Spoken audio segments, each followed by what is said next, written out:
Look at those numbers filling through, hey, coming in. Scores flying.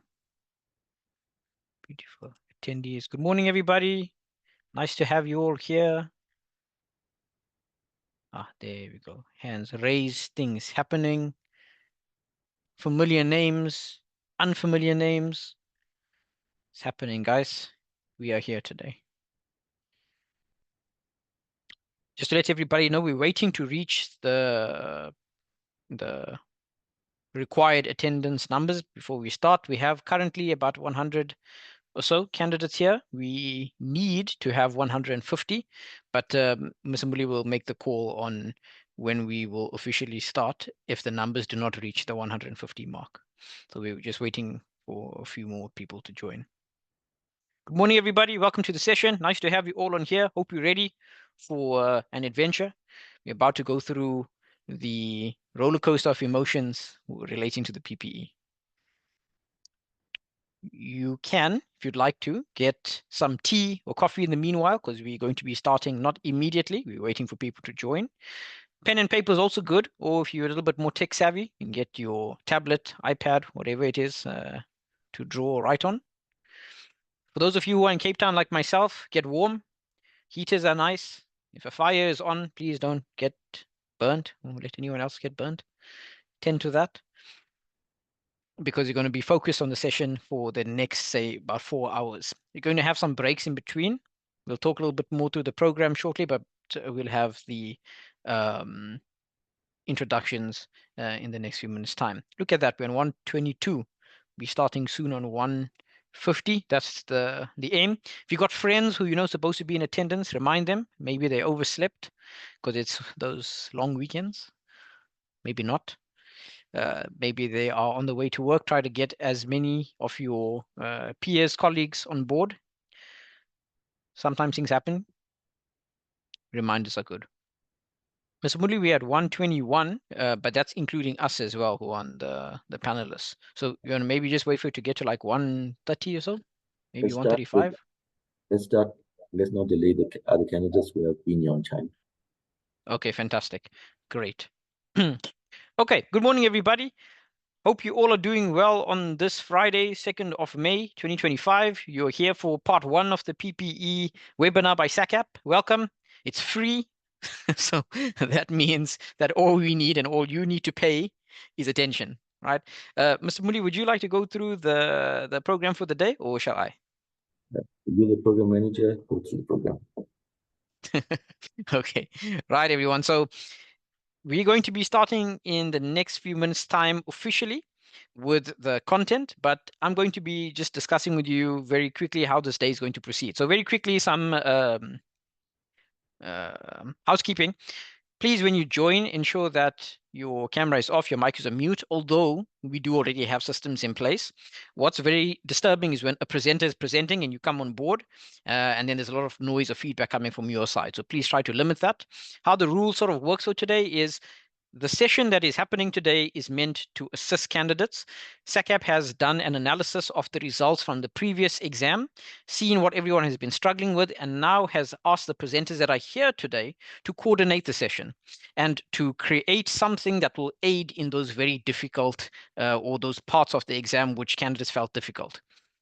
So we're going to be covering content that is specific and it's data driven. So a lot of the information that you are getting, that you'll be seeing, is not only based on the last exam, but in general what candidates have been complaining or felt is quite difficult. We are also going to have small breaks in between. So maybe a small 5-minute gap or a 10-minute gap for you to go to the bathroom, or maybe to have a bite of something, or to write something down, whatever the case is. We'll do that as well. There is going to be, this is a 2-day session. So this is the first day. We're going to have a second day as well thereafter. That is tomorrow. For those of you who cannot make either one of these, or there's a time that cannot be made, want to inform you that this is being recorded. And the intention is that the recording will be distributed only to candidates or will be made available to you guys. But in addition to that, Mr. Muli will give a bit more feedback on where it's going to be available. What are the links that's going to be available to that as well? So the first thing, again, that is really important for you to note is that this is a free workshop, and the only thing you need to do is pay for or pay attention. You need to pay attention to what's going on here because it's based on previous analysis of data. There have been resources that are sent to you. If you haven't received the SACAP 2025 PPE study guide, please you need to contact Mr. Moodley and request it. This study guide is different from the others, so it's a continuation. It's not different as in it's substantially something new. It's the things that have come out before with additional resources. Something I want you to remember, because I think many candidates do not know, but the PPE exam is covering legislation in architecture. It's also covering the law of contracts in the construction period. But there are other things that happen in the industry that are exceptionally important. The things that are important is what's going around in the world and how do we as professionals respond to that. Now, you are not professionals yet, you are candidates, right? So you need to have a very good understanding of legislation and the law so that you are able to then respond in an appropriate manner. And so these new sections have been introduced into the examination, that being the business of architecture, so having financial literacy and having an understanding of the mechanisms through which you extract finance from the economy. There's going to be a look at data analysis, specifically in statistics. There's going to be then also be, for those who will be joining on paper 2, the Gantt charts. And there's also the entire idea of, Gantt charts are part of project management. It's actually in your study material that's required for you to have an understanding of. And then something that's also relatively new is emerging technologies. So all of these things coming together, and you'll see them just now, are going to be creating a new type of paper. And that new type of paper, as the years have been progressing for the last few years, SACAP has been inching towards a paper that is not only assessing candidates on their knowledge of legislation and the law of contracts in the construction period, but making sure the candidates are relevant. And so if you have any gripes with this particular method, or if you have concerns, if you have issues, you need to pass the exam first and then bring up your concerns afterwards to the PPE committee so that you can be taken seriously. Because recall, the PPE committee, or the committee that is setting the paper, is consulting with professionals across the field doing different things. And so the extent to which you are being examined is quite varied and diverse.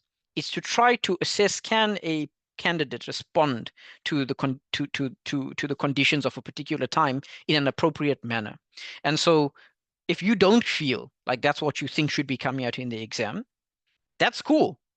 But you need to choose your battles. As I've mentioned in previous presentations, if you've heard or if you've attended any of my PPE classes that I have given previously, you will know that I've always mentioned fight the right battles. Get through this exam and then make your contribution towards changing the field. There's no point in you saying, this shouldn't come out in the exam, or, it shouldn't be like this. It's very good to have opinions, but then fight the right battles and use them meaningfully at the right time. Okay, so the next thing I'm going to now just talk about is we will have, you will see just now showing up on the screen, the program for the day, so you know what we're going to be talking about. And I have my fellow presenters that are going to be here. I will ask that they put the cameras on shortly, and you'll be able to see some of the presenters that are here. I'm just checking if all of the presenters are in, Mr. Moody. We got Nondomiso, Linda.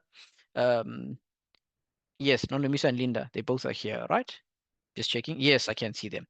So Nondomiso is going to be handling the second half of the session with my first, and tomorrow Linda will be handling. We will intermittently have the session together. So I'll have a section, Linda will have a section. I'll have a section, Linda will have a section. That's tomorrow for paper 2. So today is just primarily paper 1. Tomorrow is paper 2. We're going to be starting with the session officially just now. Nondomiso, you mind just putting on your camera on and having a little wave there? Just so we know, so they all know it's you. So thanks, Nondomiso. And Linda, you mind just putting your camera on there to give us a little shout out? Or like and subscribe to this YouTube channel. Lol, that's for the future. As soon as Linda is there, we'll have it. But if you're having technical difficulties, that's cool. That's okay. All right, peeps, going to be sharing my screen with you very quickly. Some questions as well. Will the recording be made available soon enough before the exam? Oh, there's Linda. Linda, hi, there we go. Linda, good to see you. Thank you very much, Linda. Okay, so just getting back to the exam recording. So for everybody on the exam recording, will it be made available before the exam? The intention is that it will, and the resources will be sent to you, as Mr. Moodley will share later on. Will the guide be made available to us? It has already been made available to you. If you haven't received it, please email Mr. Moodley and request it from him. And the last thing is, will the slides from today be made available? The intention is that it will be made available, but again, if you do not receive it, please contact Mr. Moonley about that. I'm mentioning this because previous sessions, especially a few years ago when the free webinar started, they weren't made available because the recording was done and something went wrong. And so even though the intention was to make the recording distributed, we weren't able to do it. And so it's very important that you join, that you take notes in the event that something goes wrong. Okie dokie. All right. So there's going to be on my screen popping up now a presentation. Mr. Moody, I just want you to confirm with me whether you you are able to see it. It's coming through. I can see the presentation. Okay, great. Fantastic. Just waiting for it. Okay. All right, everyone. So today, the session is going to proceed as you'll see on the screen. I'm going to be the host. I'm going to be talking you through most of the session for today. I'll give structure to how the day is going to occur. And then after I'm done with all of my blabbing, I'm going to hand over to Nandomiso, who will take over from around 12 o'clock. Just so you guys can see here the strategy, for example, for the day, or what's going on for the day, is the first part. Sorry, not the strategy for the day. The first section we'll cover is the strategy, how to approach this exam. The next we'll talk about the profession itself and specifically focus on the code of conduct. Then we're going to be talking about industry-wide relevance, and we're going to be talking about the emerging technologies and diversification of income streams. We'll talk about statistical analysis, so understanding how to read statistics in relation to the field of architecture. And then once I've completed those sections, we'll then hand over to Nondomiso, who will take you through fees calculation, SANS, and there will be a mock paper. There will be a demonstrative paper that will be assigned to the candidates towards the end of the session.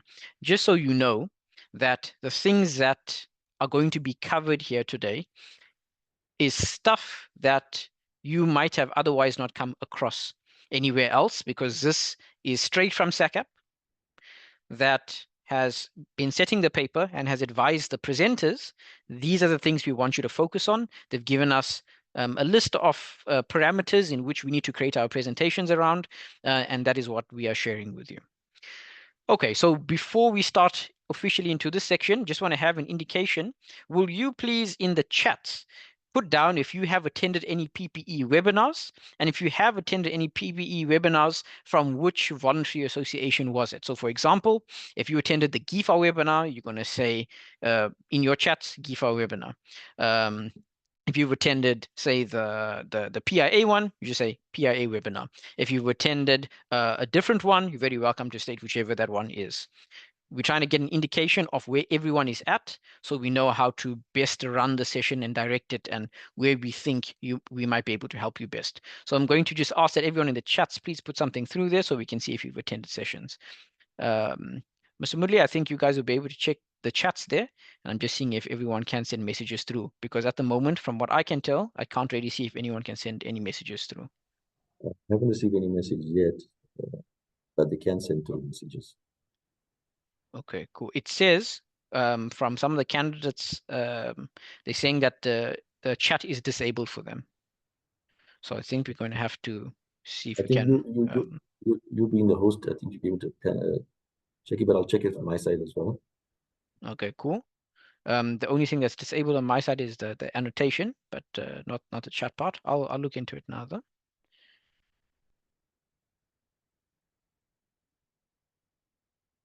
Okay, let's see if this can work. All right, guys, let's send through your messages in the chat. Should be happening. There we go. We got from the first one. Tao. Beautiful. Okay, fantastic. Right, all of the names coming through. Look at everybody flying through. Mr. Muli, in the sorting of this information, hopefully that you'll be able to get it where it needs to be. Okay, great. So while you guys are putting that through, just to mention, in the SACAP study guide that you guys should have received, the 2025 one, it should look something like this. So I'm going to just take my screen out. It should look, if you look at the guide and you look towards the bottom of the guide, so at the end of the guide, this is the imagery you should be seeing, right? So I'm going to just scroll up very quickly. This is the cover of the guide. It should say 2025 on it. And then if you scroll down, you'll see that after paper 2, you're going to see there's this new section inserted called an Architect's PPE Supplementary Guidebook, right? And that's a new thing that's been added. If you click on that, this is the image that should come up. And what you see if you scroll through is that there is a brand new section that's added, roughly about 20 pages or so. And these are the new things that are being added to the PPE papers to make your papers relevant. The way that SACAP had explained to me, this was also come on about, was that there is benchmarking done across the industry, compared with all of the professional bodies internationally, to see what the profession is doing, to try to learn from the others, but also to see what are the problems we're facing as a whole as a profession. So you'll see parts on project management here. If you scroll through, you'll also start to see the business of architecture, particularly the business of architecture across the board unanimously has been a concern. For all of the professional bodies, professionals, and anyone in the field, right? The business as in low fees, overworking, but more than that, there's actually a economic value issue. Architectural designs are not valued enough. It's not that we aren't valuable. The public perception is that it's not valued enough. And there's a few things that are a bit more deep into this. We'll get into this in the project. And then, sorry, during the presentation. And then you'll see interpreting statistical data as well. So these are paper 1 sections. If you just go back all the way to the top, you'll start to see that Gantt charts are in paper 2. And what you'll notice here is in this book is that after some of the imagery that's here, there's a link to a website, right? Or a link to a site where you can get more information. There are some hyperlinks that are missing here. And I will provide those in the chats for you, or SACAP will provide it in chats for you, whoever will get to it first. Once we provide those links to you, you can then also use that as aids. So for whatever reason, some of the hyperlinks weren't working, so we will provide those to you. Just so you note, these are new sections that are coming out in the paper. And I'm going to mention to you that your focus needs to be around the legislative part and the law of contracts and all the stuff that's in the study guide, right? Sorry, all the stuff that's been in the study material and what's been required for you to study. This new section that is added in is definitely stuff that's coming out in the paper, but this is a slow incremental change that's happening. So what am I telling you in effect? That this carries a lower mark count than all of the other stuff that you are used to seeing in the paper. And what SACAP has done is they are slowly adjusting the paper. And so it's not going to be a massive change that's occurring overnight. This has been happening for the last few months, for the last few exams or so. Now you're starting to see the fruits of the seeds that were sown some time ago. These are really important matters. And what I would advise you to do is to ensure that whatever you've learned here, you ingest and you take it forward with you after the exams are over, well after the exams are over. As a professional, there are particular ways to manage yourself. And the intention now is that you adjust yourself towards a more progressive outlook for the field. Okay, right. Enough with my stories. Let's start with today. So the paper for today, let's just make the screen a bit larger very quickly. Going to make this larger slideshow.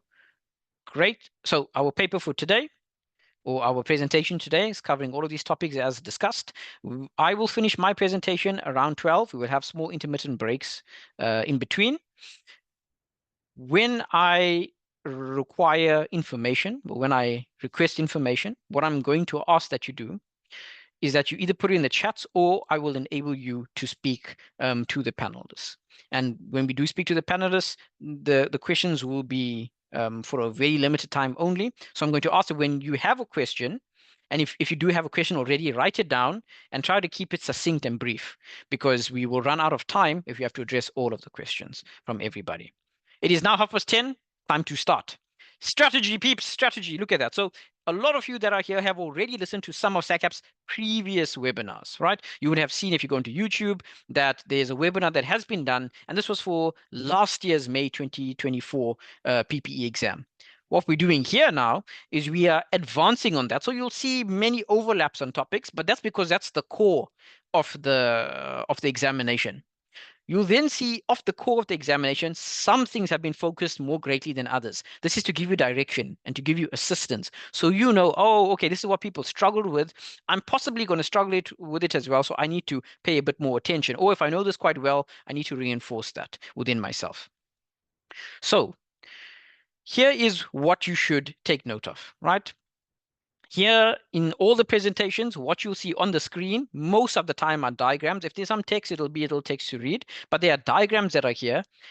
The diagrams will be credited at the bottom by who is the creator of them. And on the far right-hand side, you'll also see on the slides where these diagrams or where you can find more about this information from. So what you hopefully should be able to see on my screen is that you'll see it says paper 1, webinar 2024, the paper 2. These are already available on SACAP's channel. And then you'll see at the bottom, you'll see a little image there. That image is the guidebook or the source document where a lot of this has come from. Now, it's really important that you take note of source documents. Any document that is created for the PPE exam, anyone can create a document and share it. But the sources need to be valid.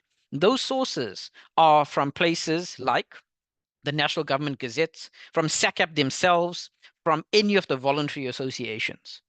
And if you follow the resources or the sources that are sent from those are reliable. If you had to go onto ChatGPT and ask information, there might be some GPTs, like the one that has been created by an architect, that do have information on it, but it's not as reliable as going to the source document, as you might have known or come across. Generative artificial intelligence is great, but not always reliable. And so it's really important that you go to source documents and don't try to use Gemini or ChatGPT or Claude to get your primary information. That's why at the bottom right of the screen, the source documents have been made available to you to say where you can get it from. Okay, so the strategy for today.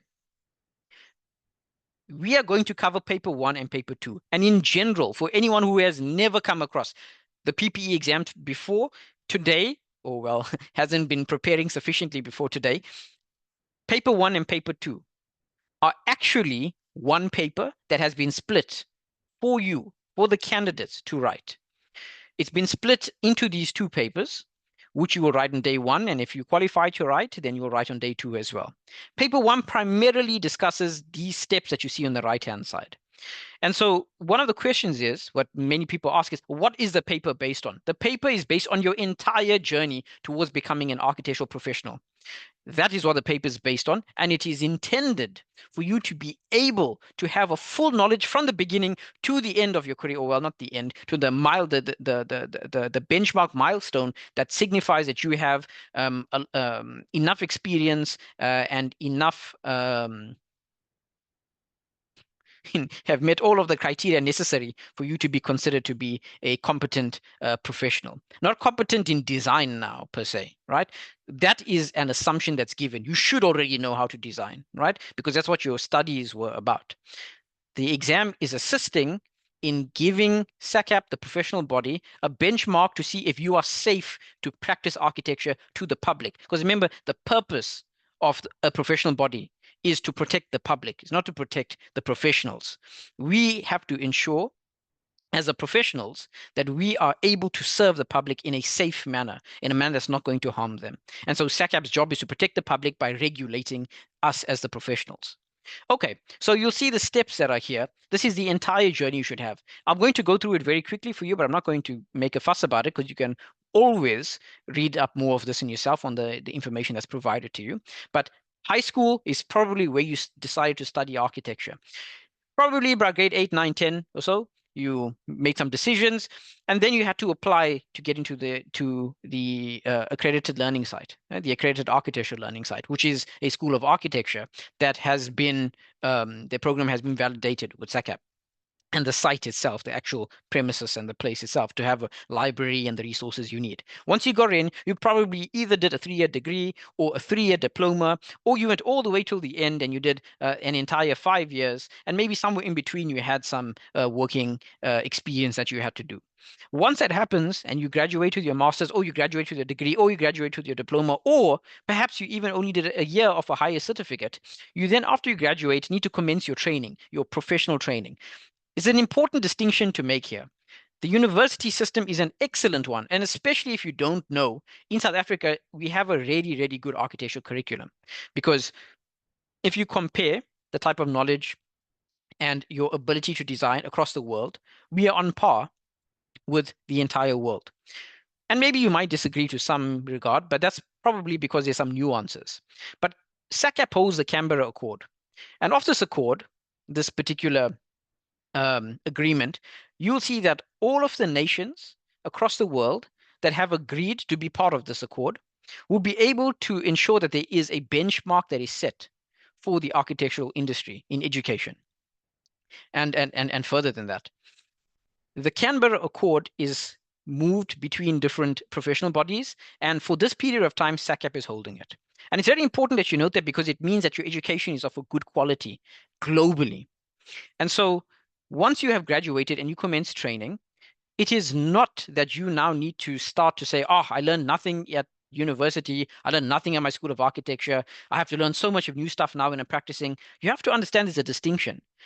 Before you started to learn to drive, you had to know what a road is, what is a pedestrian, you had to know about road signs. There's a lot of knowledge you had to have about driving. How do I get from one place to another? What is a map like? Can I use a GPS? You have to know some of these prerequisite knowledges, or prerequisite knowledge before you can drive. If you just get into driving straight away, that's great, and you learn on the job, but you make a lot more mistakes possibly, which is great in terms of experience, but it means that your track towards getting to where you want to be will be longer.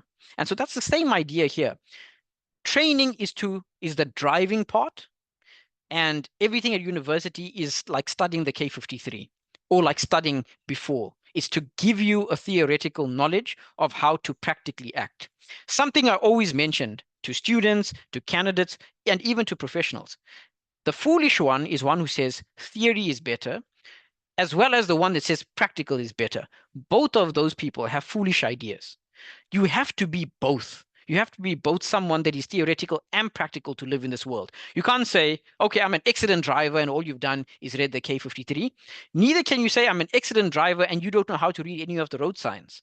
The person who fools himself into thinking one is better than the other is actually the one that is at greatest loss, because they are not benefiting from the entire experience of being a human being. A human being is neither nearly completely theoretical or nearly completely practical. You are both. Maybe you have a preference for theory or you have a preference for practicality. But to say that one is better than the other is a false notion that we give ourselves. Don't do that. Your university experience or your tertiary education experience helps you to progress through this world. Training, in fact, what it does thereafter is it reinforces these ideas and allows you to navigate the world a little bit more realistically. And so once you've gathered some of this information and you've gone through the process, the competencies, you go to writing the professional practice exam, which is not an assessment of how well you can design. It is an assessment of how well you as a potential professional can abide by the laws whenever a scenario comes up.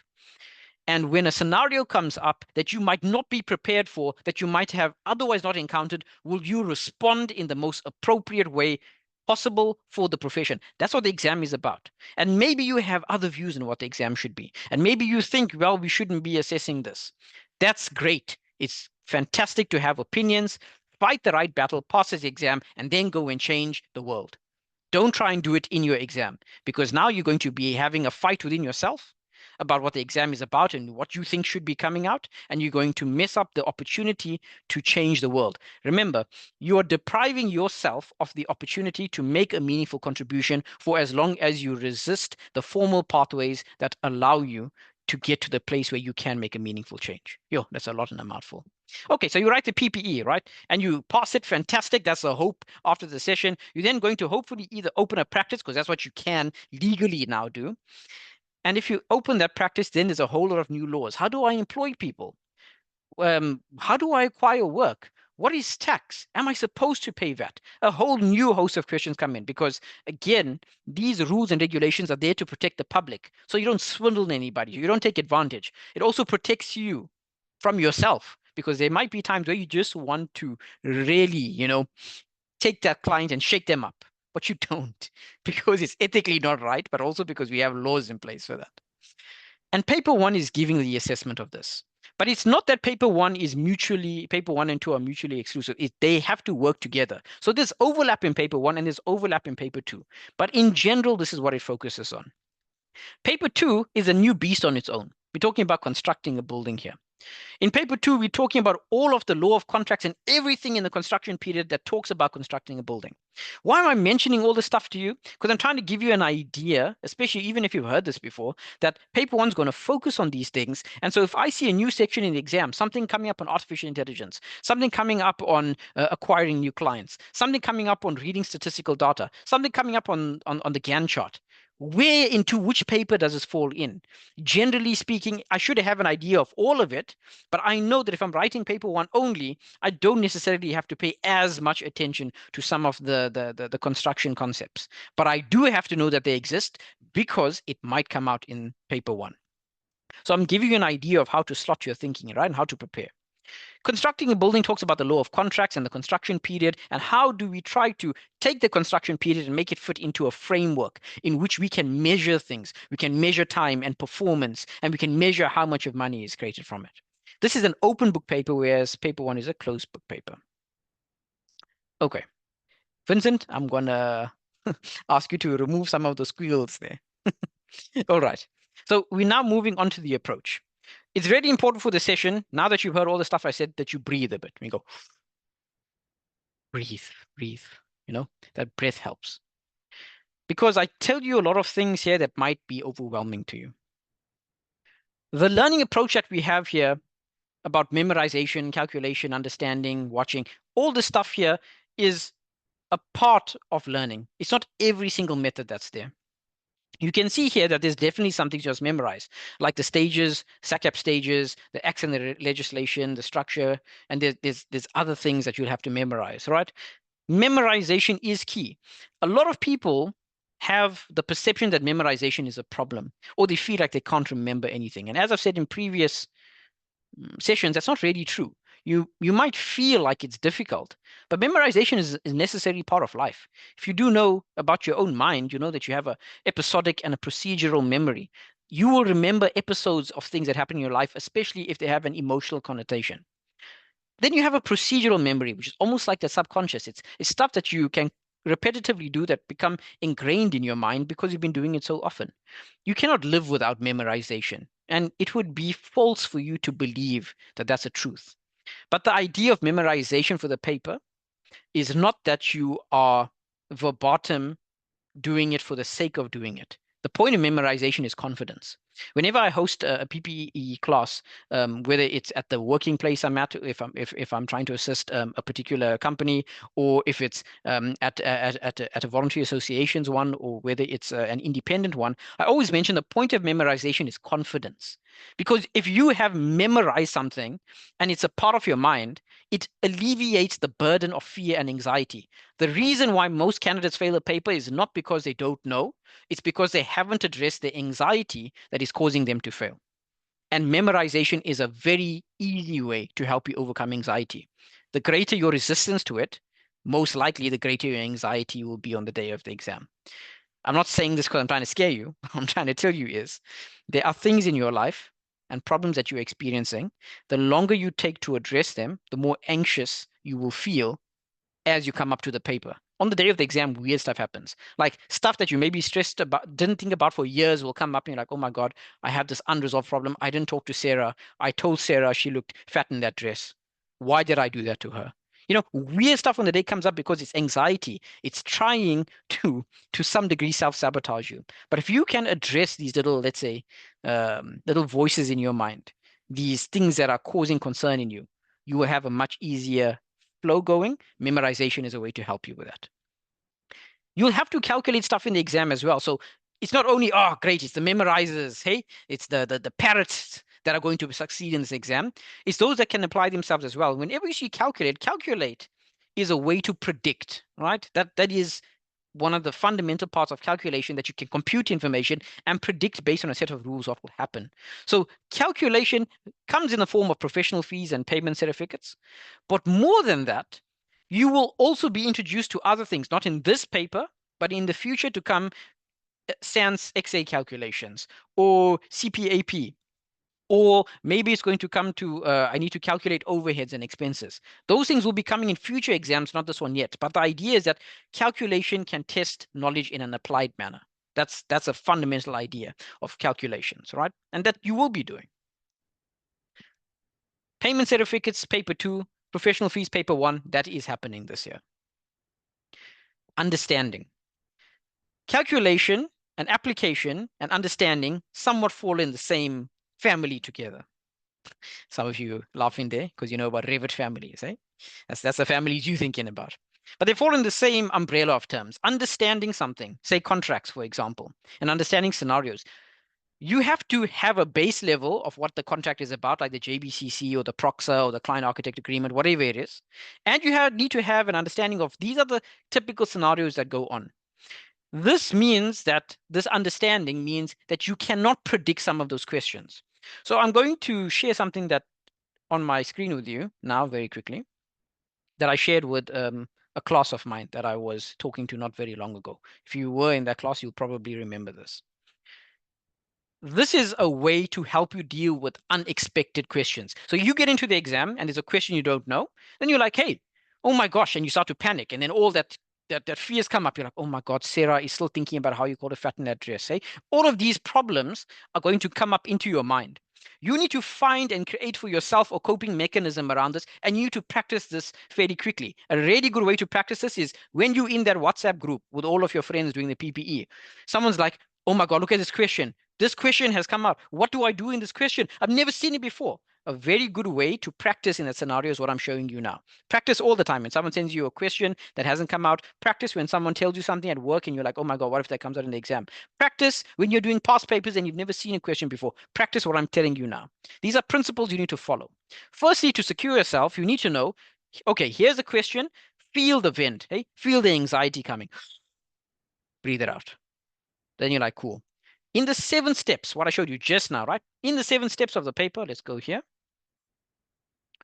Up very quickly. In the 7 steps that you are seeing here, where does the information fit in? Is it asking me about the graduate level? Is it asking me about constructing a building? This is going to help you filter and focus on a particular place. So you know, oh, okay, this is the information I'm going to draw from, right? Then what you're going to do is beyond that, I'm just changing my screen again here very quickly. Then you're going to say, okay, I know where it fits in. Then you're going to try to remember if there's any patterns. Have I seen this in previous papers before? Cool. Okay. Maybe this has come out in a paper. Maybe it hasn't. Then you breathe again. Okay. It hasn't come out in a paper. Your last step is you need to now use the experience of yourself as a professional. Use general knowledge.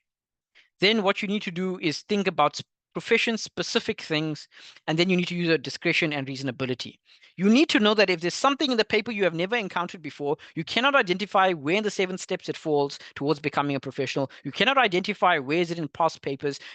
Then you need to do the following: rely on yourself. The general knowledge you have, profession-specific knowledge, like stuff that only we know in our profession, and then use reasonability. You have to practice this, otherwise you will sabotage yourself in the paper. But this is a way, a coping mechanism to help you deal with that. And this is what understanding does for you. So let's go back here very quickly. Understanding allows you to be able to tackle something with confidence. And that's what we want you to have and build. The next thing that's just really important for you to note as I move on to the 10 to 11 mark is the learning approach. Make sure that you go to the SACAP website to follow, because things that are coming in your paper is stuff that SACAP is deeming necessary. And if SACAP posts on something where you can see there's a code of conduct problem, or you can see there's an RPL problem, or you can see there's something with fees, it's very, very likely that's going to come out in your exam. I don't know why you would have thought otherwise. News channels, pay attention to what's happening in the world. Oh my gosh, I have AI in Meta now. which is in my WhatsApp. What does that mean for me as an architecture professional? Does that mean, what if I'm talking to a client and then I put all of the client's information into this thing and I'm chatting about the client to this chatbot, I'm breaching the client's information, blah, blah, blah, blah, blah. Know what's happening in the world. Talk to your mentor, the people that you respect, that you know have more knowledge than you, because they often do know more than you. Although I must warn you, when you talk to a mentor about when they wrote the professional exam, it's going to be very different to yours. Some of them be like, yeah, man, you can study for that thing the night before. All it's about is the Architecture Professionals Act, number 44 of 2003. And then you're like, no, Architecture Professionals Act, Act number 44 of 2000. So you can just see already that your mentor is making mess ups. Don't necessarily rely on them for the studying for your exam. I'm saying when you want to have an understanding of a scenario, better ask them. Facebook, Instagram, wherever you can find a voluntary association like Cybid or PIA or GIFA or SAYA or whoever, and SACAP, follow their channels to see what's going on, because most likely there is something there that's going to come out in your exam, because your exam is about the profession itself. This is how you can gauge how to approach learning for the paper. Okay, we're going to talk about the profession shortly, but I want to give you a couple seconds to breathe, right? So that you don't collapse. Nondumiso, you with me there? Just checking there. Okay. I see in the chat. Ah, I'm Nondumiso. with you. I'm with you. I'm Okay. with you. Uh, I'm enjoying Nondumiso. myself. I wish I was writing my board exam. I That's really wish I had someone teaching me like you are. Thank you very much. Thanks, Nondumiso. You're very, very kind. And talking about writing your board exam, when you did write your exam, Nondumiso, just to ask you for an idea there, what was your anxiety around it and how did you tackle that? Um, Look, the board exam, we from the generation that actually didn't have the board exam. But something happened along the way and I ended up having to write my board exam. And so it was this big thing that had just come out and we were all anxious about it, especially paper two. So, but the main thing, it's just to study and follow the guides. Whatever is on the guide is indicating the direction of the paper. So I'm not saying don't study everything. I'm just saying if you follow the guide and study, watch, and repeat, practice, you'll be fine. Thank you, Nondumiso. That's very good advice to all of the candidates, because I do believe for sure one of the concerns is that if you haven't followed the guidance that's given, and there's a lot of guidance given, guys, there's like content all over the internet. You see myself on the internet because I was part of SACAP's previous stuff. You'll see things from SIAP or Wire Cyber Initiative. You'll see stuff from SIA, from PI. You will see plenty of information on the internet. The problem is either one, you haven't encountered it and you're sort of relying on one past paper or 3 past papers, or the other concern is you feel overwhelmed. You have to overcome those feelings of being overwhelmed to be able to find direction for yourself. So I'm going to take you through something that hopefully make you feel less overwhelmed now. Let's start with talking about the profession. I'm going to share my screen very quickly. Beautiful. Guessing you can see it. Okay. A little bit of history for everybody, just so you know. These are excellent diagrams created by Lizelle Jackson, who was a previous presenter here and who also hosts PPE classes independently. Something that I've taken from hers is the excellent diagrams, and I've tried to use all of her diagrams here because she does it very well. What you're seeing here is a diagrammatic overview as to how the Architecture Professionals Act came about. And so what is important for you to note here is maybe not all the stuff I have said before that you might have heard me or anyone saying before. But what's really important for you to note is that look at how the exam is set up based on the context. If you look in the top left corner, you'll see apartheid, and then you'll see post-apartheid. The exam is a direct response. Even the profession itself is a response to the ongoing geographical, socio-political events that are occurring at the time. So if you are saying, well, the exam about architecture should only really be about the construction of buildings, it should only really be about technical drawings, it should only really be about resolving details, then what you're doing is you are missing out the fact that architecture, as the physical realization of human ritual, is actually catered deliberately, intentionally, purposefully to socio-economic activities that occur in the world. Someone's like, yo, Akil, it's too early in the morning for this. It's Friday. I'm already in what someone mentioned to me when I was working at Toyota. They were like a pre-weekend fog. I was like, yo, pre-weekend fog, what a name. You're like, it's too early on a Friday. What I'm saying here is apartheid, post-apartheid South Africa is an event that happened and it changed the way we practice architecture in South Africa. Across the world, if you look at any of the ancient architecture, the Greek architecture, for example, for which almost everybody university should know here because it's part of our curriculum from either age you come from. It is a response to the conditions of the time. The people at the time were responding to their religious values, to their cultural activities, to the socio-political situation. It is a response. And your exams, therefore, are going to continually change in the way it's being assessed as a response to the events that are occurring at a time. So let's talk about that. In post-apartheid, there was the Architects Act of 1970, Act number 35 of 1970. You can check the links when you get this and you can read up more about it. But what it did is it restricted the profession to only being that of architects. Whereas in a post-apartheid South Africa, a new value system was established, which gave birth to the Constitution, which then gave birth to the CIDB, and the Act number 38 of 2000. Now, if you're wondering what all these abbreviations are, I'm not going to elaborate much greatly on them. You can read this in your guide. You can read this on the previous webinars, but I want to focus on something you need to know now. The Council of the Built Environment, Act number 43 of 2000, was established here. And it gave birth to all of these acts here on the side, of which we are the first one. SACAP, South African Council of the Architectural Profession. Act number 44 of 2000. What has happened here is this act now to a large degree determines the way that our field is regulated, the way we practice, the different categories of registration, the technologist, the senior technologist, the architect, the draftsperson. It's going to give a framework in which we can operate and which we need to abide by, right? And so you can see here, for example, make a council, what does a council does, reports to the CBE. You can see all of this information here. Can you see in this?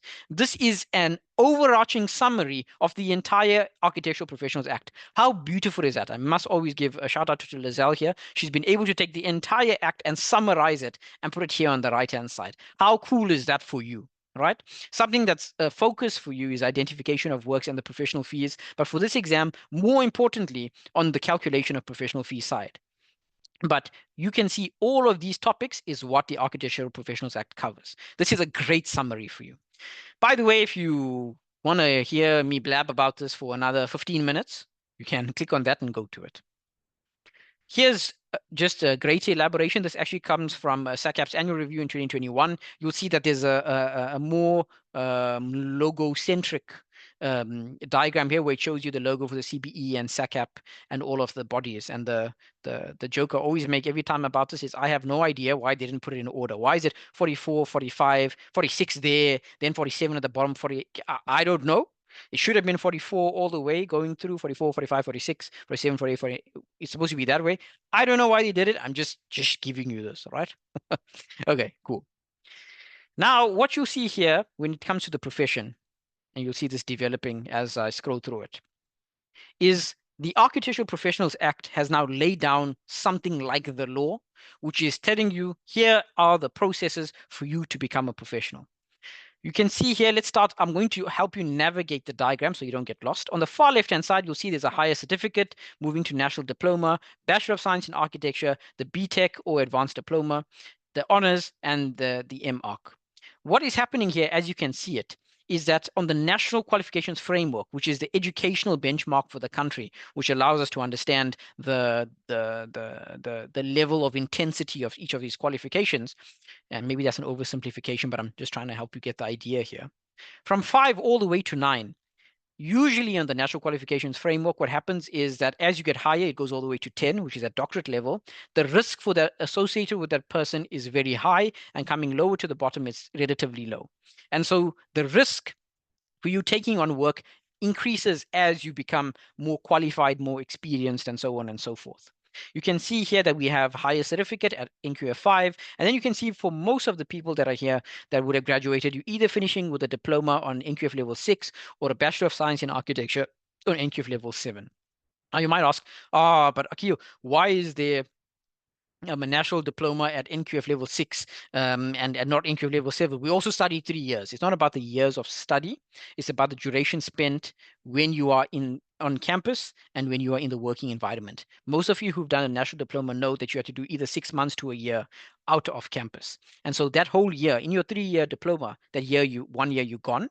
And so when you've gone from that 1 year, it means you've technically only had 2 years of study. And then you have a work integrated learning experience, right? Or a work-based practical. And so you are getting credits for all of that, but you are effectively missing a year to then qualify to have yourself a degree. And so that's why with the advanced diploma, or what you might call a BTEC previously, you'll see that it's, okay, now we're in NQF level 7/8, because now you've done the additional year of studies and you've had some working experience and there's other things you need to do to qualify to get that. And so you'll see you're at NQF level 7/8. And then what's important for you to note is the associated categories with that. So you can see at NQF level 5, there's a draftsperson. At 6 and 7 is a technologist. At 7 and 8 on the higher end, you'll see that you're a senior technologist. And then at 9, you are a candidate architect. And it tells you what's the requirements for that. Again, you need to know this stuff, peeps, because if you don't know this stuff, what effectively is happening is that you don't fully understand the path towards becoming an architecture professional. Unfortunately, they didn't tell me this on campus. I'm pretty sure for some of you, they didn't tell you this as well. And for those of you who have seen this before, well done. Your campus is doing a good job by educating you on this one. In fact, you should go back and say, University of what? Kudos to you. I think that you've done an excellent job. In fact, what you should do is, and then you should give them all the PPE material that you have. Guys, look at all this free stuff on the internet. Please show this to your students because it's going to help make the path clearer to them. Many people come in not understanding what this thing is that we're doing. And so the intention here is to have clarity. So on the right-hand side, what you can see here is the risk associated is that senior technologists and architects have higher complexity work. And depending on your level as well, on the technology side, you'll see that it's medium complexity, and very low, you'll see is the low complexity on the draftsperson side. This is not a ranking system to say one is better than the other. This is talking about how much of risk is within your capacity to take on because of the experience and the education level you have. There's this massive debate between the senior technologist and the architect. I'm going to advise that that is a non-argument. That's a very silly argument to have. You have to understand that the reason that we have scaffolds in this world is to protect each other and the public. And you might disagree with the way it's done in the IDOW, which is cool. You should have disagreements and opinions. But then again, pass the exam, figure out the reason why these things were put in place, try to tackle the problem. What many people do is they sit in the seat they're at and they comment on things and don't come up with a solution. They're just frustrated for their entire lives. And if you want to be grumpy, lonely old person waiting to die alone. Lol, that's a line from Inception, eh? If you want to be that way, that's cool.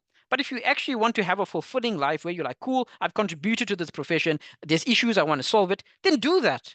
Because then you're just complaining for nothing, right? Great to complain, but nobody likes to hear it when there's no solutions. Because then you just disgruntled about everything, right? Okie dokie. Now we talk about code of conduct.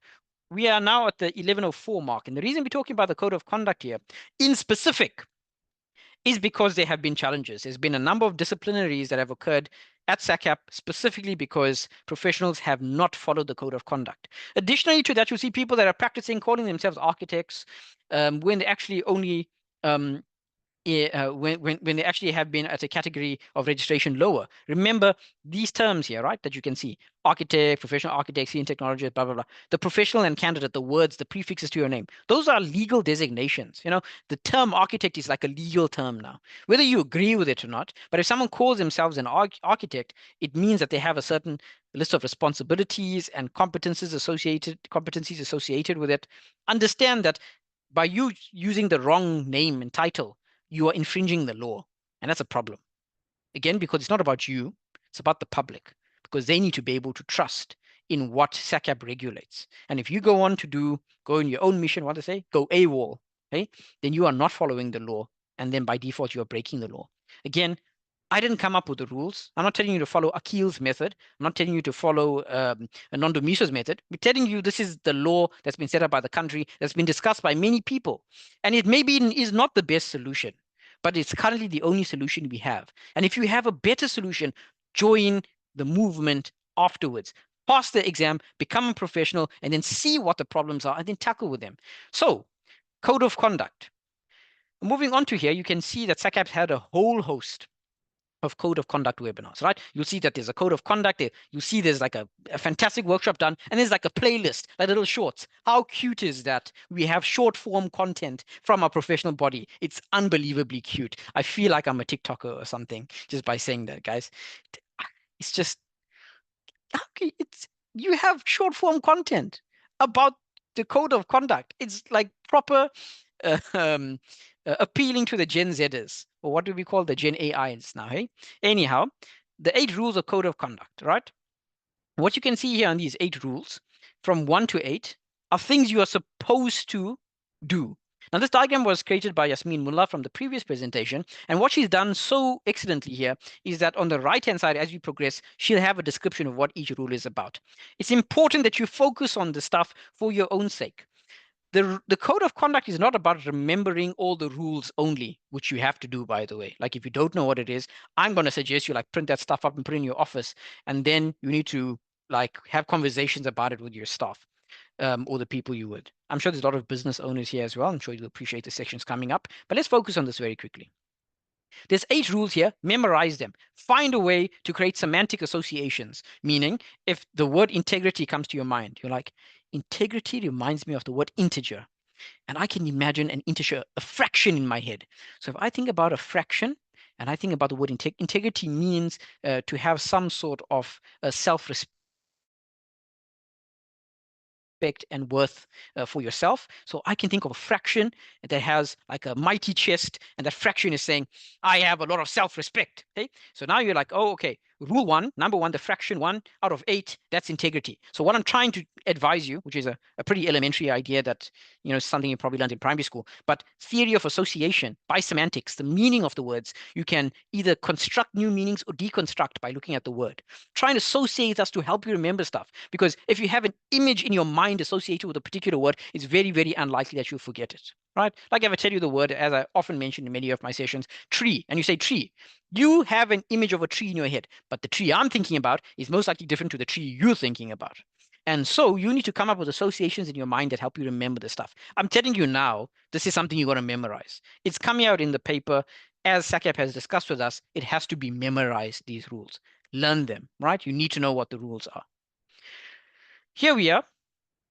Rule 1, all the way to Rule 8. You can see Rule 1 talks about shall take into consideration the standard of honesty and integrity that underpin this code of conduct when performing architectural work. Integrity, you need to have a sense of self-worth and know that I don't cross certain boundaries. I don't undercharge. I don't lie to my clients. I don't promise I'm going to give them a particular task and then don't get back on it. I have integrity. I have a regard for myself. I have dignity. I don't let that fall. Cool? Competence, right? You should only discharge your work if you are competently able to do it. If you have a massive structure that's a hospital and you're like, great, I can take it on, but you are not capable, even if you have the correct designation. I'm a professional architect, but I'm not capable of designing that hospital. Don't do it, because it means there's going to be problems. You can know within yourself. I'm not saying don't challenge yourself. I'm not saying don't grow. What I'm telling you is don't be a liar. You know in yourself you are going to almost undoubtedly fail, but you're like, yeah, but I need the project. I need the business. That's great, but it's going to be a much greater expense to you when you cannot fulfill those requirements. So you can see it says, Rule 2, the professional shall discharge their duties to the employer, client, agent, associate, and the public with due skill, diligence, and competence. Those 3 words, that stuff you must like download into your brain, guys. That is a primary factor that you need to know. You must have the skill, must have the diligence, like to follow up, and the competence. You must be diligent enough to research and be informed, and then the competence, hey, to compete, to be able to do what the profession does, and then the skill that's associated with it. Now, honest promotion of services maybe fits in well with integrity and competency, but look at what it says here.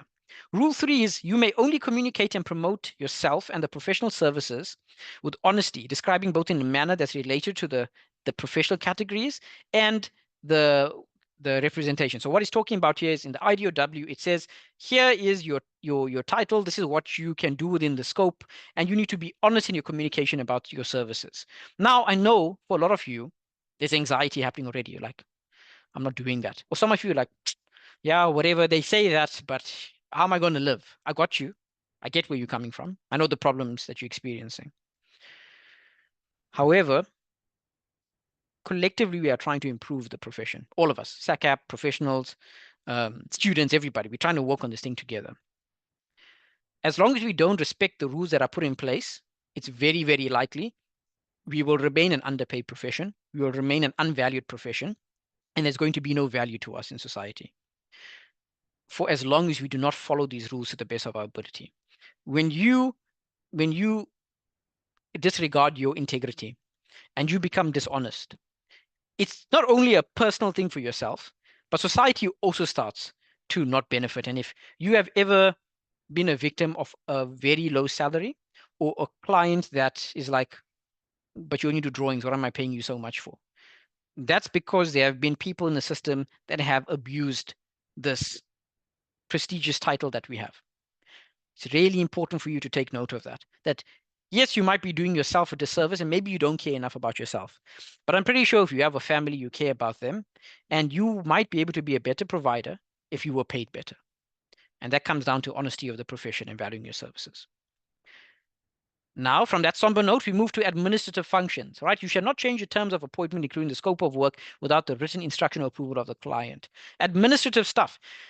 Don't go back on your word after you've done it, right? Don't go and change the dates and go and alter it and say, sorry, we can't do it. Do it within reason that's recorded. You know, they always say the best neighbors are the ones that have fences or something like that, right? The idea is that you have formalities in place to ensure that you are protected and the client is protected. It's all about protection here. Rule 5, establishment of the architecture practice. Something many of us don't know. If you had to leave your job today, it's very unlikely for a number of you that are employed, you don't know, okay, I need to inform SACAP within 30 days that I've started a practice. I need to go to the CIPC and register it. I don't qualify enough for VAT, so I don't got to pay it. And what are the laws that I have to follow when I'm registering a company? How do I partner with other people? What are the different types of entities? You probably don't have all of these answers. And if you do, well done to you.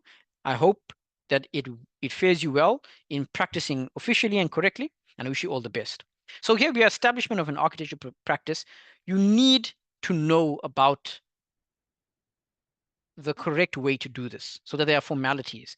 And again, the regulations are not meant to be a hindrance, although it feels like that, but they're meant to protect the public and yourselves. Looking there to public interest and environmental protection, you must always take into account safety. That's like a primary factor. If you look at the national building regulations, the idea is that it's premised around safety. And if you don't know that in yourself as a designer, yourself to design ergonomically or to consider the welfare and the well-being of people, that's like a primary thing that you need to be able to do. If you do not consider that somebody in my building is not going to get enough lighting during this time of the day, or that's going to be a dark, dingy space that's going to get mold, or whatever the case is, if you do not consider environmentally what is the impact on the environment around you, could be the direct environment, the buildings, the people around you, or the actual environment like the natural one, and if you don't care about the safety and the concern, you really aren't doing your job. That's like a primarily function of the architectural professional. Human comfort is something exceptionally important. That's why you have a job, to design spaces that filter out the environmental effects that are detrimental to human beings so that we can thrive and survive, but in a mutually respectful way with the natural surroundings, right? Regulation of foreign architecture professionals. Now, this is like a massive one, right? But it's really important because many people are going to leave the country and practice out of the country. They might be still doing work in architecture, but they want to practice in a different country, or they are a foreign national and they want to practice work that is in South Africa, and they are sitting on the other end of the world and do not have South African citizenship. So it's really important that you follow and you read up more on this and what are the rules around people that are practicing, whether you are from South Africa practicing abroad, or you're not from South Africa and practicing abroad, or you're not from South Africa and come into the country and practice. You need to follow up more on Rule 7. You can find all of that in the Code of Conduct itself. You can search this on SACAP's website and find that quite easily. Lastly, disciplinary procedures. And that's the reason why this particular one is coming out, right? This section is coming up because there have been many disciplinary procedures that have occurred, again, from people not laming themselves properly to very poor conduct with clients. Ensure that you understand what are the consequences of your action should you fail to abide by the code of conduct. And this maybe doesn't really apply to employees so much because you always have someone to put you in line. But when you're a business owner, this stuff is on you. You need to figure out how to act appropriately. Okay. With that said, we're now moving on to the next section. And this is talking about industry relevance. But before that, I'm going to give you a small break to run to the bathroom, get something to drink, or take a 2-minute nap. Some of you are still pulling all-nighters. You know that design is due today. Lol. Nondumiso, you still with me? Just checking there. I'm here, my dear colleague. Thank you very much for such a lively session. Oh, thanks, Nondumiso. Happy you didn't fall asleep yet. Nondumiso, the code of conduct, in your experience, what have you encountered are some of the challenges that professionals experience, or candidates, anyone with a code of conduct? All right. Thank you for that question. I'll just highlight 2 areas. One, the first being doing work that you're not supposed to be doing. So I know that a lot of people find themselves perhaps in the industry, and we understand that maybe there aren't enough jobs. There are many challenges that face our country. And as an architectural industry, we are not absorbed from that. So you found that maybe you're practicing and you're a candidate, or maybe you are not registered. And somewhere along the line, something goes wrong, and then you hit a few encounters that are not pleasant with your clients, and then you find yourself, having been prosecuted. And then secondly, it just not being equipped to be able to handle certain situations is a challenge. So it is important for all the candidates that are here, well done for taking the step, to just make sure that you are well equipped to be able to be licensed and then be given the necessary support to then be able to practice. So I think mostly it's candidates or professionals not being familiar with the code of conduct, how to carry out works, even in terms of the administrative part, where knowing what clauses are to be applied to your appointment letters and why they are there. They are there for a reason, to protect the public and also to protect the public and also to protect you. So I think I've said my bits. Thank you. Nondumiso, thank you very much. It's really, I think one of the major things that I found important and insightful from what you said there was having the necessary support for you to be able to take on these new challenges and to move forward. And appreciate you sharing the insight of that support not always being in place.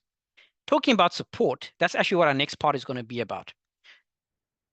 The next section that where we're talking about industry relevance is really created to support professionals in this new world.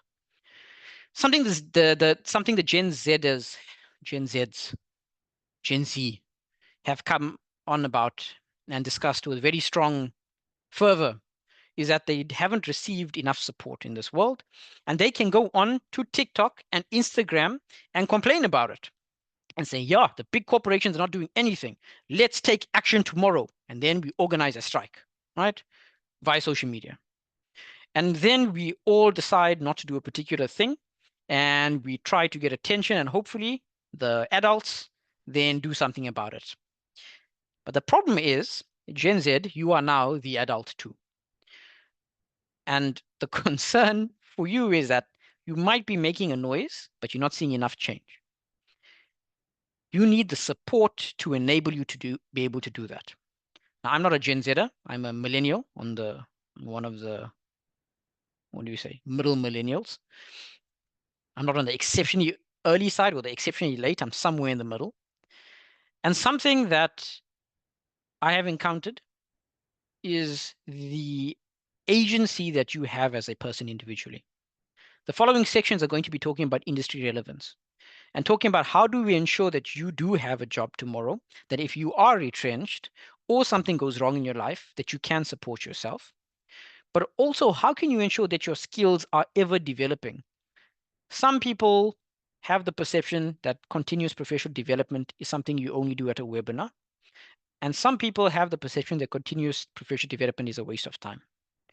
What is being suggested here is that there are gaps somewhere in your training, whether it's at university or whether it's with your MTRs. You're missing a fundamental part that enables you to be independent, self-reliant, and resilient. Something I always mention to anyone that is considerably younger than me. The idea is that you are capable and competent so that in a time of hardship, you can fight back. You might have heard across the world a number of scenarios going on, from large firms closing because they don't have professional indemnity for architecture, to massive retrenchments in the architectural field, to a recession possibly going to be hitting the Americas or North America soon. Possible, I'm not saying it's happening, possible. Or there might already be in a low-lying version of it. These things affect the whole world. And in fact, we've already been an embattled economy for a long time. And if you look at the post-2010 scenario, South Africa economically is struggling, but the profession of architecture is struggling maybe the most. And so the sessions I'm going to show you now are an attempt to address that, to say, yes, there's an acknowledgement, there's a problem, but then what are the solutions? On LinkedIn, I often post about coming with a complacency mindset. It's great to complain because it gets it out of your chest. You know, in the exam, you see a question you never had before. It's like, oh my God, why didn't they tell me about this? Oh, I should have listened to Sarah. Shouldn't have called her fat in that dress. What happens is you now, when you get a question you haven't seen before, you don't know how to respond to it because you haven't received the support. In the information we're showing you now, there's addressing of the problem, but also talking about the solution. As I have mentioned in my LinkedIn posts, come with a problem and a solution, because nobody wants to just be around a mosquito all the time, buzzing and making irritating sounds. If you have a problem, you need to come with a solution. That's what an adult does. It's really only children that have the right to complain because an adult must see to their needs. Once you're an adult, it is your own responsibility to see to your needs. You can't be complaining about how you're earning so little when you bring nothing to a company. Logically speaking, you might go to a company like, I want a raise. Like, great, what have you brought? I work overtime, I make all the projects meet their deadline, but you are only considering for yourself that you contribute in one specific way. You increase efficiency, thereby reducing cost, which is great. But reducing cost is only one aspect. It's actually two. You either are acquiring a new client, and that's how you create more value, or you are reducing costs. That's the only two ways really you can increase income in a business. And you might be the best worker, but you might not be bringing in work. And you may be like, yeah, but I don't like to do that. I like to draft. I like to design. Everybody likes to design the architecture professional in the profession. But somebody has to be the one bringing in the work. Somebody has to be the one going on to take the risk to make sure that you stay employed. And it's not really anybody's responsibility. Your financial well-being is your own responsibility. So you need to take the onus on yourself, Gen Z, millennial, and whoever else is here. If you are employed, you need to understand that you've got to start figuring out a way to make yourself an independent financial standing entity. You need to know that I make money independent of whether I'm employed or not. I don't just work for a company. I need to be valuable enough to work with the company. So I'm sharing my screen with you to hopefully talk about these. I'm going to just very quickly check with Mr. Mudri. Mr. Mudri, on time, I have about half an hour to 45 minutes left of the session. Are you okay on the timing aspect, Mr. Mudri? Do you think we're okay? Okay, cool. Right.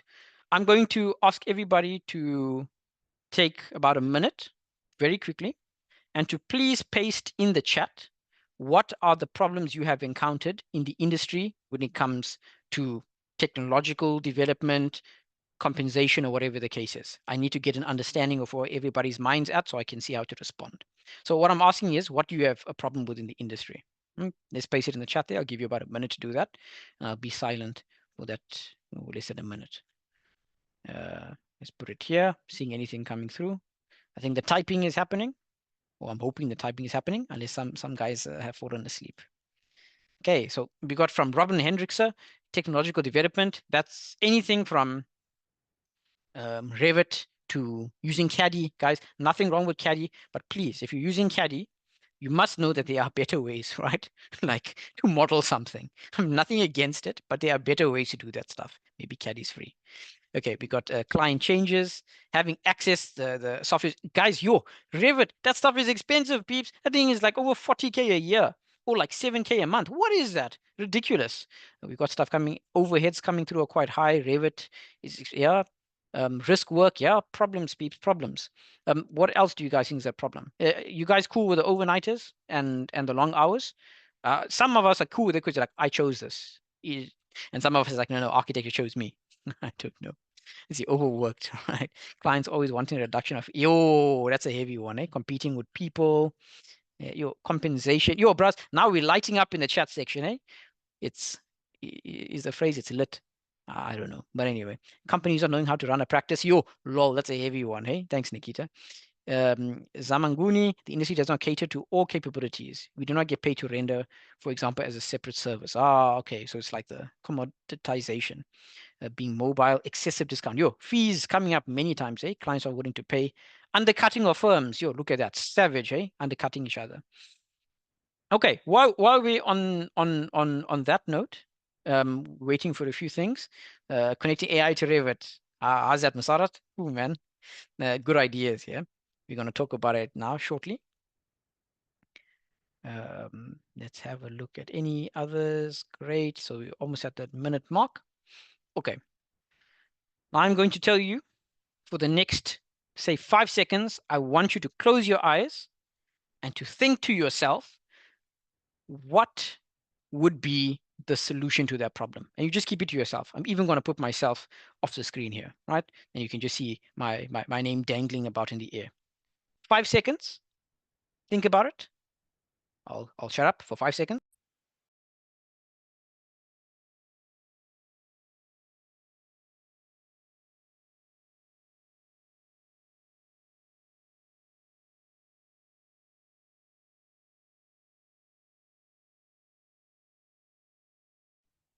Great. I gave you more than that. Hopefully that realigned your thinking. Hey, you're like, yo, listening to this guy for almost like 2 hours now. Okay, what SACAP can do, make architecture recognized professionals, SACWA inconsistency, beautiful. Okay, peeps, right.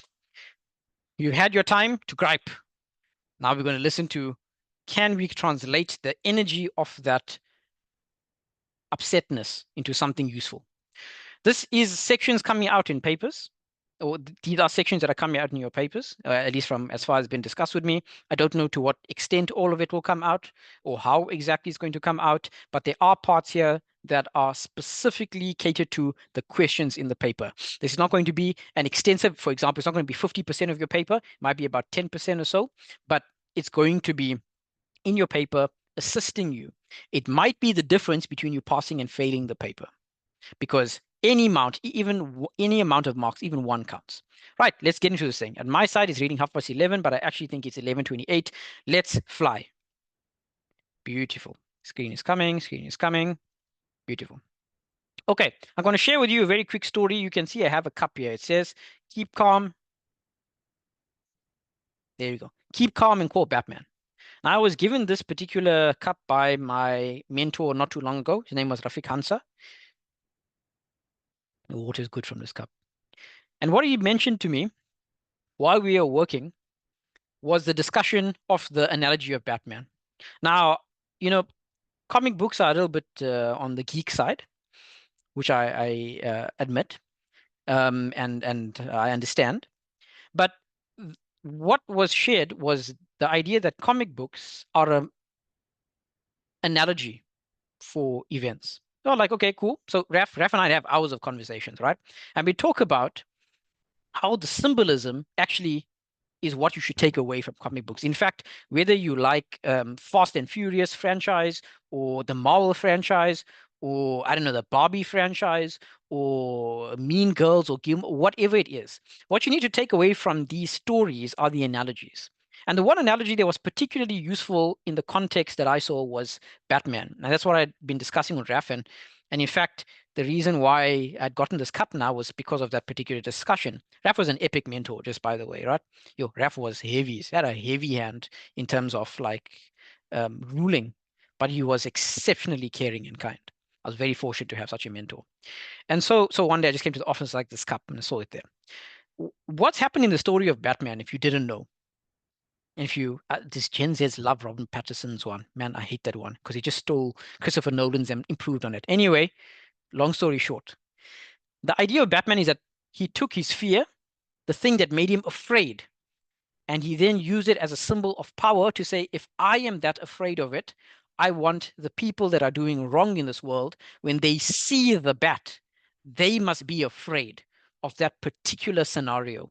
They must be afraid of the consequences that are going to happen. Like I'm afraid of the bat, they must fear that there's going to be consequences if you commit a crime, maybe from a bat itself. So the idea is that he took an adverse situation, something that was horrible for him, because he had a phobia of bats, and that phobia of bats to some indirect degree led to his parents being killed.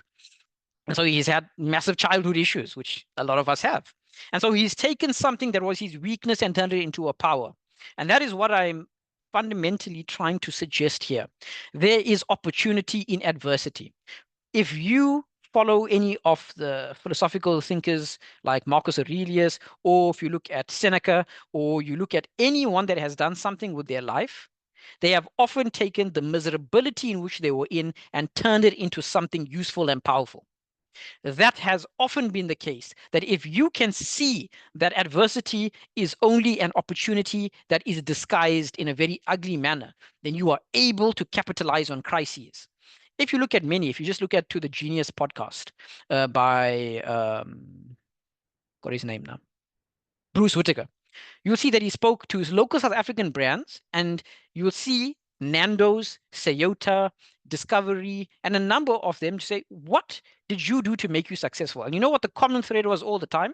They saw opportunity in crisis. And most of them, you'll see that as a result of apartheid, there were massive commotions going on and exoduses from the country and issues going on, civil war, and they saw an opportunity that otherwise people wouldn't have seen. Again, don't confuse capitalizing on someone's pain. I'm saying your own pain you need to transform, similar to the analogy of Batman. So let's talk about it. We're talking about emerging technologies. The point here is not to fall in love with 3D printing, artificial intelligence, computational design, or what. The idea is that we are having problems in the field at the time. What are the resources that are available to us now that were never available before, that can be in principle used to improve the field? That's what we're talking about here.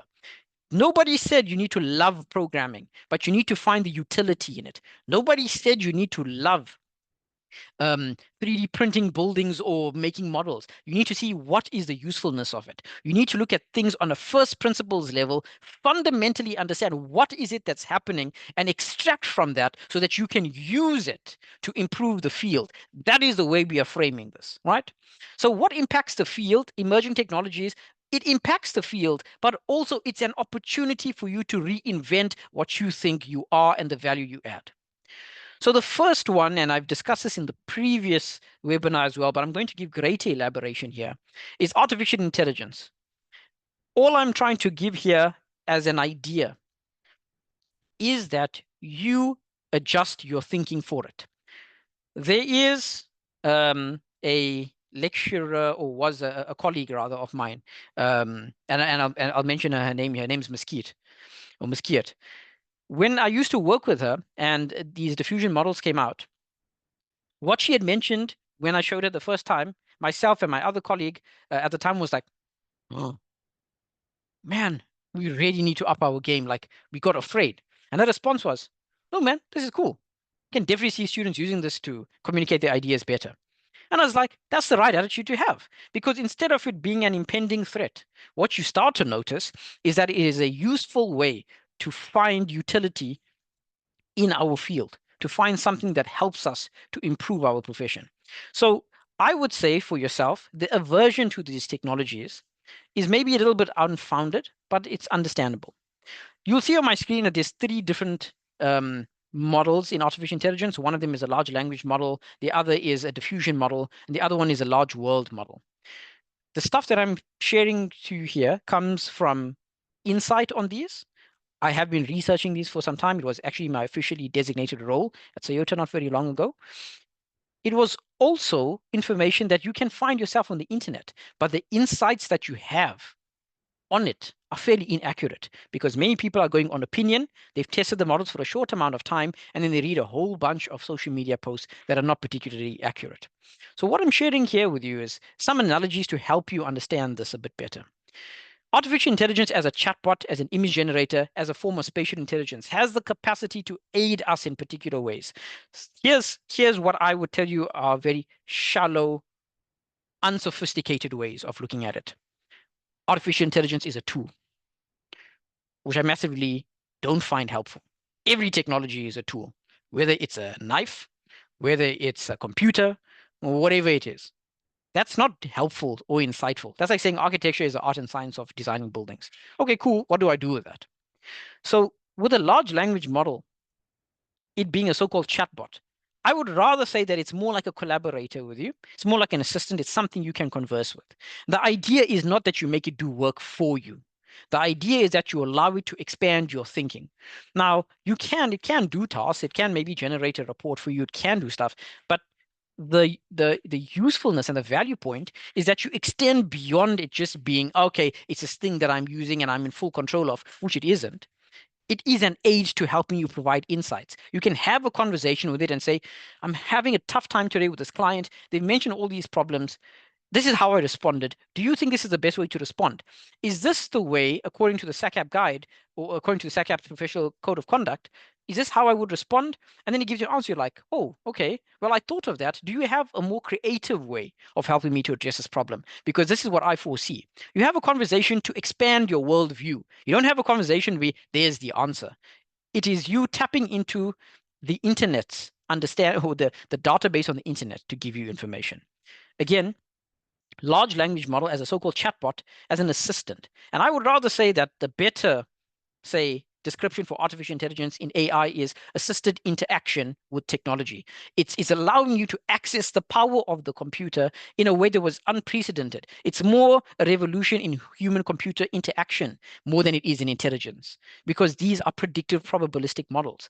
Now, if you ask me about consciousness, I'm not going to talk to you about that. I'm going to move on because that'll be a long discussion. It's up to you to decide that. But diffusion models are another type. The idea, let's say, with a large language model is that it can expand your thinking, help you to see blind spots and stuff you otherwise wouldn't have considered. The other one on diffusion models, the idea is, the value point is when you say, I want a design that's a mashup of this and this, you see that how it puts it together. You're like, oh, cool, maybe I could use that. That is, in my mind, the combination of disparate ideas is where the value point for diffusion model is in. It's not particularly in, hey, you know what? I'm going to use it to render. That, in my mind, is an unsophisticated way to look at it because it's quite obvious. But additionally to that, you can't control it. Remember, at the fundamental basis of these technologies, generative artificial intelligence, so not classical statistical, which is the other type, generative, the stuff everyone has access to now. Generative artificial intelligence is created to mimic data sets, meaning it can never produce the same thing twice. You can attempt to make it do that, and it might occasionally do something like that. But the idea is that whatever you put in, it must never represent that exactly going out. That is the nature of these models. You trying to say, it's not giving me exactly what I want. I can't control that aspect. I can't change that material. You are arguing with a non-argument. You are arguing with a thing that is like, but I don't do that. That's like going to your colleague who is a drafts person and saying, why can't you do tax better? And that guy looks at you like, sorry? You're like, why can't you finish the tax books? Why can't you complete? We have VAT and all these problems going on. And it's like, but I'm the drafts person. Hey, that's what you're doing to these models. You're trying to force it to do things it's not meant to do. Like, why can't it just give me exactly what I want? Hey, it's not the point of the image generator. It's to show you if I could combine very strange ideas. I want a beautiful postmodern Greek aesthetic for a building mixed up with a decolonized version of South American architecture. What does that look like? There's value in that part. I'm not saying it cannot be other things. I'm saying that at the moment is where the greatest value is. The last one, large world models, probably where the greatest utility is for us. Now you can put your plans to ChatGPT and ask it to analyze stuff for you. But the idea is that intelligence exists in different forms. The intelligence of language, the intelligence of sight, the intelligence of sound, the intelligence of spatial awareness. Companies like the World Labs, as you'll see here, talk about spatial intelligence. How is that useful to architecture? We work with spatiality. As long as an image generator, like the one on the left, does not have access to a large world model, meaning doesn't understand volume and space and depth and time, you will not be able to render properly with it, because it'll only be regenerating images every time. And remember, every time it generates an image, it's trying very hard not to be like the one on it. In the actual neural net itself, there's a discriminator. The discriminator is like, filter this out. We don't want to see exactly the same thing. Long story short, it's like researching, it's like sketching an idea, coming up with ideas together, and it's like problem solving. Okay, these one, you can see them together. A chatbot is like having a research assistant. The diffusion model is like trying to sketch out ideas and combine things together. And large language models, the spatial intelligence part is like problem solving, trying to fit things together. This one is the one that's coming up the most now and is maybe the most underdeveloped, but there's others like video generators and whatnot. I'm just applying here and showcasing to you based on the research I've been doing for the last, say, 5 years in artificial intelligence. This is what is coming through now.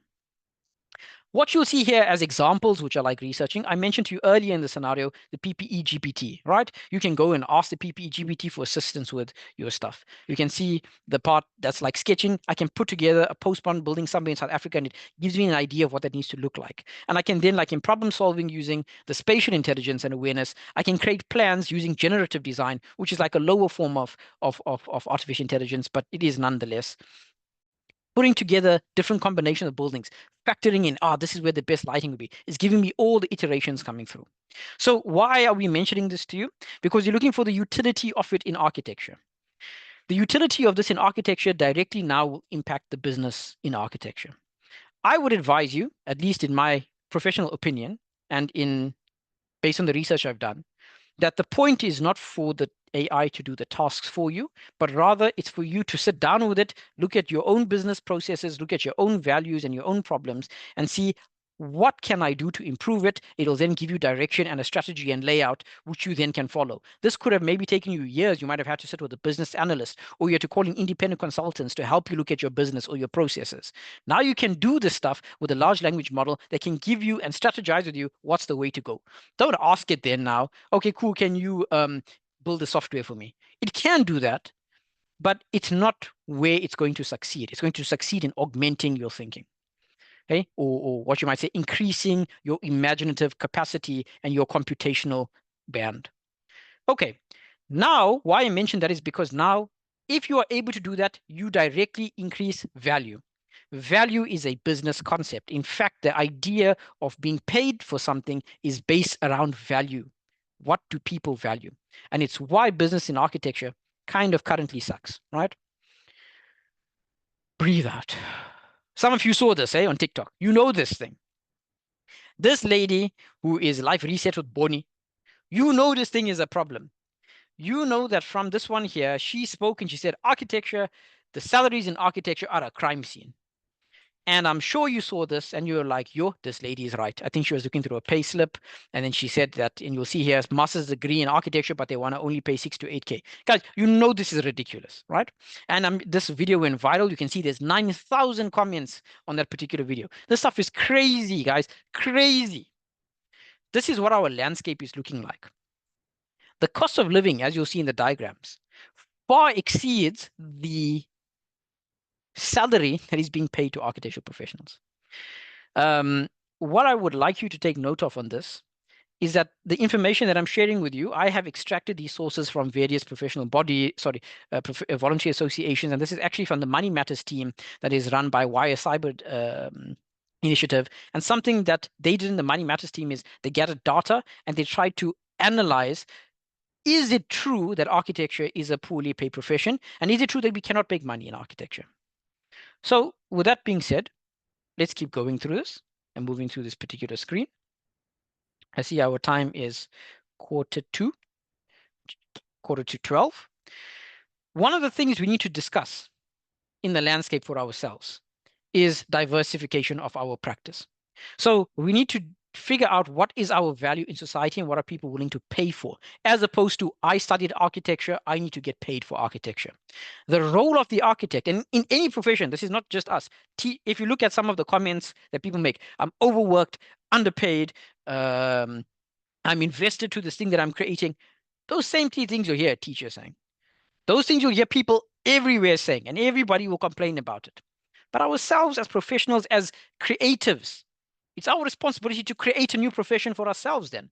Reimagine what are your value points. Don't hold on fast to the idea that all you need to do is draw plans. And now I can see the hate coming. Like, yeah, Akil, I studied 7 years for this thing. Akil, I failed twice. I studied 10 years for the exam. Akil, you know what? Then what's the point of us even studying architecture anyway? Or Akil, yeah, you say that, but it's not that easy. Peeps, I know all of the problems that you're experiencing. I understand, I empathize, I know where you're coming from. So one of the things that's particularly important here that I'd like you all to take into account is the following. We are only as valuable as we make ourselves. You need to test market validation. If you put out an ad now, and you put out an ad, and you say, okay, cool, in this ad, I'm an architect and I'm a technologist looking to design houses, you get no response, it's probably because nobody cares. Or you haven't targeted the right audience. You need to make yourself valuable and enticing. You have to understand that, is there firstly a demand in the market? Because only if there's a demand can you supply it. And you need to find out where to get the demand from. Do I need to go to the municipalities where people come in and I see clients all the time? Or do I need to go onto groups where people are talking about renovations because maybe that's where clients are? Or maybe I need to be in the circles of people that talk about specific things, whatever the case is. So I'm going to, you can see on my screen here, professional as developer, professional in online services, or whatever the case is. However, just stop sharing my screen here very quickly. I think that there are some comments coming through and I want you to give you a bit of a break. Give me a second. I hear that my screen is blocked, unfortunately. Thanks, guys, for telling me. I was a bit late to that. Let's go back very quickly. Okay. Mr. Muri, can you see my screen here? Just want to check again. I can. Yes. Yes. Okay, guys, could you guys, well, my screen not showing this time? No, it's showing a black block at the bottom. Oh, was it for everybody? Yes, but I think the issue has been solved now. It was probably a software issue on their side, but it's fine now. Oh, okay, cool. Thanks, man. Okay, so guys, I'm going to summarize on this part here. We need to look at what the market wants, and then you tailor yourself to fit in. Because maybe the market wants developers, or maybe they want online services, right? Or maybe they want you to consult on something, or maybe they want you to build something as a product.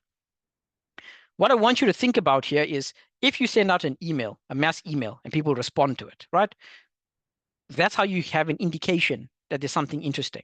You need to go to the targeted audience, the right people, and send out something and see whether it works. Don't get attached to the idea that, oh, okay, I'm supposed to only do, I don't know, house plans. We're talking about product market fit here. If you're really good at, doing house plans or whatever the case is, that's what you want to do. You need to find the people that want that. And you need to understand how big is that market? Can it sustain me forever?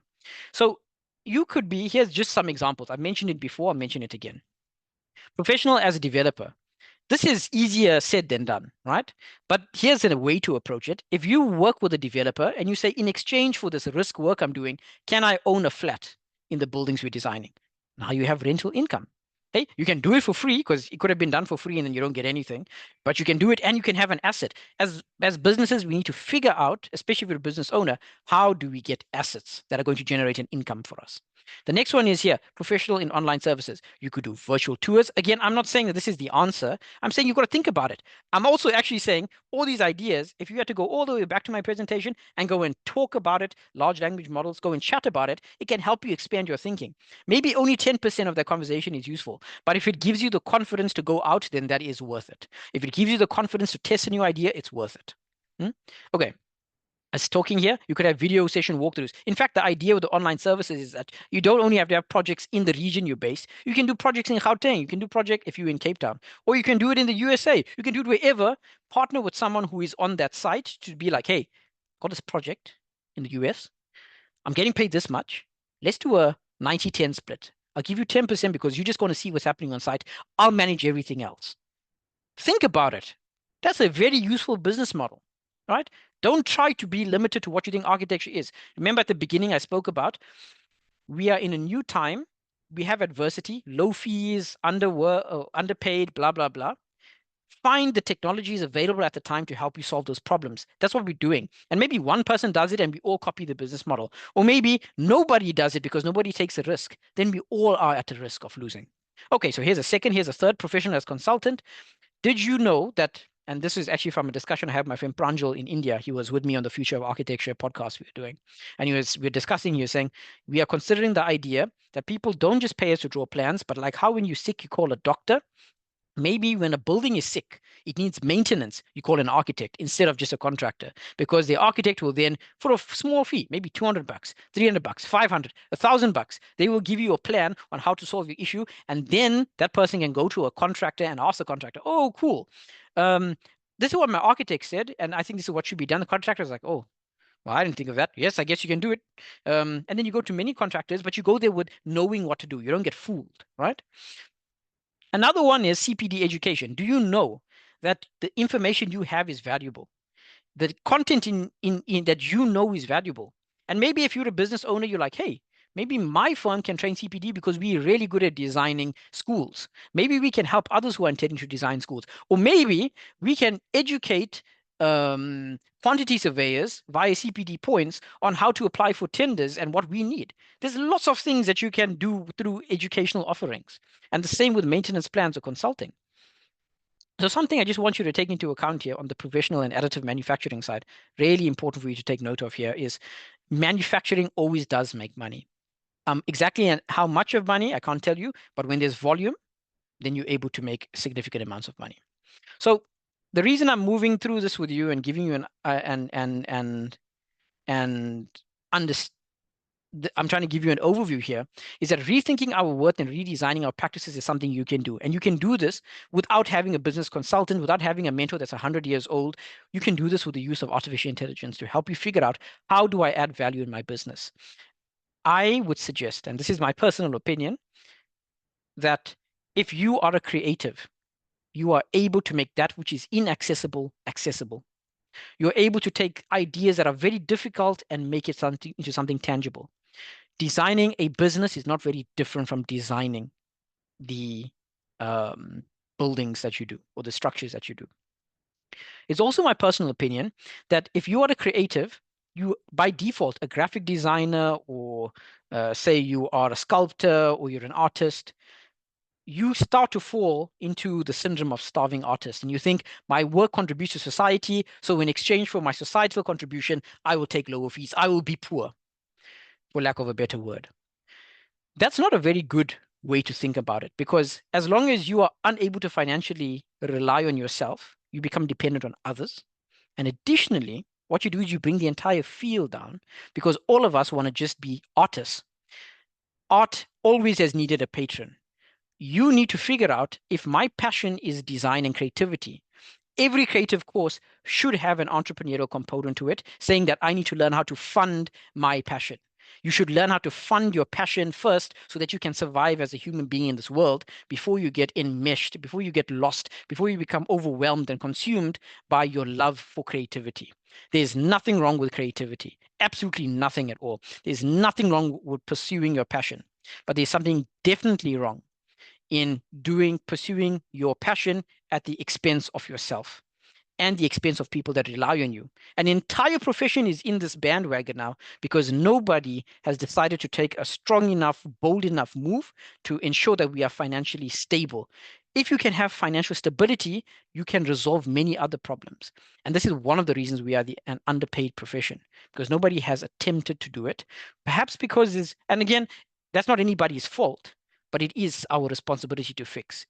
There will not be a profession for us to go to that is going to support us completely until we figure out some of these problems.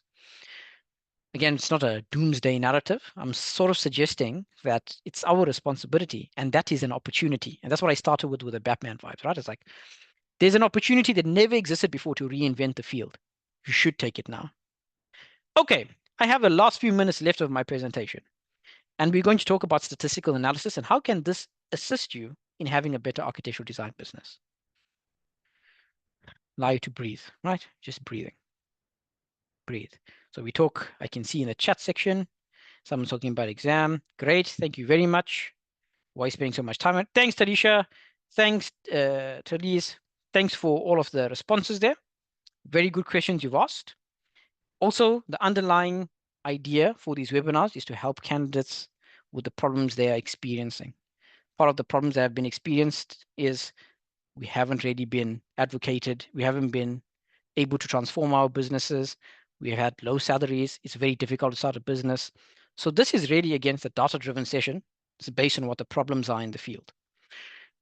These questions are coming out in the exam, and the focus again is based on all of the things that SACAP has deemed necessary.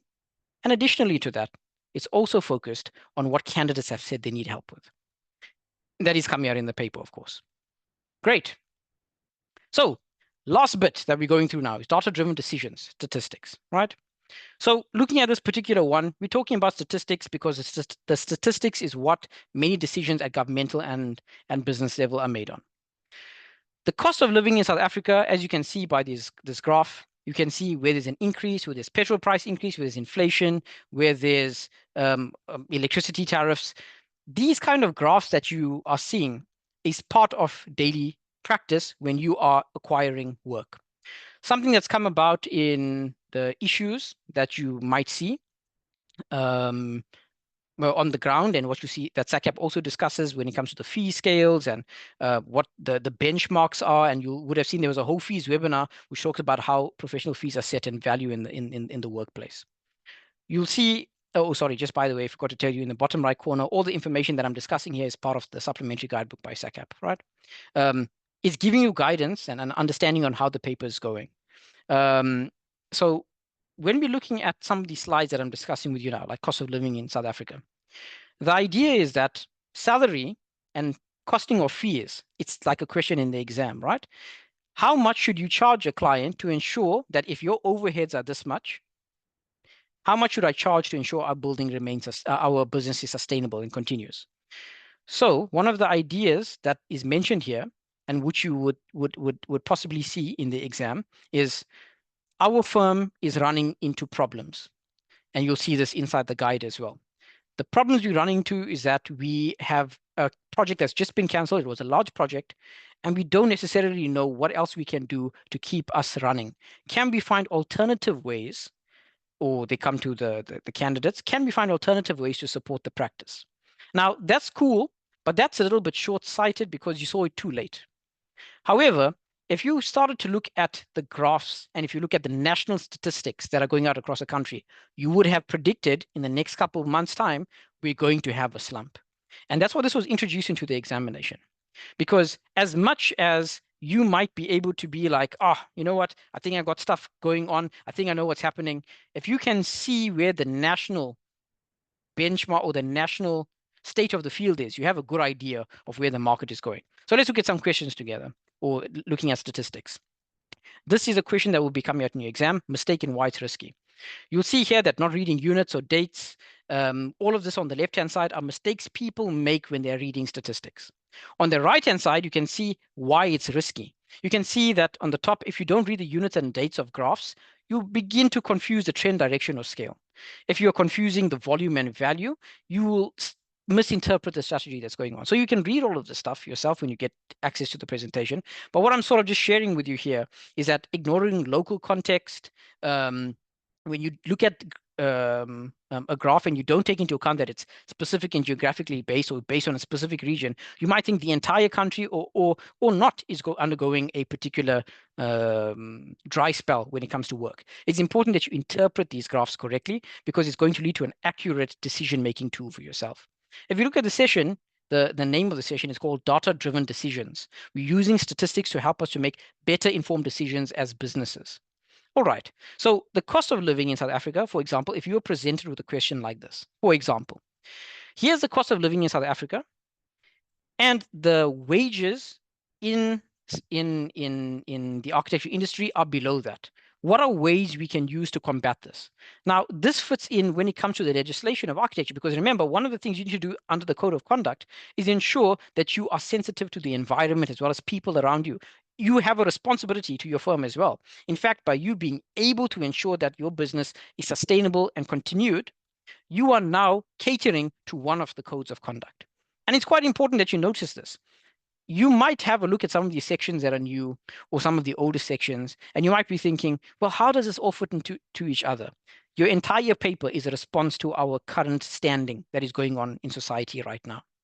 Because once you are a professional, there is not that much more support to help you through it. This is one of the last legs of support that you get before you're out into the great big world. It's the last bit of support that you're going to get before the exam as well, unless you're attending some other classes. So it's important for you to take into account, this is what the world is looking like. This is a way to respond to it. And hopefully it might put us in good stead. So let's look at this graph here. We look at national statistics. There's different types. You can see there's a bar chart here. You can see that there's these squiggly lines across the page that's here. You can see that there's Q1, 2. All of this looks exceptionally confusing. But what you need to understand is that if you can interpret a lot of the data that's here, you're able to make more informed decisions.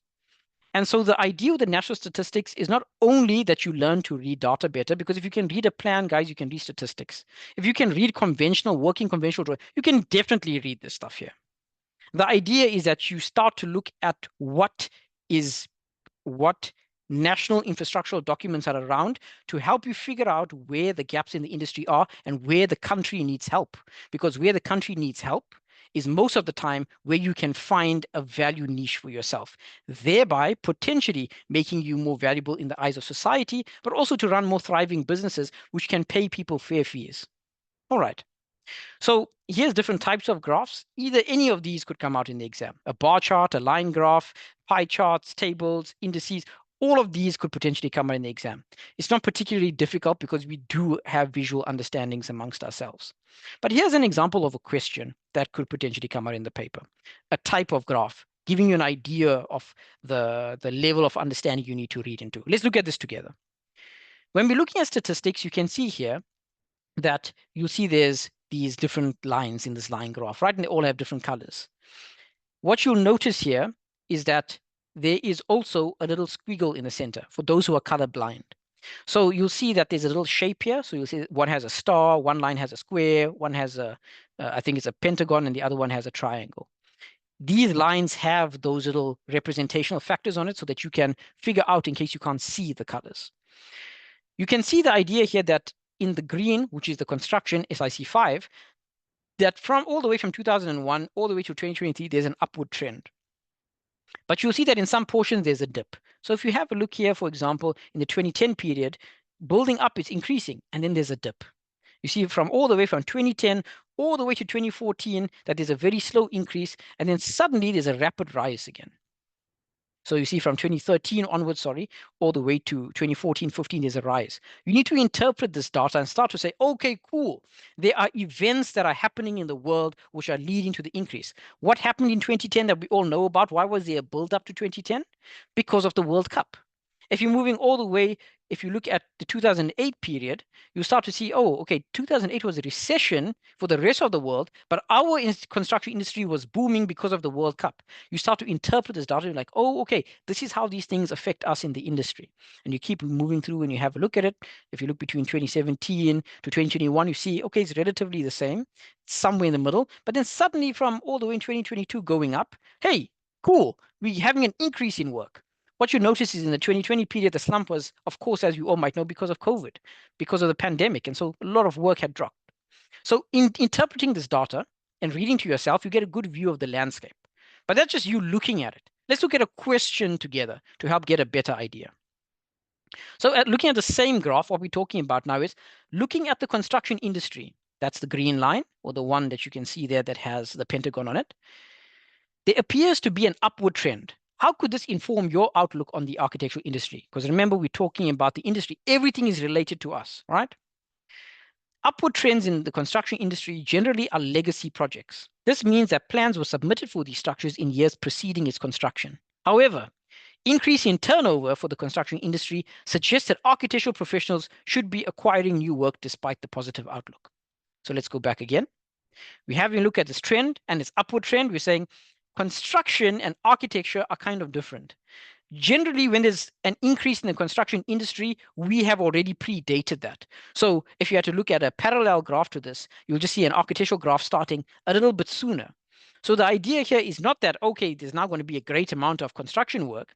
The idea is that there's lots of construction because at a period in time, lots of plans have been passed. So we need to know now that if there is a peak in the construction industry, it's possibly followed by a drop for the architectural industry. So we now need to start thinking, okay, construction is happening, that looks good on the outlook, but that means if construction is peaking, I need to go out and find more work as a business owner. Really important. Here's the second question here. As an architectural practitioner, you see these trends and consider opening up a construction division within your firm. Discuss a low-risk approach toward ensuring you can benefit from positive industry growth in construction whilst ensuring that you keep your architectural business afloat. Here's an answer to that. So they're sort of saying, okay, cool, what can I do to increase my overall earning as an architectural firm, but to capitalize on this in a low-risk way? Meaning I'm not going to take on too much of risk. I'm not going to buy too much of stuff. I'm not going to go into any unnecessary partnerships. But here's a possible answer. You can partner with a contractor and create a joint venture per project. Again, not forever, but per project, assessing its viability to ensure that your liability remains limited. Or you can move toward becoming a project manager on a construction site. FYI, in tomorrow's session, we're going to be talking about project management. This is a thing that has been discussed across the world.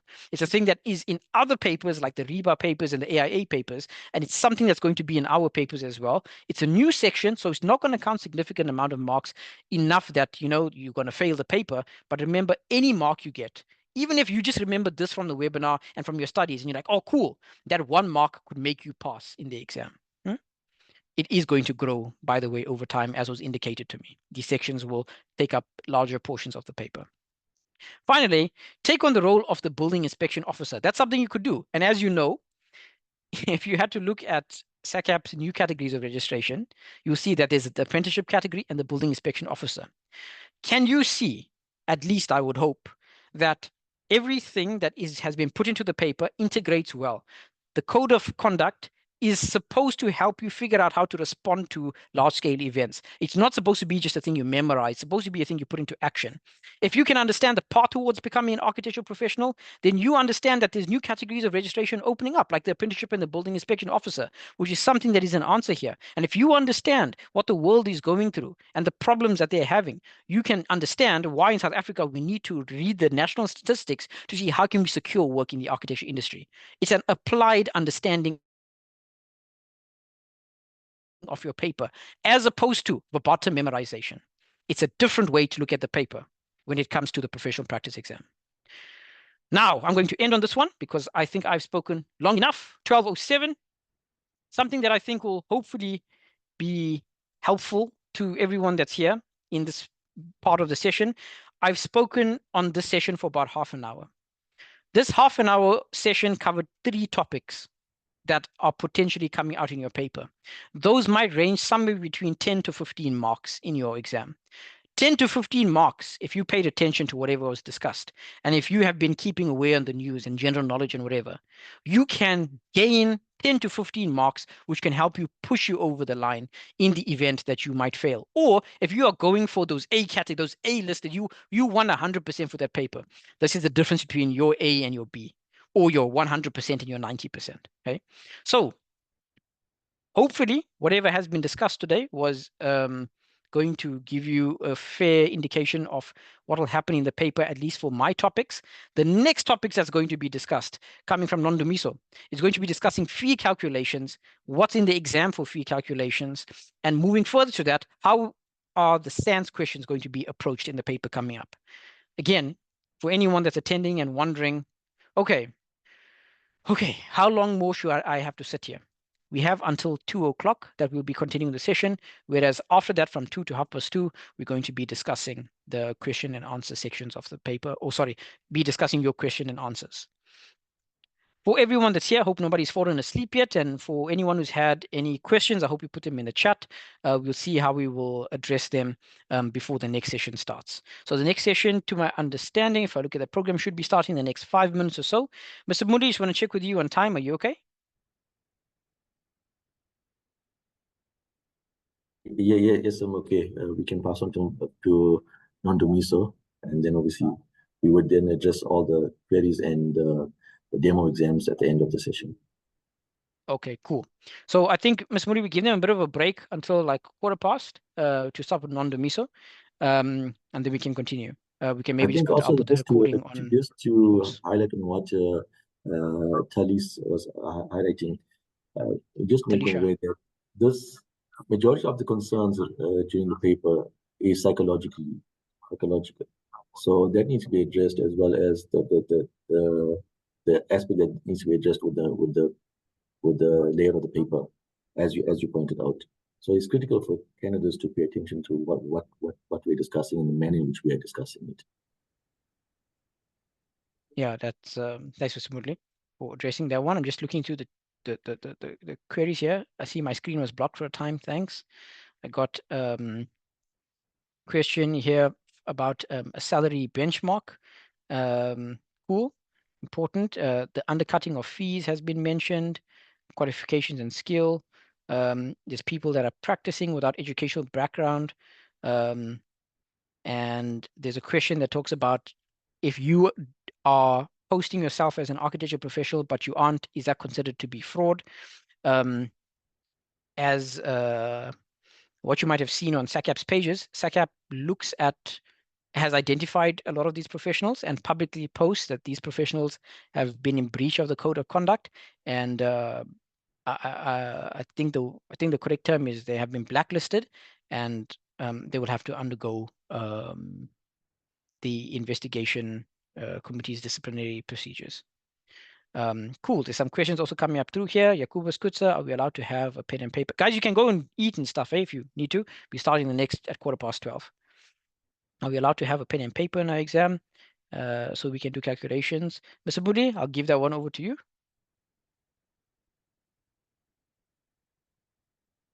Just say it again, Kiochan. Are we allowed The to have question, pen and paper? Okay. yeah. Yes, you're allowed to have materials. For example, paper 1 is not open book exams, so you are allowed a pen and paper because you would utilize that for calculations.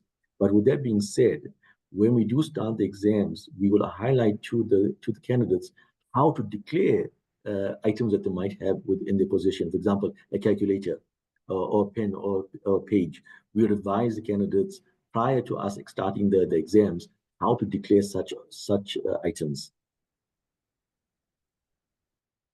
Cool. I'm going to say that, Jakubus, if that was answered, please just tell us in the chats that it's been answered. We have Andy Burrows coming through. He says, hi, I joined late. If it was covered, where do we find the SACAP study guide? Thanks, Jakubus.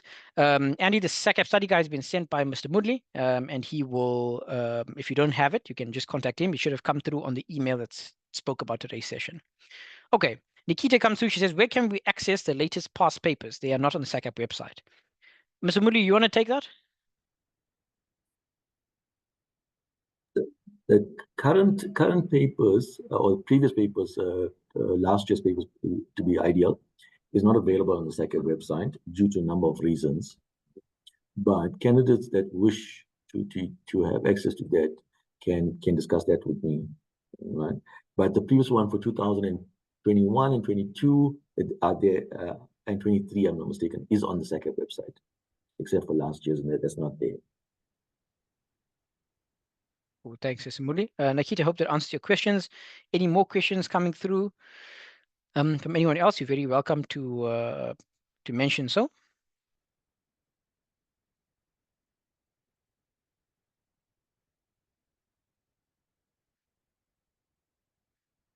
Cool. If you want, can we? Oh, yes, Nikita, you're very welcome to email Mr. Mudley, as you mentioned there. We have about 2 minutes remaining, or 1 minute remaining until we start the session. Nondumisa, checking if you're back in. Are you there? How are you doing? I'm here. Thank you very much. Fantastic. Thank you for Nondumisa. that. We had a lovely time with you. Thanks. Well, I hope it was enlightening for all the candidates that are writing the exam. You know, the aim, as SACAP discussed with us on the MISO, is to help candidates with what they found the most difficult, to support candidates when new sections come out, and also to be able to address SACAP's concerns. And part of SACAP's concerns is things like not following the code of conduct, not following professional fees, and the general state of the profession that has been in turmoil recently when it comes to a number of factors, financial and practice related. So I hope that all the candidates that are here take that, and use it to the best of their ability. Wishing them all the best. For those who I won't see tomorrow, and for those who I will see tomorrow, we'll be discussing project management from myself, with Linda, contracts, and we'll also be looking at most of the JBCC scenarios and payment certificates and so on and so forth in that paper. But Nondamiso, you're going to be covering fees calculation just now. Can you give us an insight of what we can expect coming up in the next 2 hours or 1.5 hours? Well, we're talking numbers. That's what we're talking. We're talking numbers, and that's what it's about. At the end of the day, we got to make that money. So we've got to learn how to make that money, how to calculate our fees, and how to get it right. Yo, well, Especially in the especially in the exam. Yeah, that's right. But like you said, it's about those numbers, especially when you're practicing. It's less about making sure that you're gonna get the marks and more that you're getting the money, coming through. I just want to answer the last few questions that are here, Nondamiso, before I completely hand over to you. And I just want to, you should be able to share your screen shortly after this. When will we get access to this recording? Melissa, as was mentioned by Mr. Moodley, that, or I mentioned rather in the beginning, that the intention is to get it before the exam, but the hope is that if we don't get it in time, that there's something that is sent through to you. Sometimes technical issues do happen, but the plan is hopefully next week, early next week. Basile, can we have links with regards to the materials needed for the preparation? Basile, if you look at the study guide that had been provided, or the study materials, in the study materials, it's A4 documents that have links to all the things you need. What's important, Basile, for you to note as well is that there's also, in the study guide that has been provided, there's links to things as well. But like an important consideration is that your exam is not a verbatim test only. Like there's memorization parts, but your exam is giving you scenarios you probably would never have seen before. And the way that you respond based on your understanding of the field is what's important. That's why today's session was a talk about that, right? It was a talk about what is happening in the field. It's because you need to be able to respond in particular manners to events. Now, someone might say, yeah, but how do I know what events I need to respond to? You saw the topics that came out here. Artificial intelligence, the business component, statistics. Like these are things that are happening in the field that you should be aware of, and you need to figure out how do you respond to that appropriately.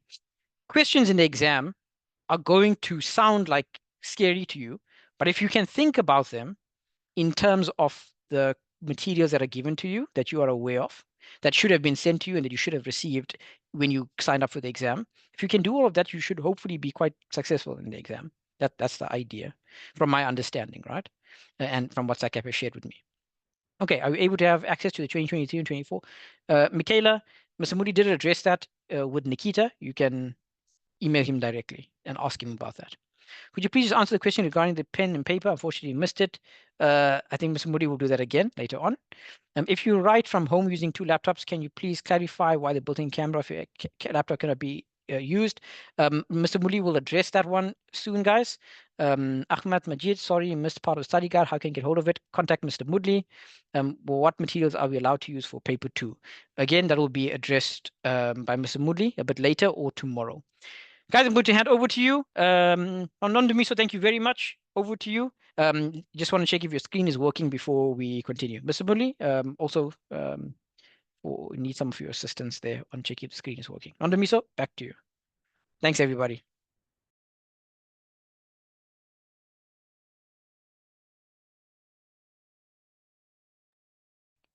I can see I'm on mute.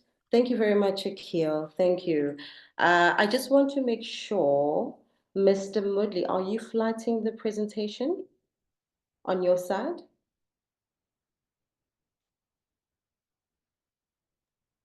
Hang on, you just need to just display there and control it from your side. Nondamiso, did you hear me? Okay.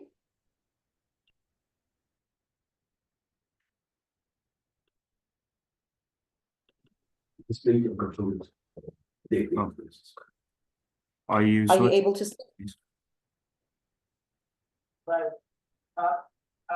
Yes, yes. Fantastic. We can see it. And if you go to slideshow, then you can continue from then on, Dumiso. Thank you. Okay. Thank you very much. All right. Thank you for such a wonderful session, Akil. And time just went by so quickly. We could have listened to you the whole day. I'd like to greet everyone. I'd like to greet all my colleagues and everybody who is here preparing for the exam. We believe in you guys and we know that you're going to do very well. We've tried to make sure that whatever it is that we are presenting today is definitely aligned to the direction in which you should be going. So again, I'd like to introduce myself. My name is Nondumiso Nene, and I am just a very small part of this great team in SACAP who have been working very, very hard all these years up until now to keep on improving how the exams are structured, the relevance that we are, not just to South Africa, but to the world globally, the trends, the facts, the data, the statistics, just to keep us up abroad, in there, up high with the rest of the world. All right, so today we are going to speak about the fee calculations. That is what is going to be my area of focus today. However, since we are keeping relevant and knowing what is happening in our society, coming back to South Africa, where we have work that is not only within the municipal jurisdiction, we also have work that is outside of the municipal jurisdiction. So we are also going to be looking at tribal authority, but that's to come. But for now, let's just look at fees, just giving us an introduction. Right, with fees and with work, we know that we've got different types of work according to our IDOW policy. So we've got low complexity work, and we've got medium complexity, and we've got high complexity. With low complexity, we are talking about simple buildings that are not complicated. And with these low complexity projects that we're talking about, it means that if you're a professional at entry-level qualification, you are able to take on this type of work. So it's got low environmental impact, low performance requirements. The design does not demand much in terms of its character. It's got low technology building methods and minimal structural, civil, and mechanical services. So this is something that, based on what you have learned throughout your career, from school, from tertiary, until you've been qualified and written your board exam, you are able to just take on this work with much less difficulty. Then we also have medium complexity. Now, medium complexity begins to then just push it up a little bit. It's not, again, it's not as complex. It's relatively uncomplicated. It's within that group with medium impact to the environment, medium performance requirements. It's average in character in terms of design, what it needs, the input that it requires in design. It requires non-complex structural, civil, mechanical, electrical work. So it's work that can be done whereby it responds to perhaps a design and supply specialist. All right. And then we have high complexity. High complexity now is the type of work that is on a higher level, right? It requires much more input in terms of design. It's got high performance requirements. It's demanding, so it's got demanding and sophisticated levels of design and detail. It's complex. complexity in the projects and complexity in the structural and electrical, all the different consultants, you know, mechanically, electrically, you may require much more detailed, you probably require a whole professional team to work on these types of projects. So all of these complexities relate to who actually undertakes the work, and also relates to how do we now apply our fees, where do our fees fit in? Can everyone hear me? Yes, I believe your slides are not changing as you're presenting. Okay, thank you for that, Vincent. Not a problem. There we go. Yes. Thank you. And so, sorry, because we are not very focused on the different complexities, we'd only flighted the low complexities, and I would just speak about the others. So our cost-based fee calculation is again influenced by what is the complexity, right? Also, since we've spoken about the complexities, we now know on which table we are going to be focused on. If it is a project which falls in the group of low complexity, it means that our fees will be based on that particular group of the fees. Secondly, budget. What is the budget?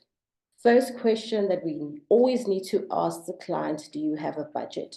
It happens that most of the time clients don't have a budget, and you may find that as an architect, as a professional, architectural professional, you may need to engage the client in helping them to establish what their budget is. I know that it may be out of our scope, but in terms of consultation and experience, you're able to guide the budget. Not to say that you are stipulating what the budget is, but you are pointing the clients into the right direction. However, it is the client's responsibility to provide you with their budget. Am I still audible?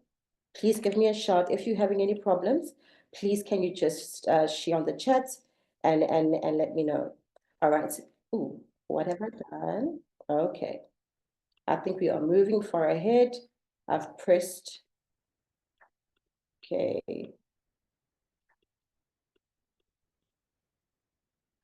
I'm a bit lost now on my own slideshow. Okay. Let's try and go back. There we go. What is the primary fee? We are getting to all of these. What is the primary fee? We need to establish what the primary fee based on the table that we will find on the complexity that will be selected for that particular project. We need to work out the secondary fee, which also falls within that specific table, and then we will calculate the full fee. Right, so we are now going to move on into our stages, our fee calculations. And this is an area that sometimes gets to challenge us a lot. It needs us to sit down and be able to understand it fully so that we're able to charge and calculate fees correctly. Right, before we move on to that, we've also got to understand our project flow.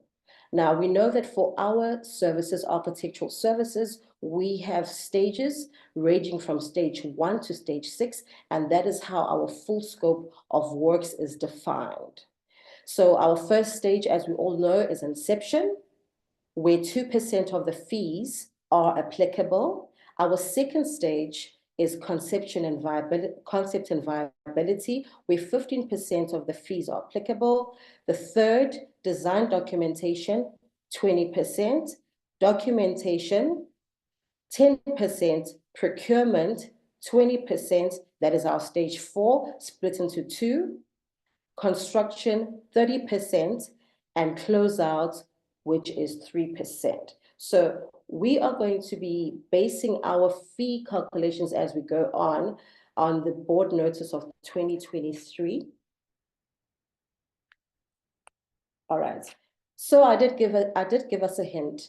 that we are going to be maybe exploring our scenarios based on the gray area, which is work that is outside of municipal jurisdiction. Most of us are used to doing work within the municipalities where we take our building plans, our clients gives us our brief, we formulate our free proposal, there is agreement, and we are appointed. We process the design according to the municipality. So the normal procedures that you will go to the municipality as the professional, get all your SG diagrams, all the diagrams that you require, the services diagrams that you require, the site constraints, consulted lumps, get all the building controls that are necessary. Now we are also going to look at work that happens outside the municipality, which is tribal authority land, where a whole new set of rules apply, although as professionals and as the code of conduct, nothing changes. All right, so some of us may not know much about what the tribal authority looks like working in that space. So this space is really land that is owned by the tribal authorities. So if we make a comparison between tribal authority and municipal lumps, which is our SPLUMA, see, our process is run like this, as I just previously summarized. We've got a different set of processes in terms of the municipality. We have rezoning.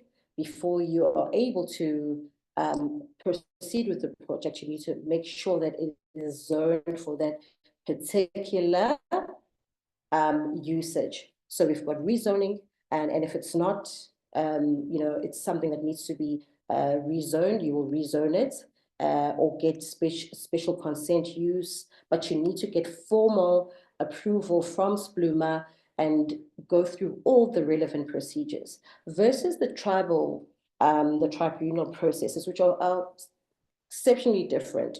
You do need to obtain consent, which now is becoming a little bit more formal than before, where things are being written on paper, but you do have to get written or verbal allocation of your land, where the process is, instead of getting a title deed, you just get a letter that says you are now the owner of this property. And if you actually ask for that letter, but it's simply a group of community members, including the Nduna, coming together and officiating the land to say that this land belongs to Mr. Zuma. Now, this becomes a huge confusion with the municipality, because there are certain rules that apply on how land should be developed versus traditional processes which have no rules altogether. So when you want to develop land now, as a developer, I'm a developer and I'm coming to you, the professional, requesting that I need perhaps to do a particular, say, petrol station in a rural area. And perhaps that land is zoned for maybe farming. You would then, as a professional, need to engage with the municipal authorities to get the zoning, because they want to enforce all the land use protocols on this tribal land. So it's a big confusion, which I think our powers that be need to find a way to merge together so that we can be able to develop these communities in a much more structured way, which will benefit the professional at large and the built environment. So as we spoke about, you just get in the tribal authority, you just need permission to occupy. So it's that letter. And the land is, no one tells you that there are building lines or you can do this or can't do this unless it's something that will impact on the community. That's when you go start knocking into the Nduna's office and he will take you to the tribal leader of the area to then give you or obtain your permission for a community development project. But it's a whole different set of rules. But now, if you're needing to get funding for the project, you now need to go back to the municipality and find a way to engage with them so that a more formal processes can be engaged. So yes, it's a matter of balancing, but there are ways that these processes can be done, and LUMS still is the department that gets involved in the development of tribal land when it comes to land use and assisting professionals to be able to assist the clients. So this is just a background and an introduction into a new section. So we've spoken about that, the land ownership issue. So it's the land is governed by tribal leaders. However, there is a clash at the top where because there aren't any formal processes, investors find it difficult to invest in tribal land. Hence why we don't find ourselves having many projects in this area, because since there isn't a lot of regulation that can't be enforced, right? Funding becomes an issue, because how does the value of the investment get measured? So yeah, and also if we look at our roles as the built environment professionals, we need to then come in. It is in our best interest to educate the public, to serve the communities however best we can, even though there are challenges of affordability, to protect the public in terms of we understand the environment and how development should happen, how we need to create spaces that give human dignity, integrity, and also deliver quality, although we know that there are challenges of the financial aspects, which we're going to speak about as we follow.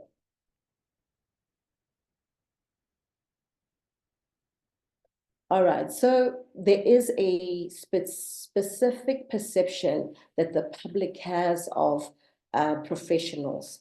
We professionals are seen as people that don't understand how this tribal authority business works, of which to a certain level we don't, because we have guidelines that we need to follow that are based on how our regulatory board has established them. So, they find us to be expensive, they find us to be pro-government and out of touch, hence out of touch with what their needs are as a community.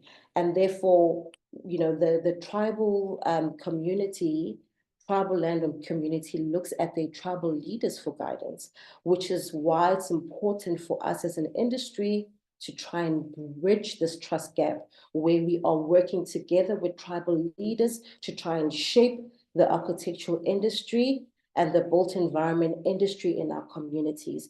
Because if we don't, there are safety and aesthetic impacts that these communities are going to continue to suffer from. As we can see, yes, we have beautiful developments in places like Limbombo and other areas that we find in KZN, right, where people who are educated, who have been educated by professionals and by the industry, right, understand the importance of the professional team, of having a professional in the team or in as their leader to lead their building projects. And so in places where we are having these problems of lack of the involvement of professionals, which is the majority of the areas, people are actually dying. We are speaking about this because it's important. It's a very, very gray area, which we are struggling to actually understand how to work with. I think in these previous rains that just happened, we had a family here in KZN that, the house literally slid There was a landslide, meaning that one, there wasn't an architectural profession. Two, there was obviously not an engineer involved, because if you can't involve an architectural profession, you will not involve an engineer, because it is our responsibility to then advise it to say that, listen, we need a geotechnical report to assess the condition of the land. And remember that some of the tribal leaders do not have knowledge of land. Yes, some may do, excuse me, but many of them don't. And so they are not able to advise people. A lot of cases are happening around the country where fire, because there's no fire design, where flooding happens, where collapses happen, and kids, children, parents, grandmothers, families are dying because of these issues. And these are issues that we as a built environment can get involved in and find a way to penetrate this industry. And of course, the aesthetics. We want our country to look beautiful. We want a specific language that speaks to the different cultural groups to come out. So we have 11 different languages. We should have those languages even in our architecture, where it speaks the culture, it speaks the diversity. However, lack of us in the industry, in the areas of tribal authority land, prohibits that. Social impact. There are so many aspects that are being sidelined because of our lack of involvement in this area. Okay, so there are opportunities, much opportunities for us, as we spoke, to educate, to advocate, to have partnerships with tribal authorities, to build capacity by offering CPD workshops. I know that SACEP is already doing such things.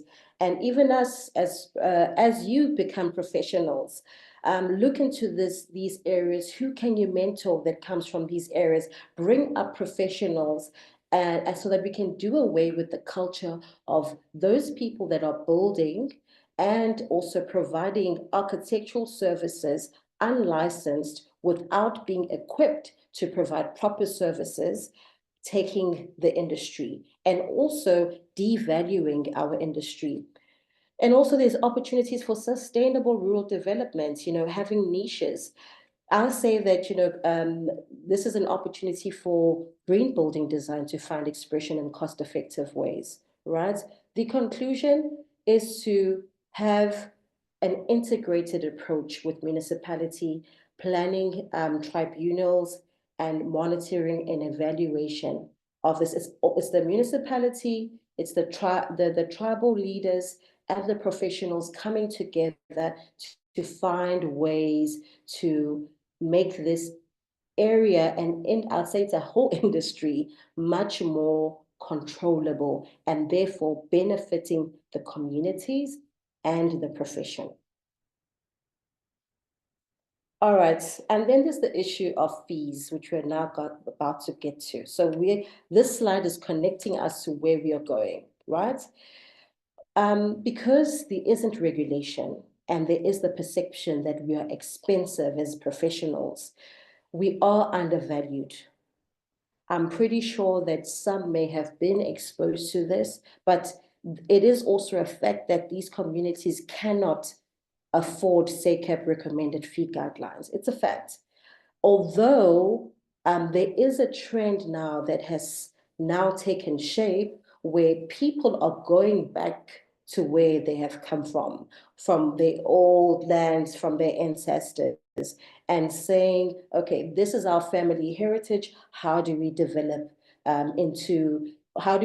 estates that have got some sort of value? So it's important to bridge that gap of education so that we can also balance out the scales of economics, because there is a reality that these homes are being designed by unregistered professionals because of the affordability.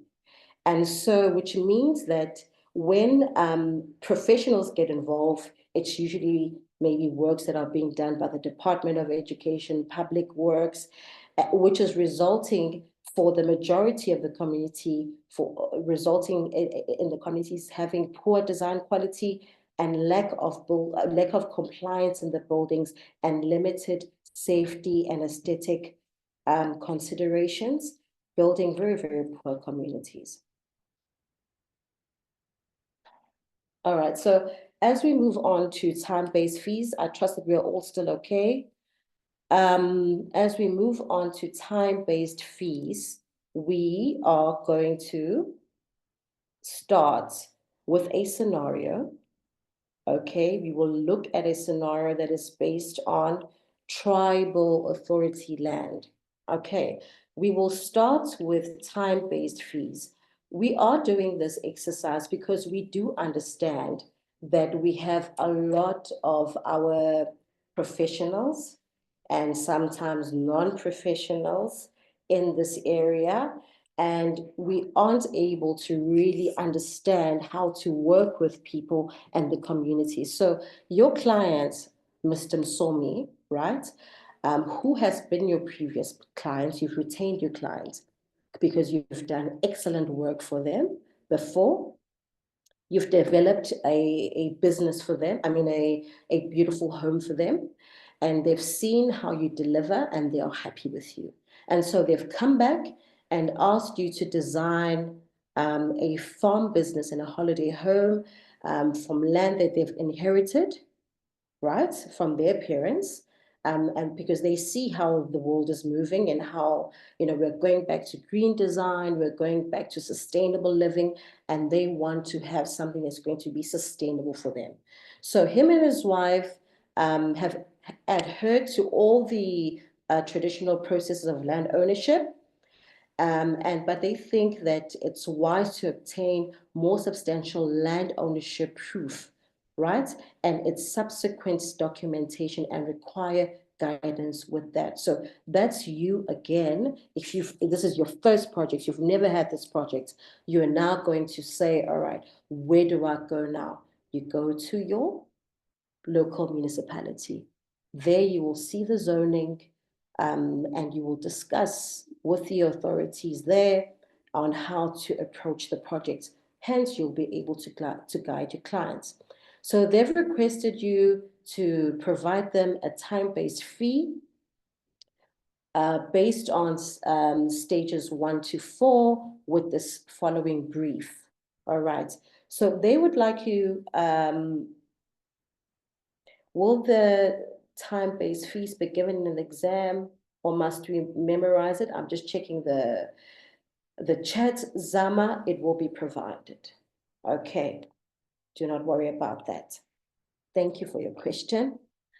So the brief is a double-story house, 4 bedrooms, 2 identical outbuildings. I believe it's for the functionality of their property. An open truck parking shed. I believe it's for their plant equipment. A storage shed with a workshop to be able to work. 2 identical staff accommodation units. And then they want you in your site development plan to allocate farming land for cabbages and spinach, because that'll be the business for the day, and also allocate land for a crop because they want to own some cattle. All right, so you have been, as a principal, you have engaged your manager in your office. This is the first project of this kind in your office, and you need to now establish the time in which it will take. And your manager has said, and your team has discussed, that it will take at least a period of 5 months to complete works from stage 1 to 4.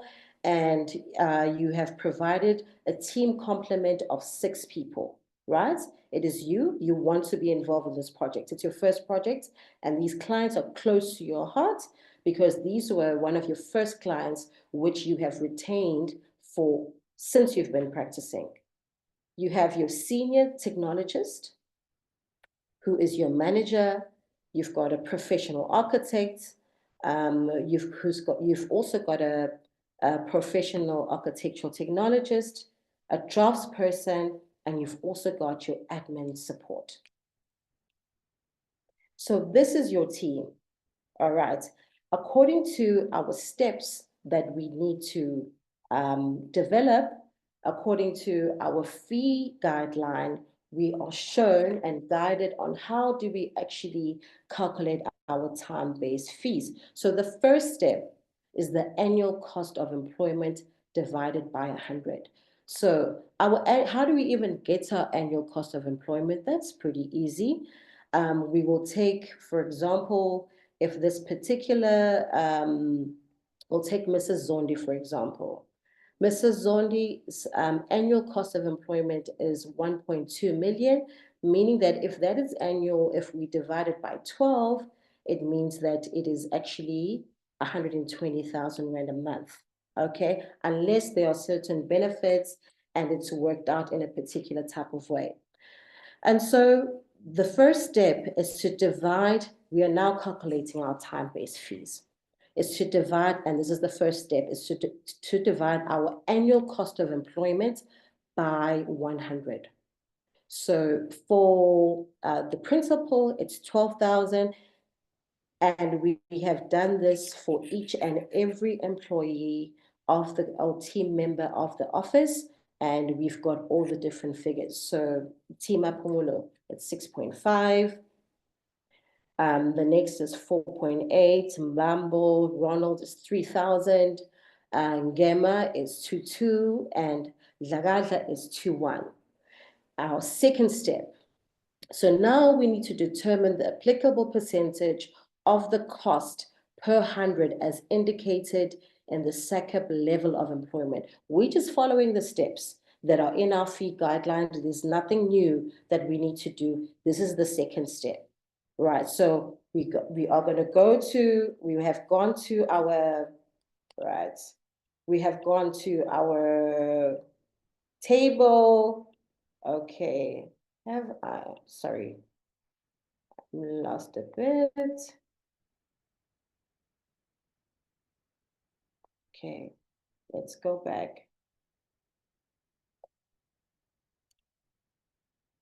Okay, it's fine. We'll go to our table once again. Our table will then show us what the percentage that is applicable for each employee, whether it's under we've got different categories where it's the principal, it's the manager, or there's a certain level of experience for each.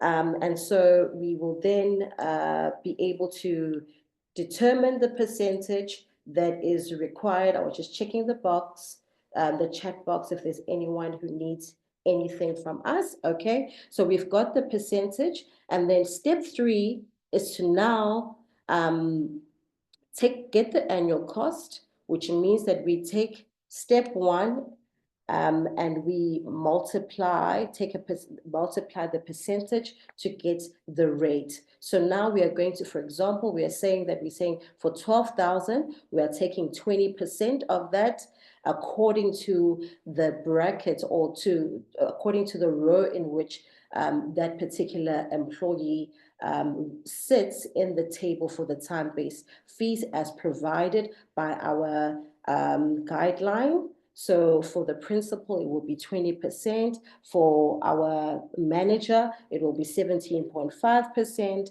And so it goes for every employee. We've got a specific rate that is relevant to their registration.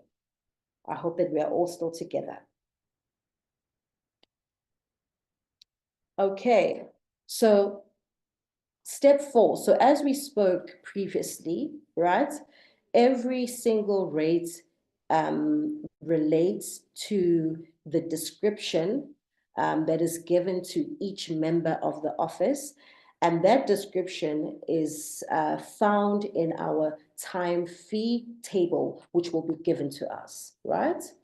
And so we've now also estimated the amount of hours that each team member is likely to spend on the projects, because now we are establishing our scope. We've been given a brief, we've established the scope, and we've understood and given, based on our experience, how much time we think or believe we are going to spend on the project in order for us to be able to get to a rate that we can give our client.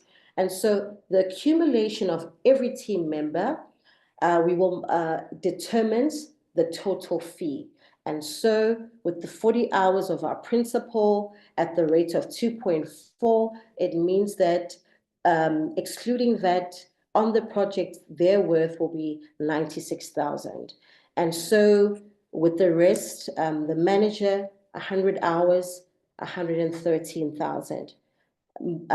Our architects, 200 hours, 158,400. And so it goes on for everybody else, excluding that. Now, it's important to understand that when we are first primarily calculating our fees, they are excluding VAT. And remember that our VAT has not gone up. I know that we've had backs and forth with talks and decisions being made and reversed. Our VAT remains at 15%. So even as we are calculating in our exams, we are using 15% as the VAT rate that is now been agreed on currently. All right, and so our fees excluding VAT as a total at the bottom is 630,650.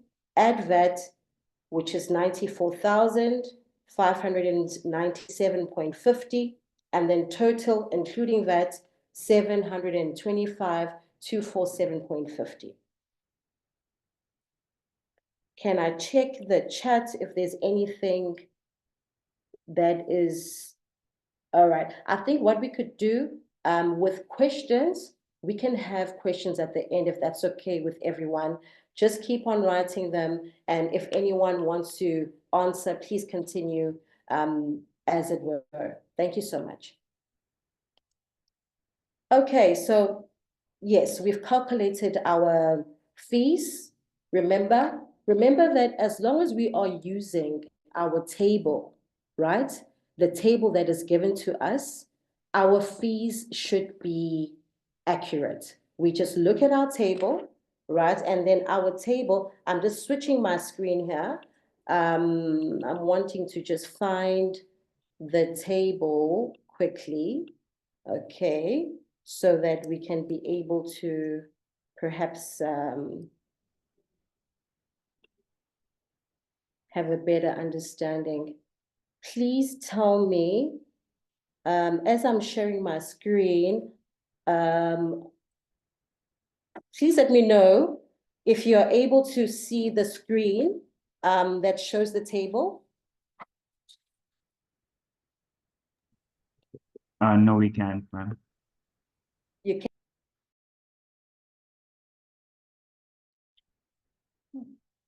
All right, no, let's just continue. Sorry, but I just wanted to share that with you. But the table that you'll be using is the table that will be given, and it is the same table that is within your guideline.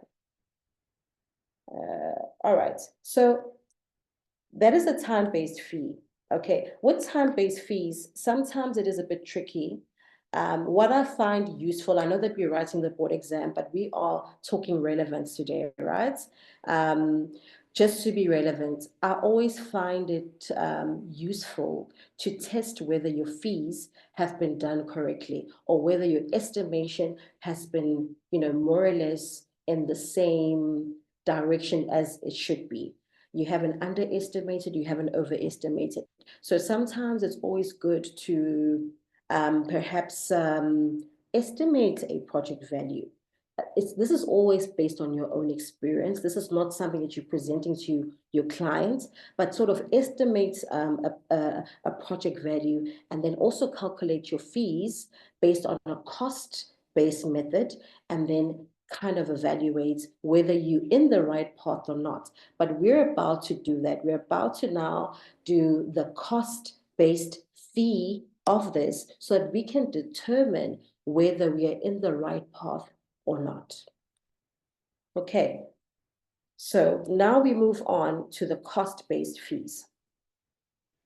So your client now has come back. He's a professional project manager, right? He's come back to you and said, listen, I've looked at your fee proposal, okay?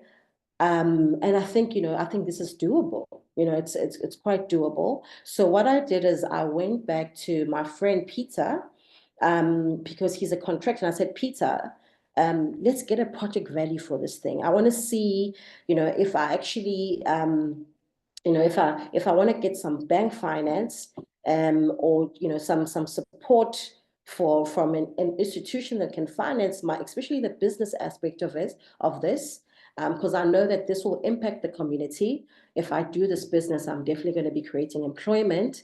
And I know that I'll also be supplying within this, meaning that I'll be bringing some money into this area.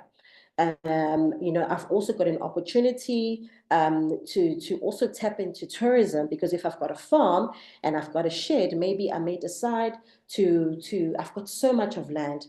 My land is over 10 hectares up, and I've got a possibility of even having a little farm to table restaurant in the future. So I want to do this project. Let's get deeper on this project. And so your client says to you, all right, there's 12 million, because he's spoken to his friend Peter, and now he's asking you, let's do a full-on stage 1 to 6 fee proposal. Sorry, stage 1 to 6 service offering from you. And you've now said to him, okay, now definitely I think this type of work, we can definitely put it towards the medium complexity. And so we need to work at our fees based on those calculations. And so we spoke about our complexities earlier on, the type of buildings that require what type of effort. And so our project will sit in the medium complexity category. All right. So based on the table above, right, we saw that firstly, our client gave us, this is given, the value of works, told us that the value of works is 12 million rand, right? Our primary fee is 831,246.74. Okay, that's our primary fee. Now we are calculating our project-based fees, and this is step 1. Easy and simple. Keep it simple, and use what's given. You're just using what your client has given you, the budget that's been given to you, and you're using the fee guideline that has also been given to you. Wait a minute. I think I may have, okay, no. Let's leave that one out. All right, the primary fee, the secondary fee. Now, according to the row in which we sit, which is row 6, right? Remember that our project is 12 million and it falls within this row. Our secondary fee will be calculated on 9.88% of the balance above 6,501,000 rands. Okay? And so that's what we do. We take our 12 million, we subtract 6,501,000 rands, and that is what we will multiply with 9.88%. What I love about the SACAP table that is presented to us on the fee scale document, it shows us step by step. It's simple. These are easy marks. You just need to understand your steps. Step 1, step 2, step 3. And within step 1, if you can formulate your simple ways of knowing that you start with your value of works, your primary fee, your secondary fee, and then you've got your professional fees. And so you then multiply that difference, which is 5,499,000 by 9.88%, and then you get your secondary fee value. And then now you combine your primary and your secondary fee to get your total architectural fees. Are we all still okay? So now we've got our total architectural fees in terms of the project fee value. For interest's sake, guys, we just did time-based. On time-based, we were on about 600 and something thousand, and now we are on 13 million. But remember that on the previous 600 calculate time-based fee calculation, we are on 600 and something thousand before VAT, and here we are also still before VAT. Although we are on 1.3, almost 1.4 million, this is from stage 1 to 6. Previously, we were doing stage 1 to 4. So, but we can already start to get an indication of where we're going. If there's anybody who's interested, for interest's sake, I'd like you, I'm just going to go back quickly. I'd like somebody there on the group to please multiply, to take this value of 630,650, right? And multiply that by 133%. Why am I saying 133%? Remember that according to our stages, our stage 1 to 4 equals, what is it? 67%, right? Because our stage 5 and 6 equals 33% because 5 is 30 and 6 is 3. Can someone please do that calculation for us, please? I think we've got an incorrect figure of 83. Okay, yes.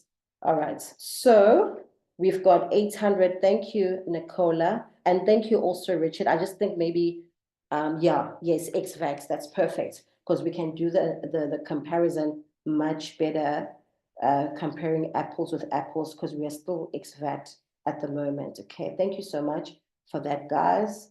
So that's 838. All right.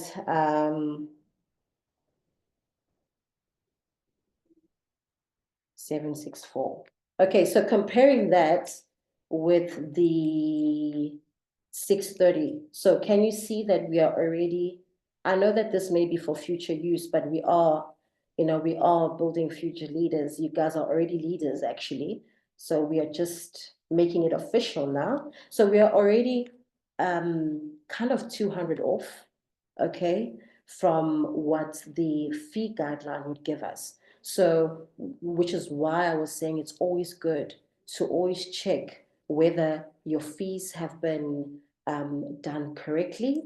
Are you in the right path when you're calculating your fees? So as you do time-based, you also do project-based, even though the client has asked for time, but just to see that you're in the right place and you haven't undervalued your service or overvalued it. All right, but thank you so much. But that was just solely for that benefit. Okay, so let's continue. So let's come back here to step 2, right? With step 2,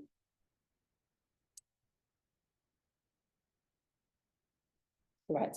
On step 2, it is important that as we proceed with calculating our fees, in fact, it's much more simpler in any case to calculate your VAT now. So that as you're distributing your fees according to the table, the stages of the stages. So according to stage 1, stage 2, stage 3, up to stage 6 with the relevant percentages, you are working with the amount that already has VAT added to it. So we add our VAT, and that will be important that you, if you get this question in the exam paper, you make sure that you follow these steps just as is. Okay, so now here we've got a table. Familiarize yourself with this table. It really helps. Even if you try and copy this type of system, it's a recommendation. I'm not saying do it as how I have done it or how it's been presented to you, but it just makes your working out easier. So when you know that you've got your stages lined out accordingly, you've got the name of the stage lined out accordingly, you've got the applicable percentage as your next column, and you've got the amounts going down, and all these amounts are including that. Okay.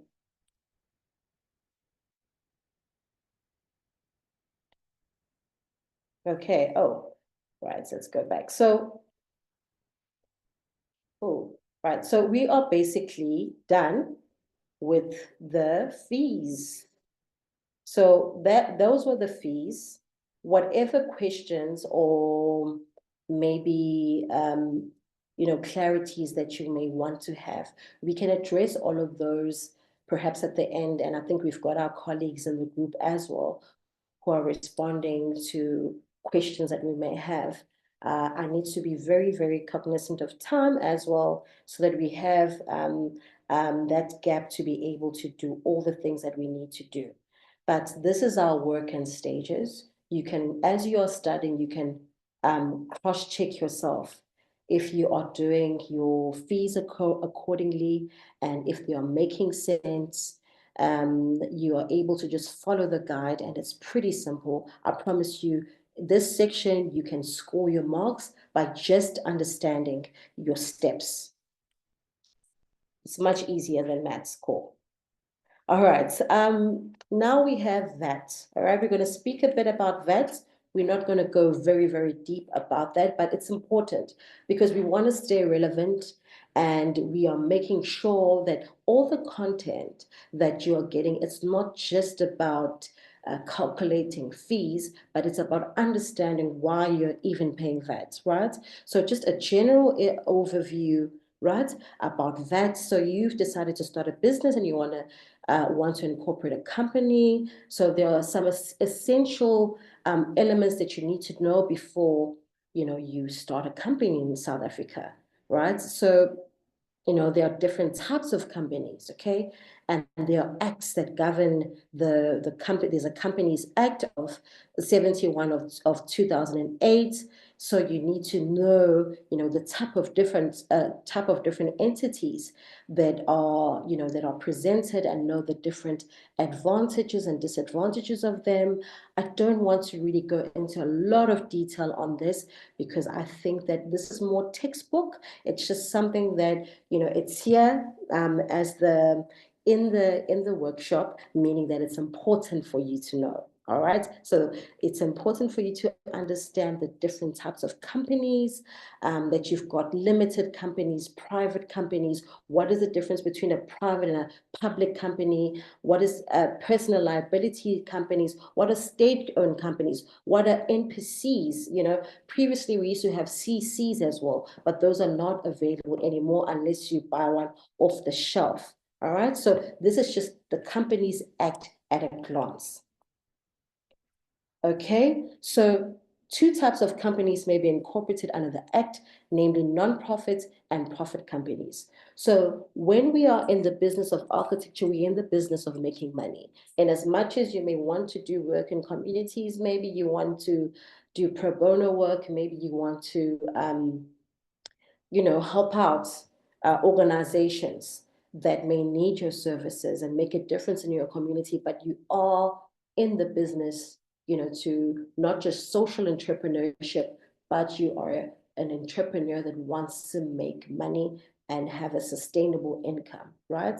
So you have to look at all these different companies, like I spoke about the CCs as well, that used to be in existence, but they are still, although they are not really being newly registered, you can only buy one off the shelf these days. All right, so that was VAT. Cheapers.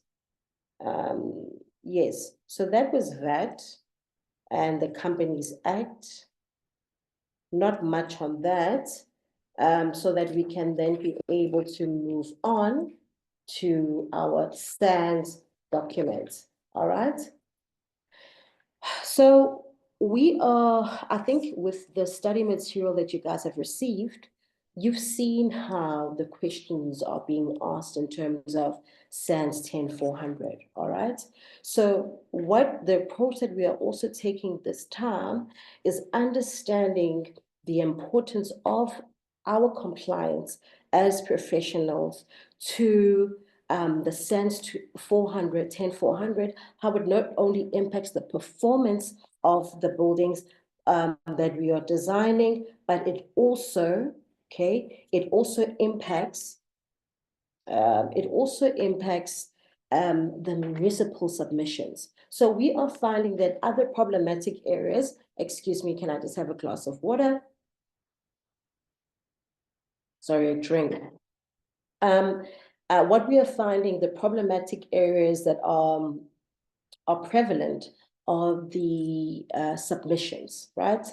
Clients are complaining, a lot of complaints that come through to SECAP are mainly, or a lot of them have to do with municipal submissions, where things are going wrong, plans are not getting approved, and you find that that also becomes a pain to the professional who's also conducting their work accordingly. Sometimes it's not the issue with the professional not knowing what they're doing, but the issue, perhaps sometimes it's within the, the plan assessors side, where, plans are delaying, but also, it's important for us to also acknowledge our contribution to this, okay?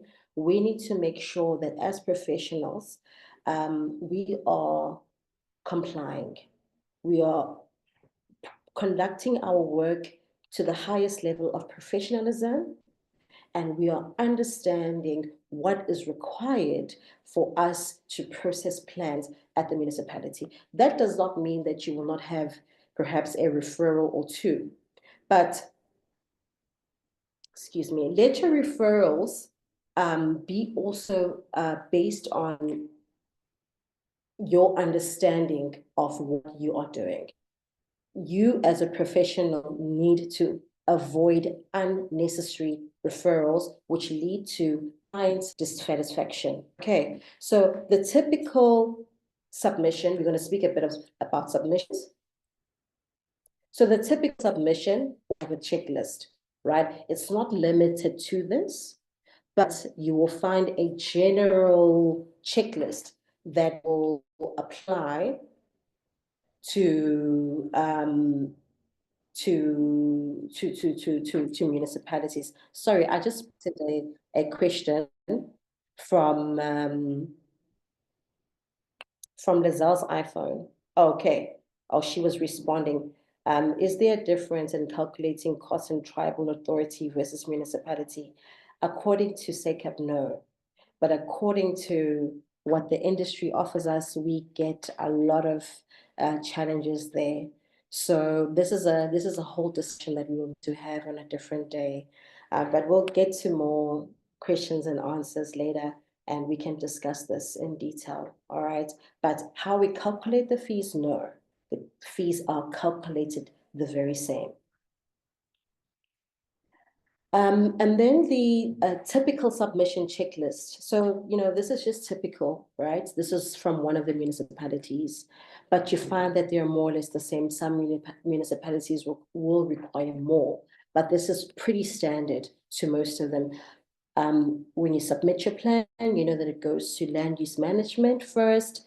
They check all your controls. They check, that you've complied with your building lines and all the things, the requirements that they need, and then it moves on. Once it's approved, then it moves on to DAA, which is development applications, that now assesses the technical functionality of your building design and how it operates and the compliances, your plumbing, your sewer, your stormwater management. So they go into the technical, operational, and functional aspects of your building. And and so you found that you submit your plan, and then you're highly likely to get a referral at development applications, but even then it shouldn't be a love letter, right? Like a love letter that you receive from your long lost lover, something as long as an exam paper. It should be one or two things. It's normal, all right? It's pretty normal. But once we start having referrals that are unnecessary, especially at lumps.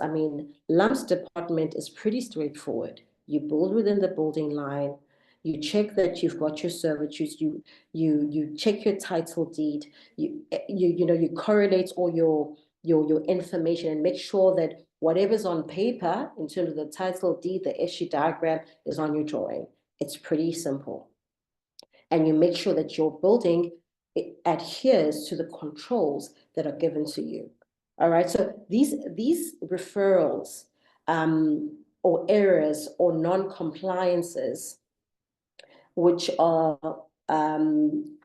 due to the the building assessor, the building plan assessor not being satisfied with what they have been given. So these are given back to you for you to fix.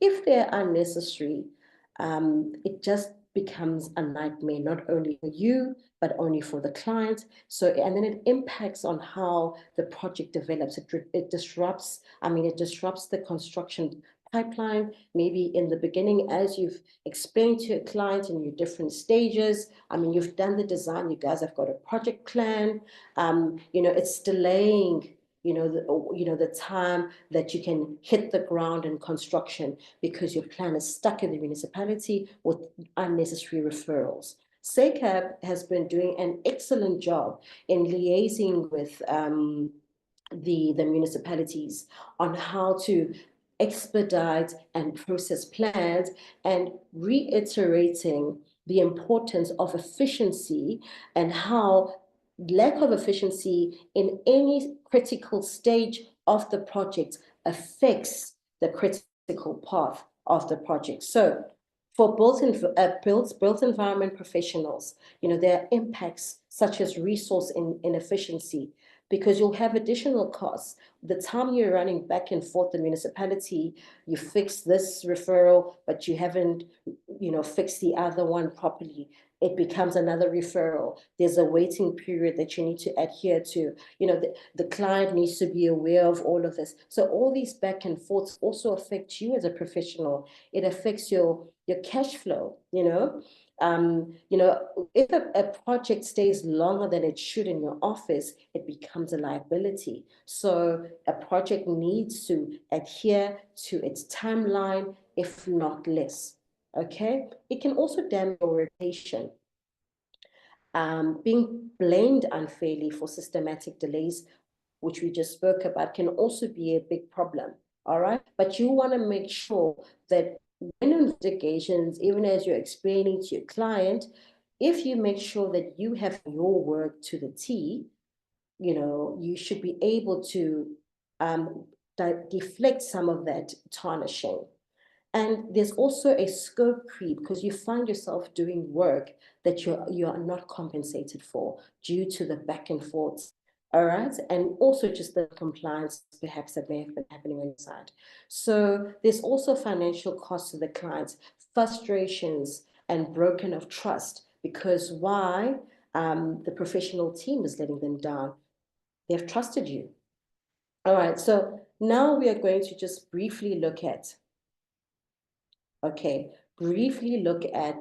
the work within municipal jurisdiction, right? We're going to have a look at a site plan, right? Site plan. And in this site plan, we are going to look at the various compliances that we should generally have, right? For the site plan, or for a submission. Okay, so we've identified the compliances and the non-compliances, maybe the weaker spots. This type of site belongs to an area where there isn't any municipal sewer. So all the sewer has to be done within the property, okay? Meaning that you need your septic tanks and your soakaway pits and all your areas for absorption, basically for your services, your wet services that run on your site. So firstly, any standard plan, according to SANS 10400A, you need to make sure that your scale in your orientation, it must be stated clearly. You need to make sure that you have your North Point. I know that this may be basic to some of you, but these are the type of referrals that come back from the municipality, and it poses a lot of problems where there are simple things that could have been avoided, where the professional could have just made sure that they complied. Building lines, it's a given. Lumps will tell you that you need your building lines to be X amount from on the roadside, on the sides, to the back. So make sure that your building lines are compliant. Okay. Your access and driveway. You need to clearly indicate your access and driveway. In this particular plan, the access is indicated, the driveway is indicated, but perhaps maybe a gradient would have been necessary, definitely. So on that aspect, that if I was the plan examiner, I would have deemed that part non-compliant.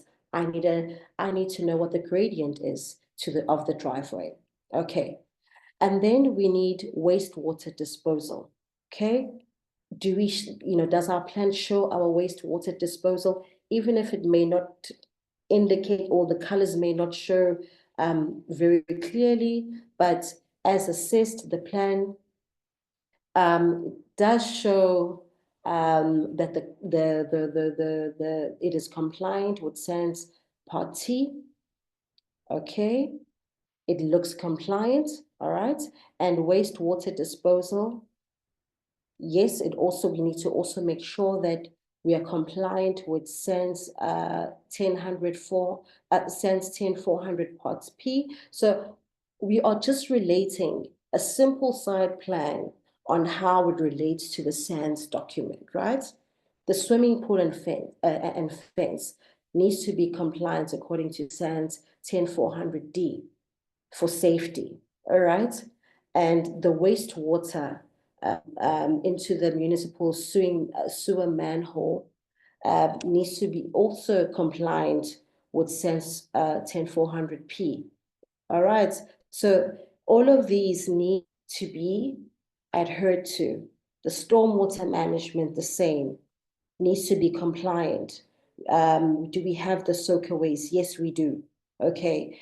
And are they the correct sizes? Because as the professionals, we engage with our engineer, who will then do all these calculations according to what the demand is for our building. And we need to make sure that all that compliance is met. Okay, again, we look at, we've spoken a bit about sewer and our septic tank.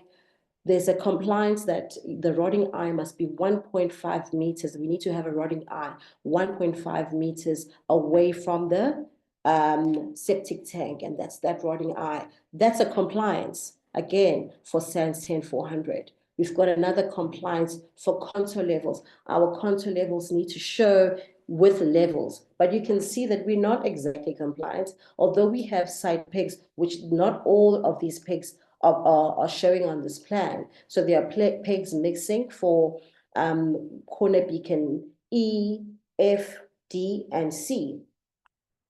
All right. Oh, well, C we do have. Yes. And so we have a level of non-compliance. The contours are there, but the levels are not there. And so we can't really read properly on how our site is supposed to work. All right. Have we identified our neighboring properties? It is a requirement that you put in your ERF numbers of your neighboring properties. If you had a neighbor on the, at the back or on the roadside, if there wasn't a road this side, if you had a neighbor on this side of the property, again, you would then be showing that, etc., etc. Yes. ERF sizes, do they comply? We've spoken about the pool, the building lines, we've spoken about the building lines, the JoJo tank, every single element that you put on a drawing needs to comply. At school, we used to be taught that every single line has a cost.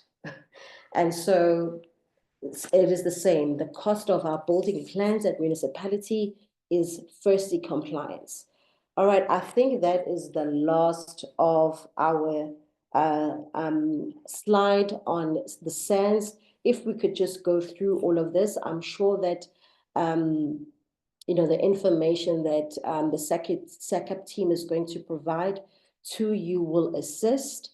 Mr. Moodley will confirm. Are you going to share this workshop, Mr. Moodley, the recording? All right. Okay, Mr. Moodley will confirm that. But these are the references, guys, that we Yes, have. yeah, yes, Dumiso, we are going to Yes. share it. It will be one. It will be on our what do you call it? Our YouTube. Secondly, it will be on our library, which is on your profile. You go to the library, you will find the link there. Thank you, Chief. Thank you so much. Thank you so much, Manetsi. So there you have it. You'll be able to go through all of these slides again, just to refresh yourself as you're studying, and really do pay attention to everything that's been presented today, as it is a guide towards some important elements for not just your career, but for the paper, because that's what we are preparing for. Okay, and then these are some of the references, and you'll be able to access all these links as well.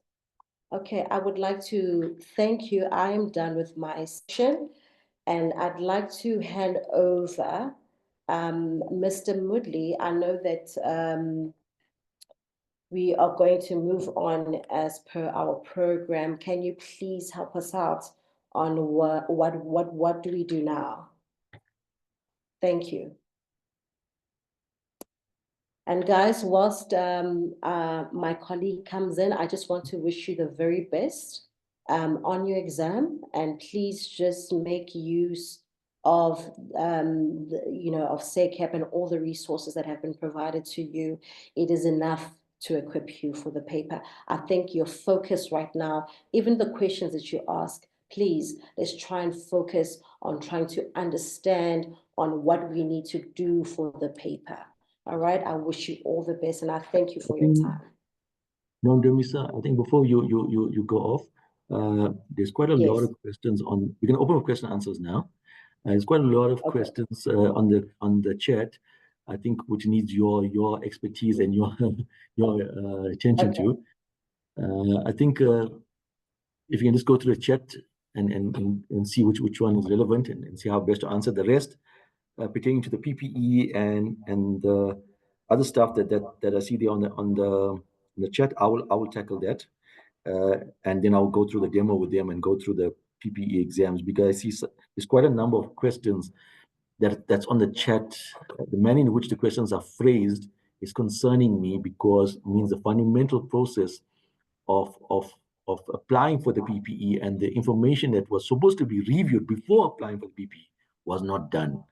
And that's concerning, because obviously the candidates are going to start to run around for the last minute trying to figure out what to do during the exams, and that's already a problem. But nevertheless, I'm going to try to answer as much questions as possible and guide them as much as possible through some of the questions I saw on the chat.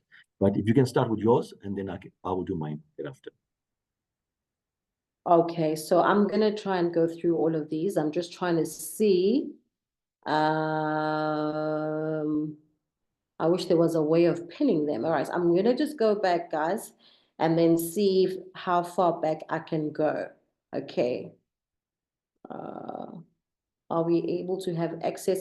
Please, colleagues, Mr. Moodley and all my colleagues that are here, please feel free to just jump in where necessary. Okay. Are we able to have access? Okay, that's not mine. Please answer. Could you please just answer the question regarding the pen? Okay.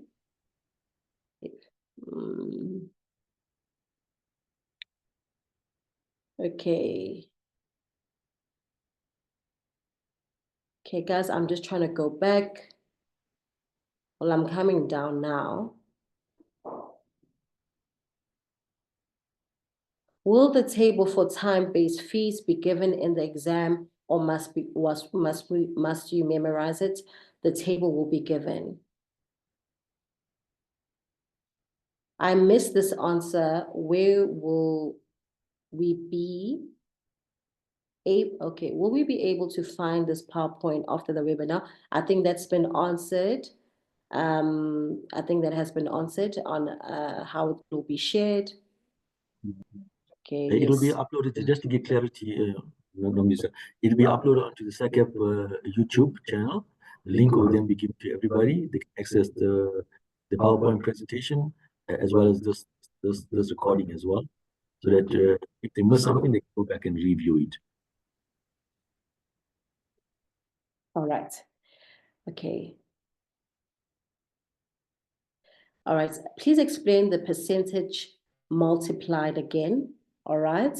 Is it the percentage for the stage of the architectural process? Example, stage 1, 2%. Okay, I'm trying to understand that question so I can answer it. I think it is Nikita. Nikita, can you unmute yourself, please?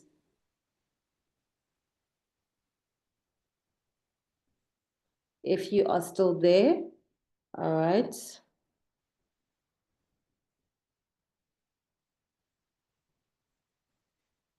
Okay. I think, Namisa, I don't think they have the right to speak. It's Nikita Smith, correct? Oh, they don't. All right, fine. Okay. So I'm going to try and understand.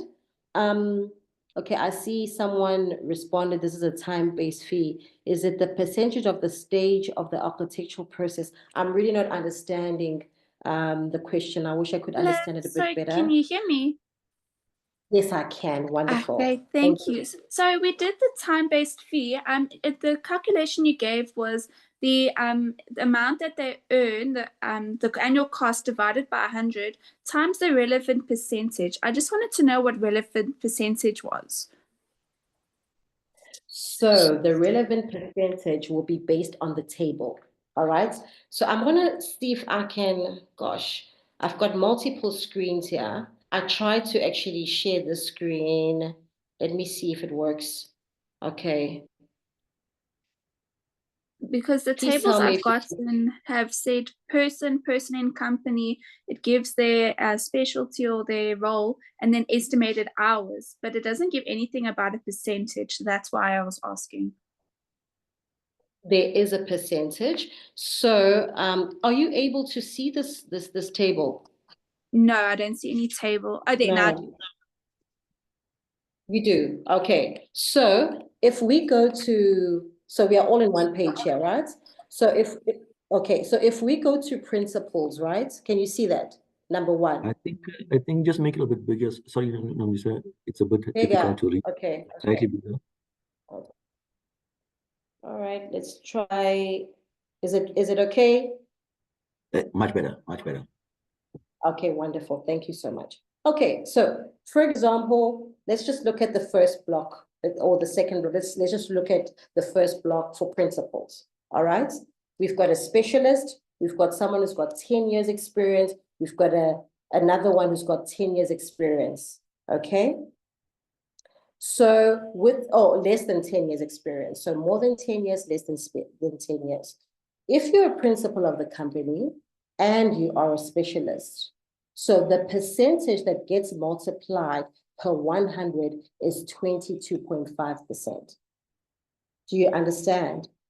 So if you're a specialist, you're going to have a higher percentage than a person who's got more than 10 years, but is not a specialist. So you will be 20% by 100, by 20% by 100, or parts thereof of the total annual cost of employment. Remember that a lot of this is going to have to do with you understanding the steps, right, on how to calculate.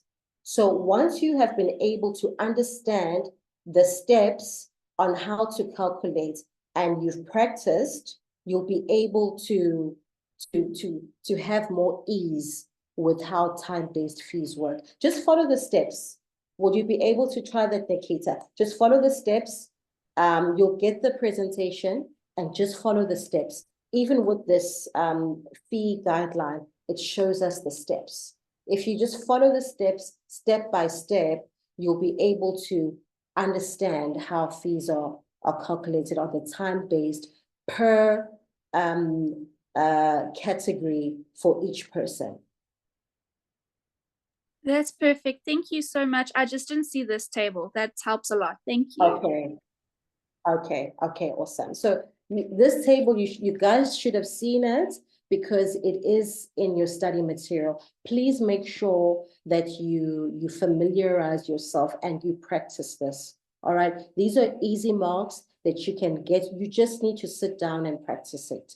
And if you still don't understand, perhaps if you go to your mentor and just sit down, but if you just follow the steps, I promise you guys will be okay. And make sure that you make use of this. Even as you're going through the webinar, please make sure that you make use of this table.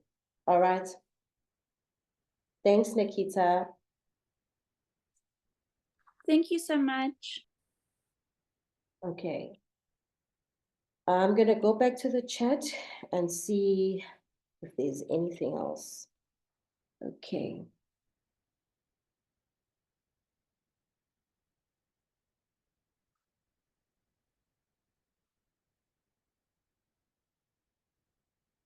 All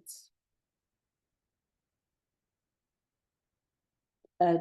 Dear, do we have the value of the project budgeted? All right. Samuel, I think you may have had that answer as we continued with the presentation. So initially there was no budget. The client didn't know what the budget was, right?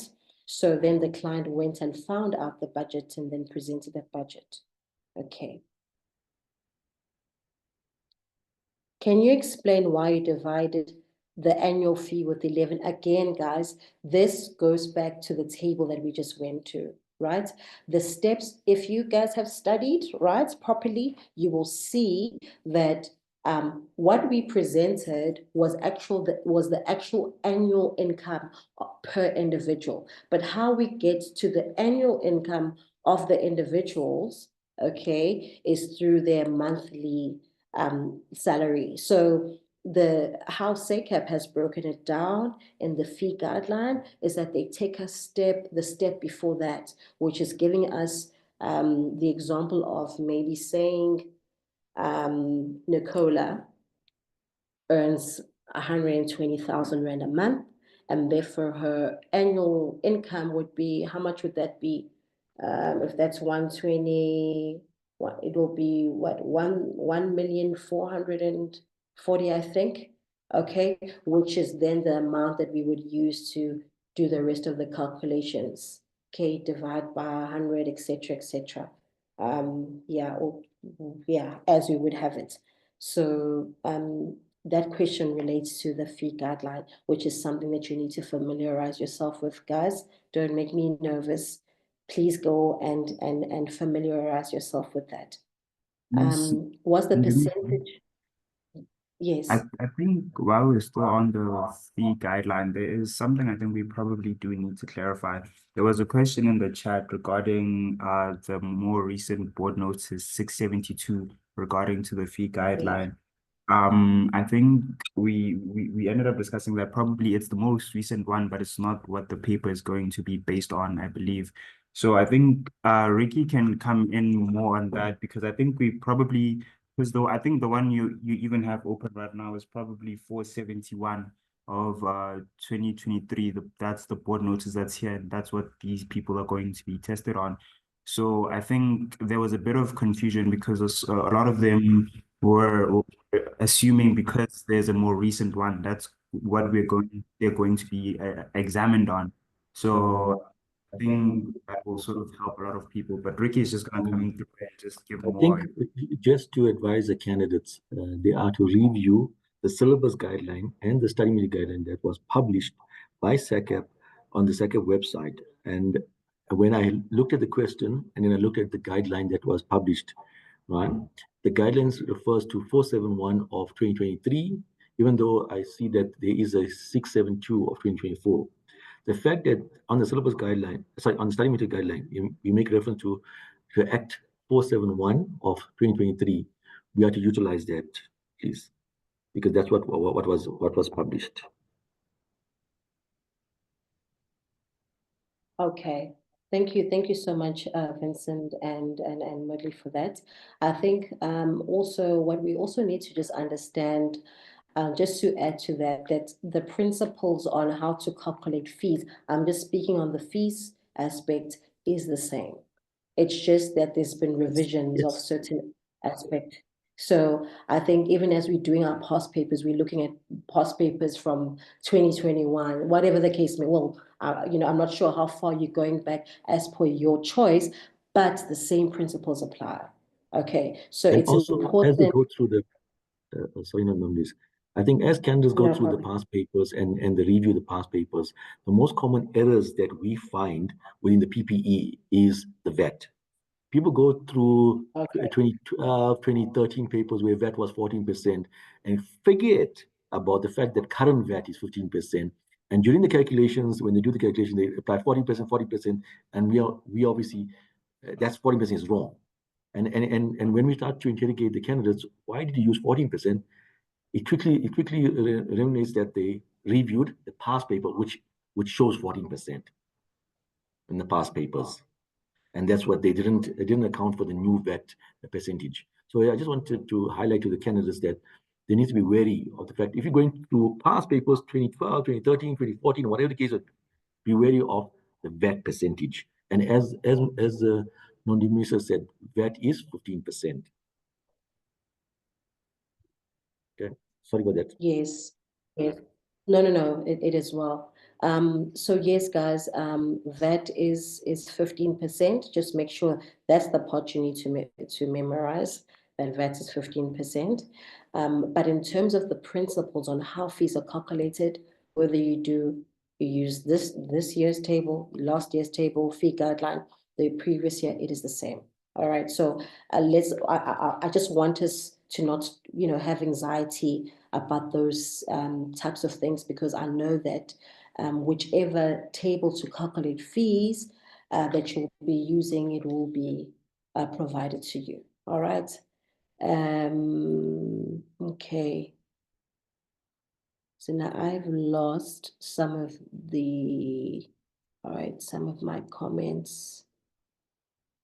Colleagues, if there is a question that you notice that jumps up, please can you just bring it up for me, please? So that we can be... Shouldn't the fee of the second identical building be reduced to 35% for stage 1 to stage 4? That's one of the questions on the chat.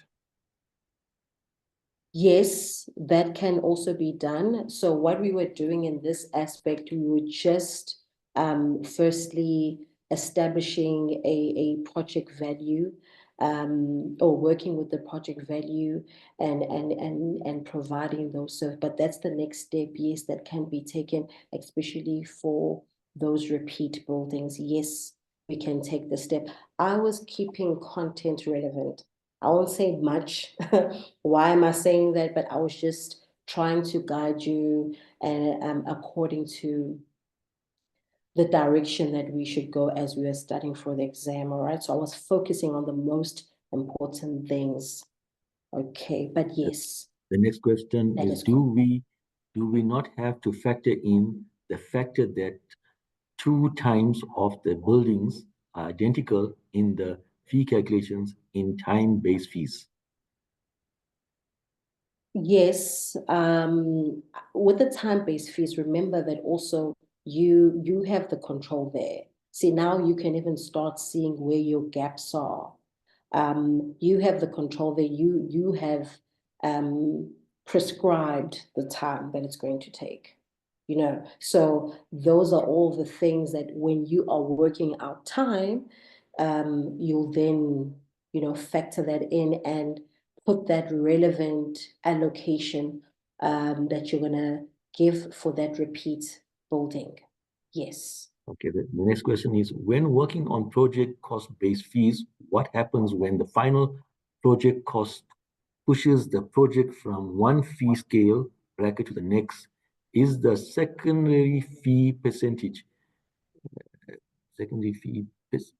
okay, my thing moved up, so meant to account for those types of variables? Yes. So Yes, it's a good question. Generally, it does happen that realistically, projects change, and most likely they may go down when the client doesn't have a budget anymore. But projects tend to go up. Sometimes the estimation is much lower than what the actual fee is going to be. So we always then recalculate. The best way is to actually go back to the table. However, there always has to be agreement with your client so that they are aware if the project fee goes up, the project needs to be, the project cost goes up, the project fees would need to automatically also be adjusted. So that is a discussion that you always need to have with your client regarding that. But yes, the game changes. Imagine a project moving from 1 million to 2 million rand, and that happens. So what do you do then? You just need to recalculate and establish the difference, and then be able to work backwards and say, all right, if for example, the project was 1 million and now it's 1.5, it means that we are owed X amount for stage 1 and 2 and 3 if we're already on construction stage, and stage 4, and the client would be liable to back pay all of that amount. So, but it's also very important that communication is clear. That's why, I know that we we are actually doing fee calculations. I know that we are speaking on broader spectrums, but it's important to have very good communication with your client, explaining all things to your client and how everything is going to work. Good communication actually eliminates more than 50% of the problems that you'll experience in a project. If you've catered for and made allowance for what all the possible scenarios, and the client is aware that when this happens, then this needs to happen, it'll be fine. But yes, in principle, the answer is yes. Okay. Yeah, the next question is just to confirm the primary cost is calculated ex VAT. So if the client provides a budget X, including VAT, we should first deduct VAT. Actually, I think that you can even just calculate it with that amount, with the client, but in your exam, you may be asked to first exclude your VAT, so you need to know how to subtract your 15% and recalculate and go back to your amount.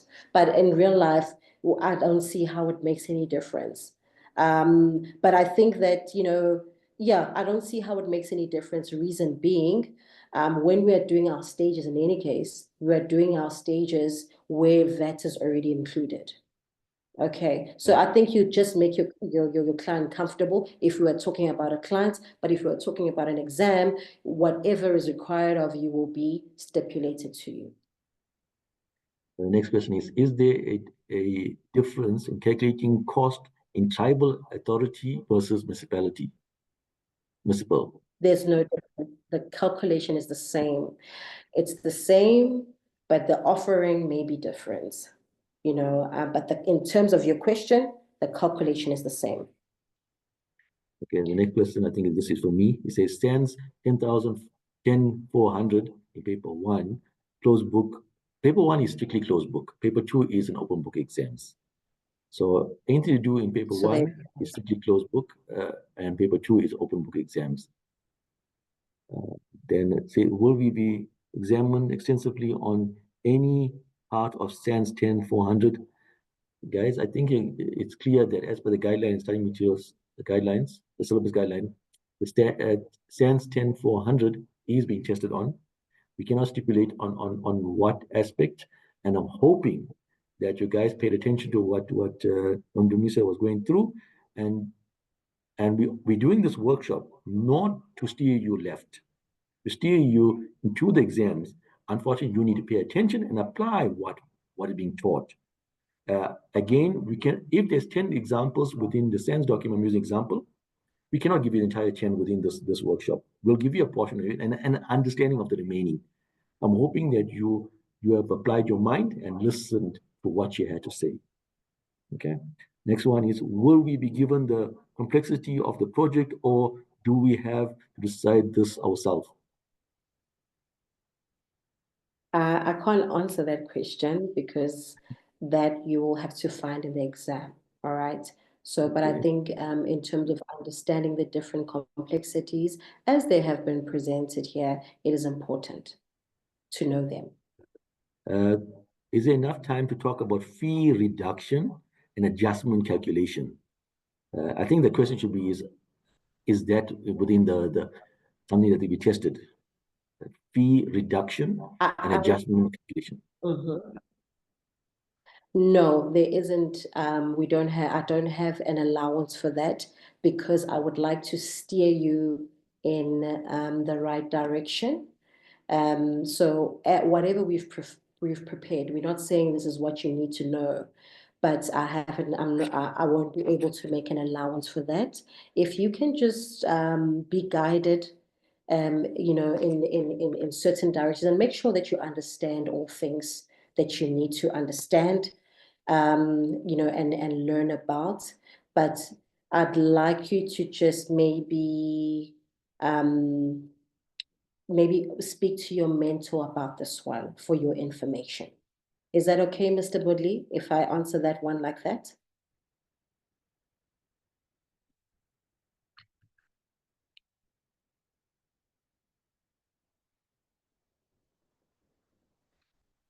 Yes, Nondumiso, you are aligned. Okay, thank you very much. I think we've covered most of all of the questions, if not most of them.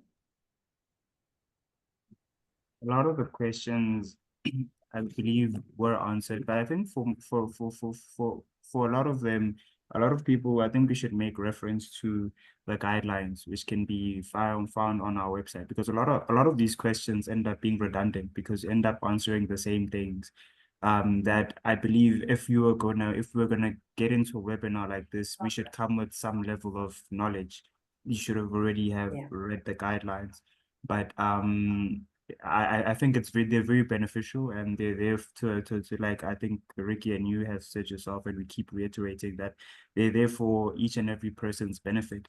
So I think it's food for thought also for tomorrow's session. I think it would be beneficial that they read them, go through them tonight, and go through all the necessary documents that you might need for tomorrow's session, because we're working also on a limited time. If you're going to be answering questions that could have already been answered by someone reading the guidelines, it saves time, because we already spent about, I think, 30 minutes on answering questions that are already in the guidelines. Not saying that we're not going to, but it would be beneficial for everyone to do that, I believe.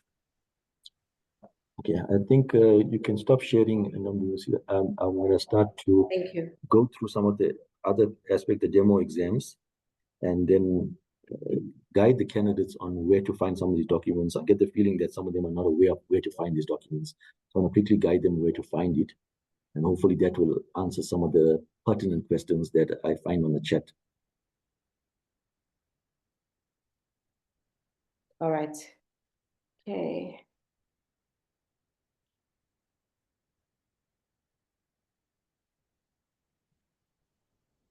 There we go. Okay, the first thing I'm going to make reference to the fact that all candidates should be able to review 3 documents that's found on the SACEP website. That will guide you on the contents you need to review in preparation for paper 1, the contents you need to review in preparation for paper 2, as well as the materials you need to review in preparation for paper 1, materials that need to be reviewed in preparation for paper 2. Those are the 2 documents that's there. The third document is referred to the general information guideline. That will then also guide you on the expectation and what you can expect within the exams, because this exam is strictly online. You can write, and you'll be required to write any way that you wish to write, provided that you have the resources. Now, all this is available at the time when you applied for the PPE and you went through the process, online exams. The first thing that came up on the screen was the dates of the PPE. If you go further down and you scroll, all this what I'm mentioning now was there. But I guess some of us obviously was too excited for the exams and just started applying. and getting overdone. So I'm just going to try to share this with you guys and take you guys through this, and hopefully show you where to find some of these documents so that we can, let me see, where's this? Where am I? I got so many things open on my screen here.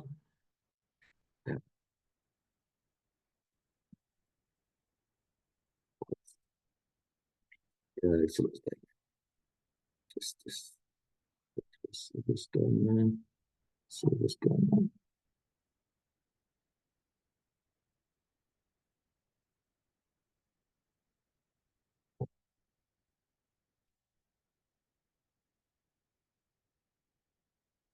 I'm just trying to find this document that I opened.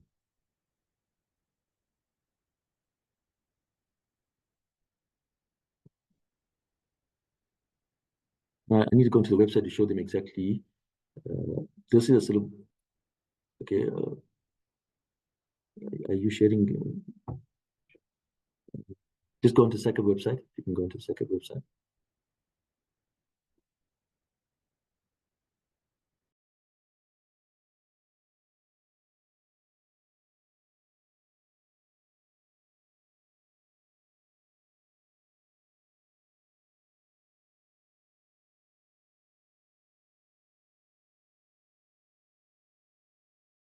Once you go on the second website, you would go on to regulations, education, professional practice exams.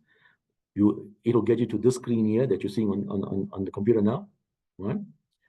The three documents I'm referring to is a document labeled May 2025. If you look at the top one, syllabus guideline, May 2025. List of study material guideline, May 2025. General information guideline, May 2025. Just to give you clarity on what each one is, the syllabus will guide you on, like I said, what will be tested in paper 1, what we will be tested in paper 2. The study material guideline, the materials you need to review in preparation for paper 1, materials to be reviewed in preparation for paper 2, right? And that's where I was mentioning the professional fee, which someone mentioned 672 of 2024. In this study material guideline, we make reference to the 471, right? Because it is there, because ACAP has highlighted to you to review that material, we will utilize that guideline in when we are marking your paper. So if anything that's there, right or wrong, the fact that we have highlighted that and we have guided you to utilize that, we will utilize that in the marking process. So please make reference to the stream material, right? Then the next thing is, I'm going to go through the demo exams. I'm going to send you guys a link. I'm going to send you guys a link, right? And how to access the demo exams. The exams are strictly online. Everything you'll be doing is strictly online. You'll be required to write the exams at a location that has got secure internet access, and you'll be required to have a separate camera if you review the guidelines. If you do not have a separate camera, right, or mobile camera, you can utilize 2 laptops. But the purpose of the camera or the external camera or the second laptop is to get a clear view of the working area in which the candidate is utilizing, right? If the candidate does not utilize the camera and utilize the camera that's on the laptop itself, we will not allow that, and we will log the candidate off the exams. So again, please review the guidelines, right? So I'm going to try to go onto the website now again and see if I cannot show you what the demo exams looks like.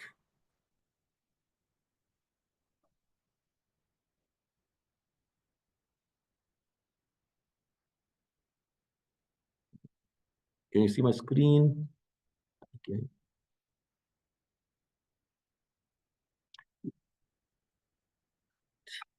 On the day of the exams, you'll get a link, which is normally 15 minutes before the exams. You'll get 2 links. One link you'll utilize, the first link you'll receive would be the link to your camera. You will activate your camera, and you position your camera accordingly as guided on the guidelines. Once that is done, that link, your exam starts at 9 o'clock. That means that camera link, you will get it around about 8:15, right? So that all of us are clear on that you receive the link and your camera is working properly, and the view that you have is suitable to the exam rules and regulations. Once you have determined that, by 8:45, you receive the link for your exam itself. Each day, you receive a link. For paper 1, you receive a separate link. Paper 2, you receive another link. Right? The link for the camera will be the same through both the days. Right? So in this case here, where's my...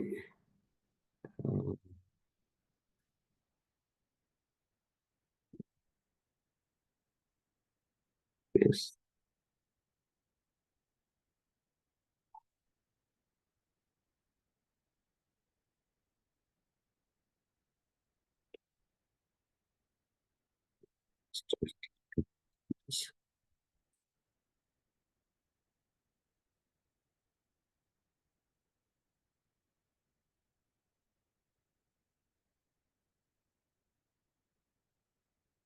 Get a link similar to this.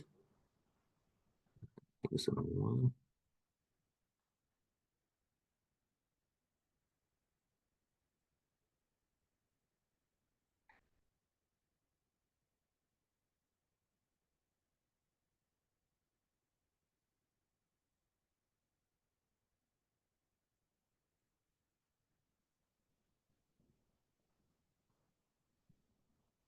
It's not showing. Ari, can I do it on my side if you want to go to the link exam link? Huh? Can I do it on my side? Yes, so I think that would be appreciated. Yes. Okay. All right. Let me. I'm gonna stop sharing. Yeah, stop sharing. Exam.net. And log in.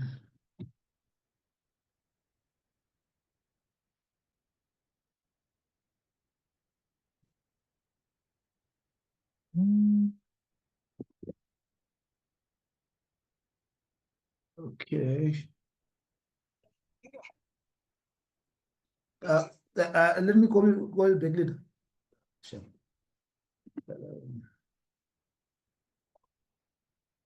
Right. Share. Where is my share?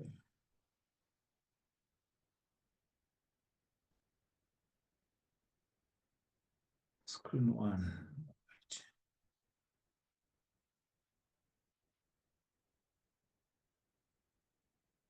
Right. I'll then you get a link like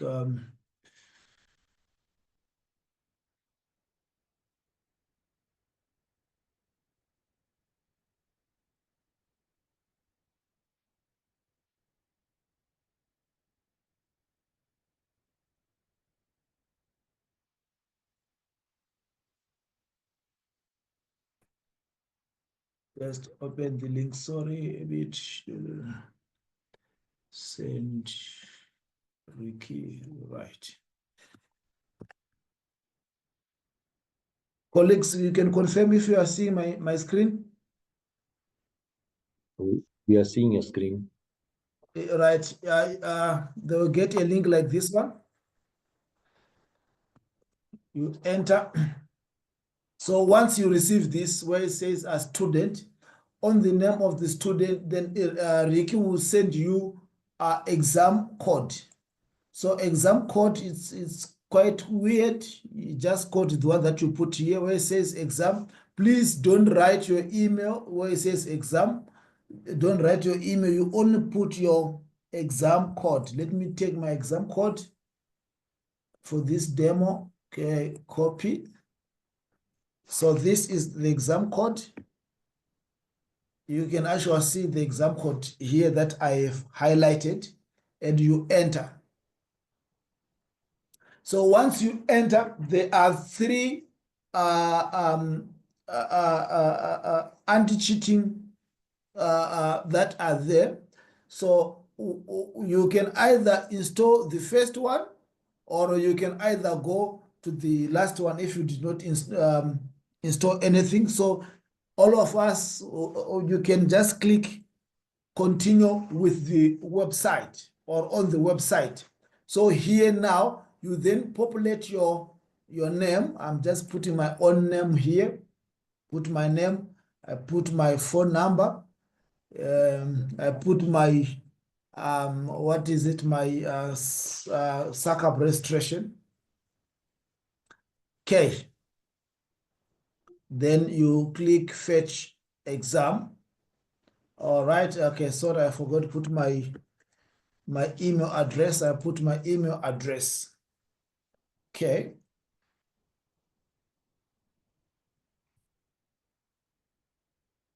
Okay. So here it says the student is already existed because I've already logged in. So in this case, once let's say the system is your network is drop down and you are already registered, please don't continue. You need to call Ricky to give you your unique number. So I want to go now and check what is my unique number, because I have already tried to when we are testing. So I need to go and check my unique number so that I can enter the exam.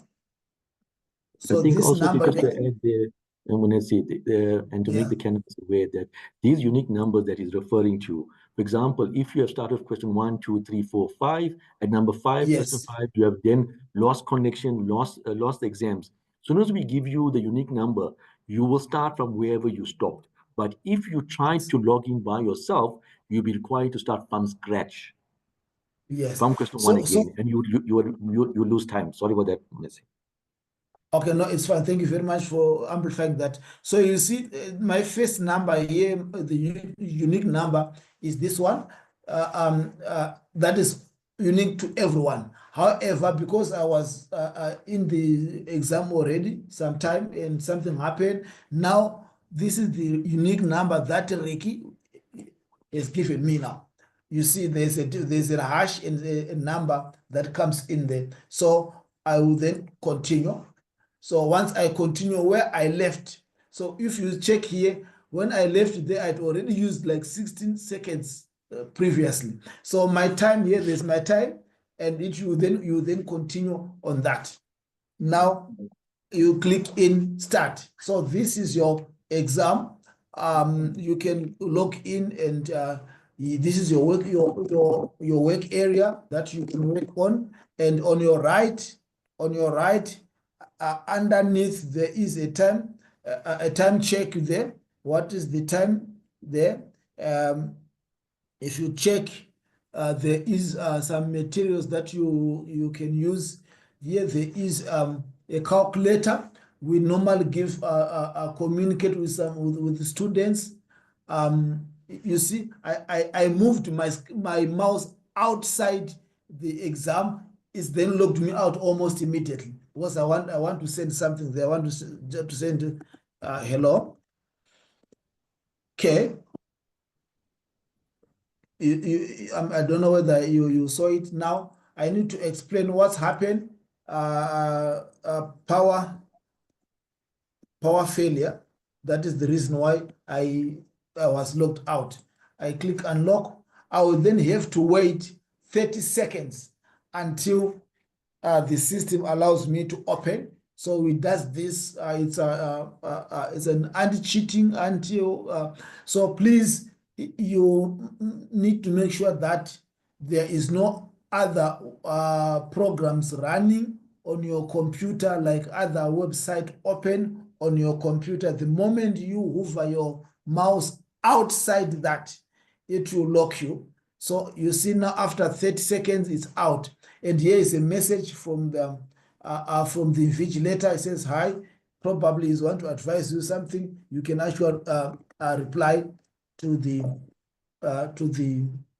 invigilator on the other side, or if your camera is not showing your work area, the invigilator will indicate on you here. If you repeat 3 or 4 times, normally we say 3 times, you will then be disqualified. We want your camera showing your keyboard and your screen.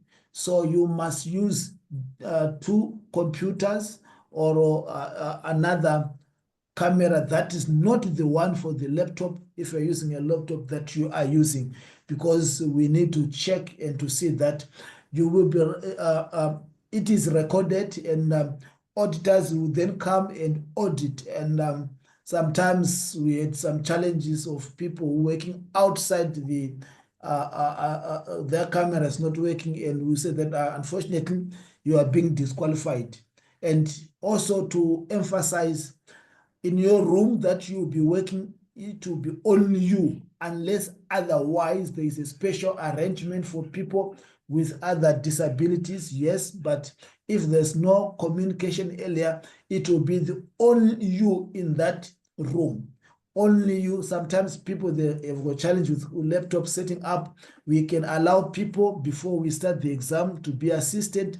Once the exam started, no one is allowed in that room, and we'll be watching we'll be watching all the screens. If we miss you, but the moderators and the auditors, when they do auditing, probably 3 months after that, and they see that your camera was off and we did not notice that, unfortunately you will be disqualified. Unfortunately, even if you have written the exam and passed, you will definitely be disqualified. So I would like to emphasize that please make sure that you have got 2 cameras that are working and you are positioned in a certain position that your work area is being visible on the camera. We will be calling out and advising your camera is on or not. And if we call you 3 times, and if you do not change your position on the 4th time, we will announce it and you will be disqualified, which means that you then have to start the process afresh. So the exam principle, the one that applies within your when you are at school or school at the varsity, that invigilator have got powers to disqualify you, it's exactly here. If we feel that you are cheating, you will disqualify you. But cheating is not a big problem, an issue to us. This system detects the number of IP addresses that are coming on your computer. Hence, we are saying that there mustn't be 2 programs running. It must be your Zoom or your Teams, and the exams.com and your email. On when you receive the links. The links then. If your email is too much communicating after you receive a link, please take the link, take the code, close the email, and make sure your phone is next to you so that when we call, you can quickly answer your phone, because we'll be watching. I think that's all from my side, Rick. Is there anything Okay, that you want to I think also, Munetsi, just click on that blank payment certificate that's attached there on your left-hand side. I just want to show them something. Okay. Yes. There are documents that will appear within your exams. Documents that might pose a bit of challenge because it might not be clear or whatever. A copy of the document is attached on your extreme left-hand side for your clarity. But these documents will be also in the paper itself. The only reason why I attach it on the extreme left-hand side, in the event it's not clear, you have a second document to review for clarity purposes, nothing else. All right. Secondly, is that there are candidates that tend to utilize multiple screens. Please note that the system, exam.net, will pick it up as a cheating process, which means as soon as we get a report indicating that you have utilized multiple screens and the report indicates a possible cheating, we have no choice but to disqualify you, even though you might have completed the exams, and we will not mark your paper. All right? I want to highlight that. Then the guys that are attending the writing at the SACP office, guys are candidates that wish to write at the office, like the guideline indicate, you are welcome to do so. You have to notify SACP, which is myself. I would advise you to be here at 8 o'clock. So we will set you up nicely, ensure that all the equipments are working and your laptop are working and your cameras are working and any other system that you might need at the point. Coming back to the questions we had on the chat so many times, you are allowed to have a blank paper. You are allowed to have a pen. You're allowed to have a calculator. All items that is not detrimental to the exams. For example, paper one is a closed book exams. You are required to declare it. Declare it means during the exams or before the exams, we would inform you, the invigilator will inform you how to declare it. And while we're on the topic, let me just quickly explain to you how to declare it. You will show us the paper, the calculator, the pen facing the camera. That's it. That's how you declare it. And just to highlight what Mr. Munetsi said, the second or the mobile camera or the second laptop can be positioned either on the left-hand side or the right-hand side of you. The view that we want to see is the device that you're writing on and you, because the contents of what you are writing on exam.net, we already can see everything you do during the entire process of the exam.net. So all I want to see is the device that you're writing on and you. In the video that needs to be presented or the camera has been presented, I want to see you on the video. I don't want to see, what's the correct word? I don't want to see your hands. I want to see you together with the device. People tend to only focus on the screen or the device. I want to see the device together with you. Because if there's any form of cheating, we will log you out of the exams.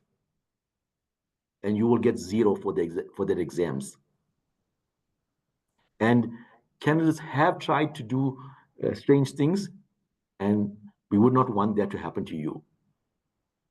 For the open book exam, which documents are allowed?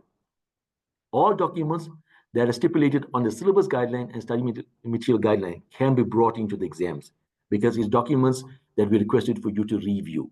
Any document that is not on that syllabus guideline or study material guideline is not allowed in the exams. Right? I think PP demo exams, we showed you that. I think, Munetsi, we can submit and show them how to submit. Okay. Right, on your right, there's exam, whatever attachment, calculator, if you need a calculator. And here, once you click submit, this is what is gonna appear. You click your word submit here, and you have submitted. Okay, and, one last thing, Munetsi, just to remind them. When you click on the screen, like Munetsi clicked on submit, then a message appeared there and you clicked on submit exams. If it says submit offline, please note, you're not allowed to submit offline. You cannot submit offline. You need to ensure that you go back, connect, and make sure you have connection, and then submit. No offline submission will be allowed. Because offline submission implies that if you answered question 1, 2, 3, and thereafter you answered 4, 5, for whatever reason, whatever was saved on that system could be 1, 2, 3, and that's what you are submitting. You're not submitting the entire paper. So I'm cautioning the candidates, if it says you are currently working offline, please submit offline. Please do not submit. Go back. When you say submit offline, means that you have lost internet connection. Please go back and double check your internet connection, ensure that you're connected, then go back and try to submit, which will then allow you to, exactly what Munetsi showed you now. It'll say submit exams. Once it says that means you are connected online. Then you submit, and then the message will appear saying that you are successfully submitted. That's when you know that you have submitted. Now, the common question I get is, I do not get a message or an email saying that I've submitted exams. You will not get a message. You will not get an email. The purpose of the screen appearing on your laptop is confirmation that your exams have been successfully submitted. There's no other confirmation you will receive. except for the fact that that message appears on the screen. That message and everything during the entire exam process of exam.net, whatever you do, like Munetsi came out, he gave an explanation why he went back in. Every single thing that happens during the entire exam process is documented on exam.net. So that means, for example, if you can be welcome to take a screenshot of that, showing that you successfully submitted. In the event that you want to see that you submitted correctly, we at SECAP will have access to that, and we'll pull out the screen and say, this is the time the candidate has started, this is the time the candidate has successfully submitted. All right, for paper 2, the SIA guide is on the syllabus guideline, so it will be allowed in the exam room. Do we need to register if you want to write the exam at the SECAP office? You are required to send me an email. Guys, please, you need to listen. You need to send me an email notifying me that you want to write. I will add you to the schedule, and please be here at 8 o'clock so that we can set up your exams for you and ensure that everything is functional and guide you on the process. You are choosing to write at the SECAP office due to whatever technicalities or challenges you might have. So we don't want you to come to the SECAP office and experience challenges. We would like to minimize whatever challenges you might have. So the earlier you come through the office, the better we can assist you and guide you on how to effectively go through the exam process. What about digital copies? Okay, in terms of digital copies, you are welcome to have the digital copies on the device that is the external device or the second laptop that has your camera. You're welcome to store it there. Again, you're required to declare that.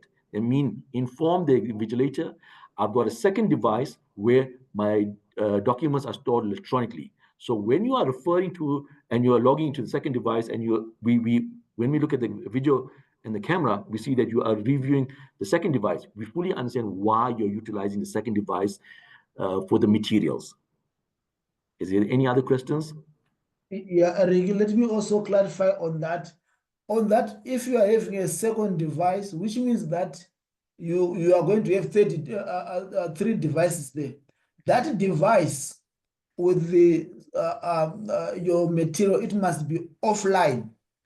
So it cannot be the same device with your camera. It cannot be like that. And please, some people, they do have what is called virtual computers. On your computer, you've got 2 or 3 computers. Yeah, please make sure that that virtual computer is offline, because the system here will detect it as an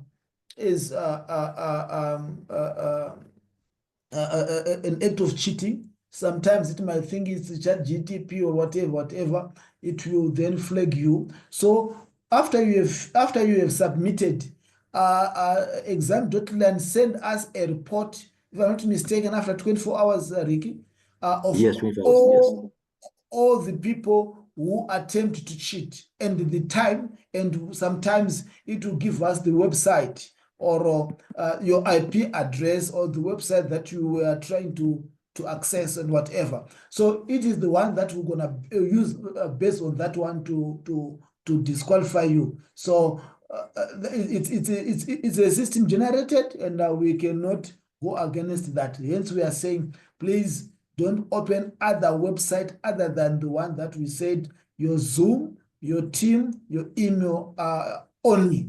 If your email is on Gmail, it's fine. So it will be your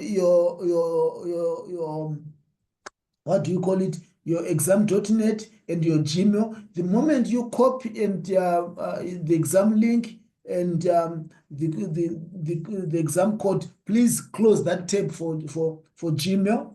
After you have closed that one, it will be the exam.net. Then you can proceed. If you are logged out, you're out of the exam, you log into your email. We will send you your unique number, or you can call us, either myself or Ricky, or just call office that particular day. If you say that I'm writing PPE exam, the receptionist will quickly send it to the control room, where will be the examiners will be. I mean, the vigilators will be, and they can quickly give you over the call. I mean, over the line, your unique number to re-enter your exam.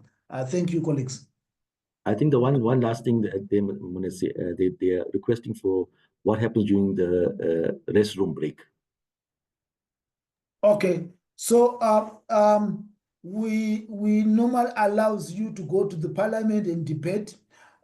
So what you do is on the exam.net, I showed you the chart there. You write that I want to go to the parliament and debate, and you sometimes you type in and then we acknowledge. If we do not acknowledge, but you yourself you just type, I'm going to the parliament, I want to do some a bit of debate there, you go there. Unfortunately, if you go to the parliament and you want to debate for 10 minutes, it's an issue.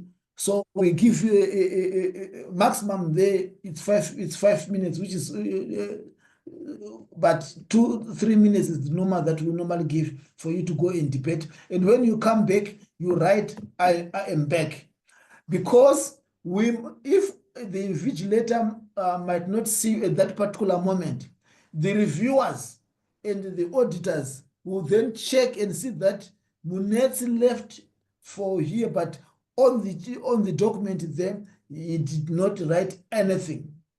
So it becomes an issue. So you just need to say that I'm going to the parliament. If you are back, if we acknowledge, it's fine. If we don't, just say I am back. We can actually see the time that you type in and the time that you left, and it must correlate by the video of yourself that you are away out of that station. The reason why we don't allow people to go to the parliament and debate for more than 10 minutes. I know in parliament there are a lot of point of orders, but we try to minimize those point of orders to three minutes, because we don't want you to go and read a book in the parliament. Sometimes people can do that. So the minimum time there to debate is 3 minutes. Thank you.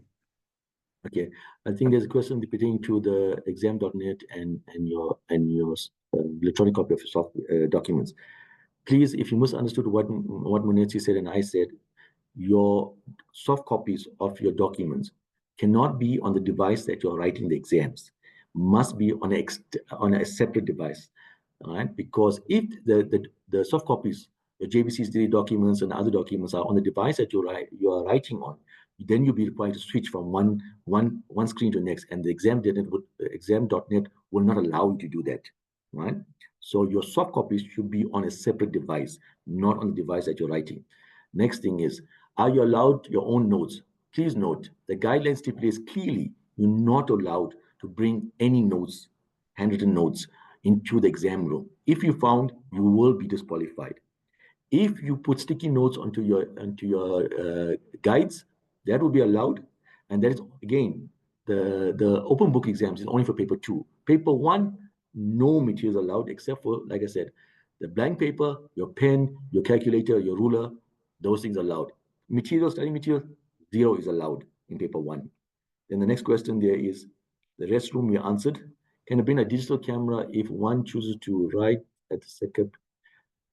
If you're writing at the SACAP premises, there is no need for an external camera because there is an invigilator available for the day, right? So we will utilize a camera that's already on your laptop because there is an invigilator for the day. But that's provided that you're writing at the SACAP office. If you're not, you're then required to abide by the rules stipulated within the PPE rules and regulations. If I run out of time, will it be submitted automatically? And when the time is finished, or do we have to submit it by ourselves? The time is allocated 3 hours for the paper. In the past, we've been very generous in giving candidates additional time. We do understand there will be challenge on the day of the exams to start. So if you start slightly late, 5 minutes, 10 minutes late, or whatever, we'll give you the additional time. But please bear in mind, at the time of completion, the 3 hours, as Mr. Munetsi highlighted to you and showed you where the clock is, the clock will guide you on how many minutes you have, as well as the invigilator will guide you on how many minutes you have. Normally, what the invigilator does is every half an hour, 1 hour, remind you on you got 10 minutes left, 20 minutes left, whatever the case might be. So you'll be reminded whether it's on the chat or whether it's on a note verbal notification, but you will be reminded for how many hours and guided on how to move forward. To answer your question, it's not an automatic chat. You will be required to submit. That's why Mr. Munetsi showed you the submit button on exam.net. But again, the invigilator will guide you if he awards you, and it is at the discretion of the invigilator to award the candidates additional time or not. And that will be based on the circumstances experienced during the exam process on that particular day. It's not a blanket approach. It's circumstances that experienced on that particular day. I don't see any other question that I missed. Vincent, did I miss anything else? I just see one asking if a cell phone can be used as a second camera, and I believe the answer to that question is I think yes. cell phones can be used as a second camera. There's nothing wrong with it. But please note, again, if you read the guideline states you should have your cell phone switched on. And the reason for that is not for your friends to call you. In the event that we find that there are challenges within your exam process, 90% of the time, you are writing exams. At the bottom of your taskbar, it will show that you are connected. But on exam.net, it will indicate that you have lost connection 5 minutes ago or 10 minutes ago. As soon as we look at that and we find that happening, we will try to notify you to inform you that you're currently working offline. And the implication of that is, if you work offline, whatever work or whatever questions you answer during the time that you're working offline, that answers are not saved at all. So if you have done 5 questions and you were offline, none of those answers are saved. So if you do get a call from us, we'll guide you on how to connect quickly online. Once you're online, the computer will automatically retrieve all the answers and upload that onto exam.net. But if you continue to work offline, 0 of your work will be saved. I think I can come in on the question that said Mr. Monetti mentioned the 3 devices. So basically what this means is he said 3 devices because some of you guys have the camera that's on the laptop, right? And that is a camera that you can't use. And because everything is already monitored through the software, and because you can't use that camera itself because we need to see a view of the screen of what you're writing. So the second device that would be your first device. The second device is the device that if you have any information as a soft copy, because the information is on the device itself, you can't use that camera because we aren't able to see what you're looking at on that device.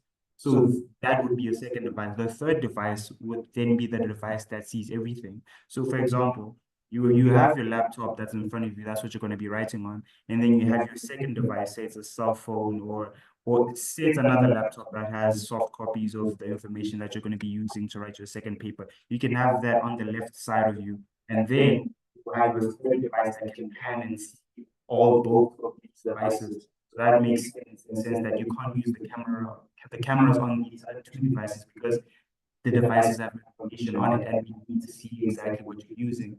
So I think that should answer why you need 3 devices if you have any information that is copy. And also, if you're utilizing your phone as a camera, bear in mind, as soon as we call you, as soon as we call, yeah. Sorry, I think I was not audible. If you're using your cell phone as a second camera, please note that once we call you, it will automatically obviously log you out of the Zoom or whichever software. In this case, we will utilize Zoom. It will log you out of the Zoom call for you to answer the call, meaning that you have to connect back again. So please be wary of that. So if you're answering your phone, you're going to be logged out of Zoom.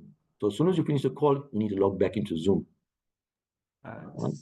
So people said the sound is very bad. Was everyone able to get what was said about the 3 devices? Okay. No, I see a no and a yes. So okay, just because there are a few no's, I think I'll repeat. Yes, please repeat, but just Vincent. before I start You're again, not can audible. everyone hear me properly now? Oh, Vincent, I said, please repeat because you I would take were that not as a yes. very much So basically, audible. Thank you. what Mr. Monetti was saying is that the reason why one would need 3 devices is because obviously you will have your first device, which is your computer. It has a webcam on it, but you can't use that because we need to see the contents that are on it. We don't necessarily need to see that because we can already record that using the software that you will be writing on. So that would be your first device. The second device would be the device that has soft copies of the information that you might want to use on the second paper. You can't use the webcam on that one because we would need to see exactly what you're looking at on your second device. So you can't use the webcam on that because we wouldn't be able to see that.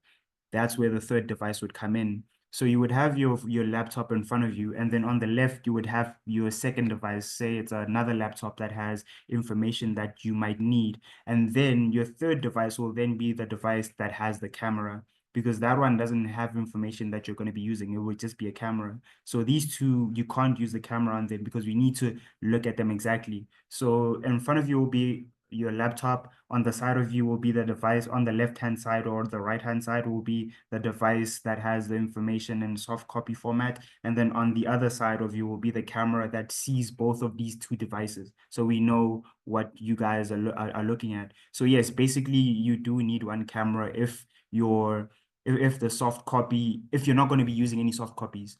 Because if you are going to be using any soft copies, firstly, you can't use them on the laptop you're writing on, because as soon as you leave the software, it's going to log you off. So you only need one camera if the information that you're going to be using is, you only need one device. Yes, basically you only need one camera. Yes, because the other ones are going to be devices that are going to be the one that you're writing on, and the other one is going to be a soft copy for the information. So in essence, yes, you only do need one camera, but devices you will need 3 if your information is a soft copy. The next thing I see here is, will hard copies be allowed? Hard copies will be allowed. If you want to put sticky notes to kind of remind you what you're allowed to. Other than that, no handwritten notes are allowed on the exam room. Can we bring hard copies? Yes, we can bring hard copies. Paper 2 only, please. Right? I don't see anything else. Okay. What else? Okay. The next step is considering the webinar. The link will be uploaded onto the SACEP YouTube. The link will be then emailed to all candidates who have successfully registered for the exam and qualified for the exams. You can then watch this workshop online. It'll be on the SACEP website. The next step from here, you will get a link from myself sometime next week pertaining to demo exams. You are required is not in exams. It's an opportunity for you to go through the exam platform and be able to familiarize yourself with the exam platform so that during the exams, you do not have challenges on the platform itself. It is not in exams. Also bear in mind, like Monetti said, how to access how to log in. Once you go in, please do not spend 1 minute, 2 minutes, because you are required to log in, go to the platform, because once you log out, you cannot go back in. So ensure that you have adequate amount of time to review the system, then log in and play around with the system. And then familiarize yourself with the system. Do not log in there, look at it. I got candidates that log in for 1 minute and log out. I'm not sure what they viewed in 1 minute. And then obviously have multiple challenges during the exams. And that's not the ideal situation. So you will receive a link to a demo exam next week. The demo exam will be open for a certain period, and then after it will close. So please utilize that opportunity to familiarize yourself. You will receive guidelines on the PPE policies, the guidelines on the online system, everything but what we explained on the online system, like Monetti said about exam.net, like what I said about exam.net. All right, you will receive that as well. So please review these. Judging from some of the questions that judging from some of the questions that are appearing on the chat, it's evident that candidates have not reviewed the documents that we have presented. please, for your interest, for your benefit, documents we are circulating, please review it so that you fully make yourself aware of what is required from you during the exams and afterwards, so that you tend to know what's the next step and next step and next step, rather than you. And one of the questions was, how the best way to get a hold of me during the exams? The best way would be to phone. Unfortunately, there's quite a number of your guys writing, so please keep trying, and we will take your call. We will assist you, and we urge you and request some kind of patience, because there is a number of calls that will be coming, and each call is pertinent, and we have the interest of helping you. So we just ask you to be a little bit patient, because majority of the candidates will panic. And I'm urging you again to please review all the documents we're giving you. Review the online system, the demo exams, to avoid panic. And the panic comes from the individuals that do not read our documents, do not review the demo exams, because that's where the majority of the questions we get during the exams. Yeah.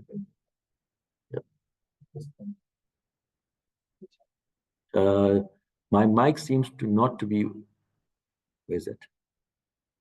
My mic seems not to be working.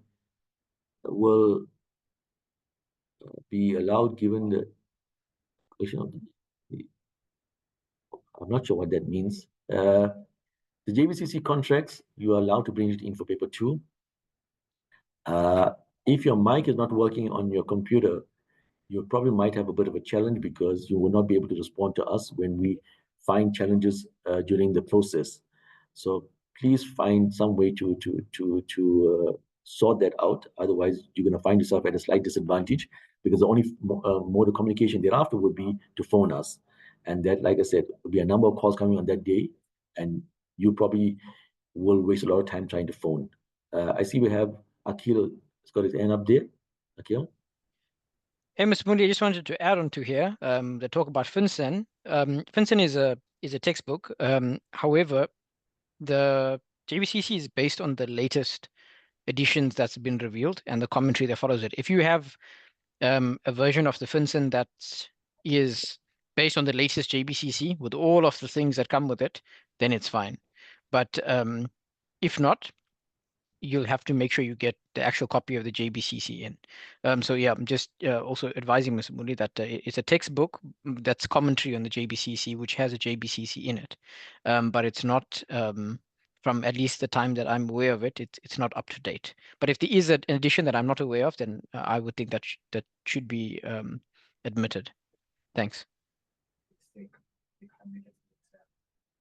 In terms of individuals that find themselves in a predicament where they're unable to write exams, please note, like any other processes, we require some kind of doctor's note and proof of that. If you're hospitalized, we sincerely wish you everything of the best, but we still require some kind of proof of the reason why you didn't write. And again, if you read the guidelines and outlines in the PPE, in terms of refunds and so forth, it clearly outlines what portion of that is refunded and what portion not. So please read through that as well.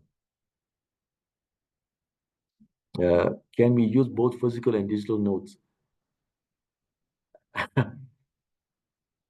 No form of physical or digital notes are allowed. Guys, come on. Notes are notes. I think in this technical age, we're being too technical these days about some of these things. No notes allowed. Right? Both papers. No physical notes or digital notes allowed for both papers. Notes are notes. I mean resources. What is resources? Resources, please. The only materials that are allowed for paper 2, considering it's an open book exams, is materials stipulated in the syllabus guideline or the study material guideline. Those are the only material you can be brought into exam room. Anything else is not allowed. I hope I answered that question. I think going back to what we had said, I think going back to what we had said previously, obviously this was a very productive session, but I think heading on to tomorrow's session, I think we should all get a hold of those guidelines, read them very thoroughly, so that we can avoid very redundant questions. I mean, I believe these are questions that they have been answered, and they are also on the guidelines. Not saying that they aren't important questions, but I feel like heading on to these exams, there are more important questions that one might need to know and one might need to ask. So I think heading on to tomorrow's session, let us go through those guidelines and maybe note things that you feel like weren't gotten through today, and we can probably try to hash a few of them heading on to tomorrow's session as well. I think somebody raised a word about hard copies and soft copies. Hard copies of the notes is allowed. Soft copies of the notes are allowed, but handwritten notes or notes, summarized versions are not allowed. I'm hoping I'm clear now. Mr. I think you maybe I need you quite- that. you got the use the wrong terminology there. I'll also try and help there. Anything to the candidates, anything that is in the guide that is part of your learning material. For paper 2, you are allowed to bring it, soft or hard copy, meaning it's printed or it's on some sort of laptop or something. But you cannot have any notes, for example, something you've written down that is an interpretation of that you've done for the session, or even if it's typed out. anyone else, or even Even typed if you out. type out, yes, not allowed. And Nikita mentions I just meant simultaneously. Shame, Nikita. Yeah, Nikita's panicking there. She's like, no, I mean this, I mean that. You are allowed to have both of them. Yes. So it's fine, yeah, because the hard copy would be a backup, say, for example, in case your battery dies and then you don't have the iPad anymore. So cool. Okay, somebody asked me to explain the camera again. Okay. The camera, the external camera or the second laptop should be left either on the right hand side or the left hand side of you. The purpose of that, we want to see the device that you're writing on, and want to see you. The contents of what you write on exam.net, we already have access to that. We already can see that, right? Because of the exam.net software that we are utilizing. So everything you do on exam.net, we are already able to see it. So I want to see the device on the left or the right hand side of you. The view should be a clear view of you together with the device that you're writing. What is on that device you're writing, we're already able to see. I'm hoping I'm clear now. If you're utilizing a secondary device to view your software, your soft documents, that should be also on the view, right? So we need to view that. So whatever you're utilizing must be in that view. So it's a clear indication you are not cheating. If there's any question pertaining to the credibility of what we are seeing, like Monesi said, we will log you out, we will give you 0, and we're not going to allow you to continue with the exams. Okay, is there anything else? Any other questions? I'm hoping that this was a beneficial session for everybody. I hope that we're able to guide you on the best way possible, and hopefully not scare you. And this recording will be available on the SECAP website on the YouTube channel for you to refer to. All right.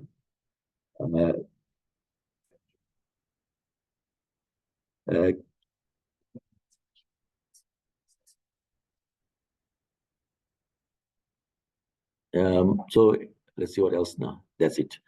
I think from my side, there's no other question there. I'm going to hand it to the program coordinator, Akhil. You can continue and see how best to round it. Thank you. Thanks, Mr. Murli. Thanks to everybody that joined. Let's see if you guys can still see me here. There I am. Thanks, everybody. We'll see you all tomorrow. Just a reminder to help clarify on today for anyone that's maybe confused. Tomorrow we are continuing with paper 2. And paper 2 is going to be discussing contract law in relation to the construction process. And we're also going to be covering other new sections that will potentially be coming out similar to what we did today. In conclusion, to remind everybody, the papers are a response to the conditions of the time. And you need to be able to respond within the bounds of legislation and the law. So irrespective of whether artificial intelligence hits you or whether it's, say, a recession or whatever the case is, the assessment is on how you respond to these conditions within the context and the framework that's already been created by SACAP. So all the best. Thanks, everybody. We'll see you all I tomorrow. think one last thing, Akhil. I see questions sure. coming up on the email. Sure. They're asking where the guide is. The guide was emailed together with a link. It wasn't a guide. Isn't the SACAP? Let me give you the correct name of the guide. It says SACAP Guide PPE 2025, I think, if I'm not mistaken. So that's the guide Akhil is referring to. That's the guide we are referring to. That is in preparation for this workshop. Everything that's covered in this workshop is in that guide. It's not a complete guide to replace the SIA guide. It's just a supplement to the SIA guide. The guide indicating what was covered within this workshop of SACAP. And that was emailed. Okay, I just want to add, Mr. Muli, as well, maybe tomorrow on the session for anyone that's coming through, who is coming through tomorrow, we'll can also maybe try to upload it to the chats that are here, if that helps. I think one last thing, the same link, just remind them it's the same link. Yes, same link, everybody, for tomorrow, as Mr. Muli said. Okay, cool, guys. Bye-bye. Thanks, Mr. Muli. Thanks everyone at SACAP. Appreciate it. Thanks, presenters. Bye-bye. Thank you.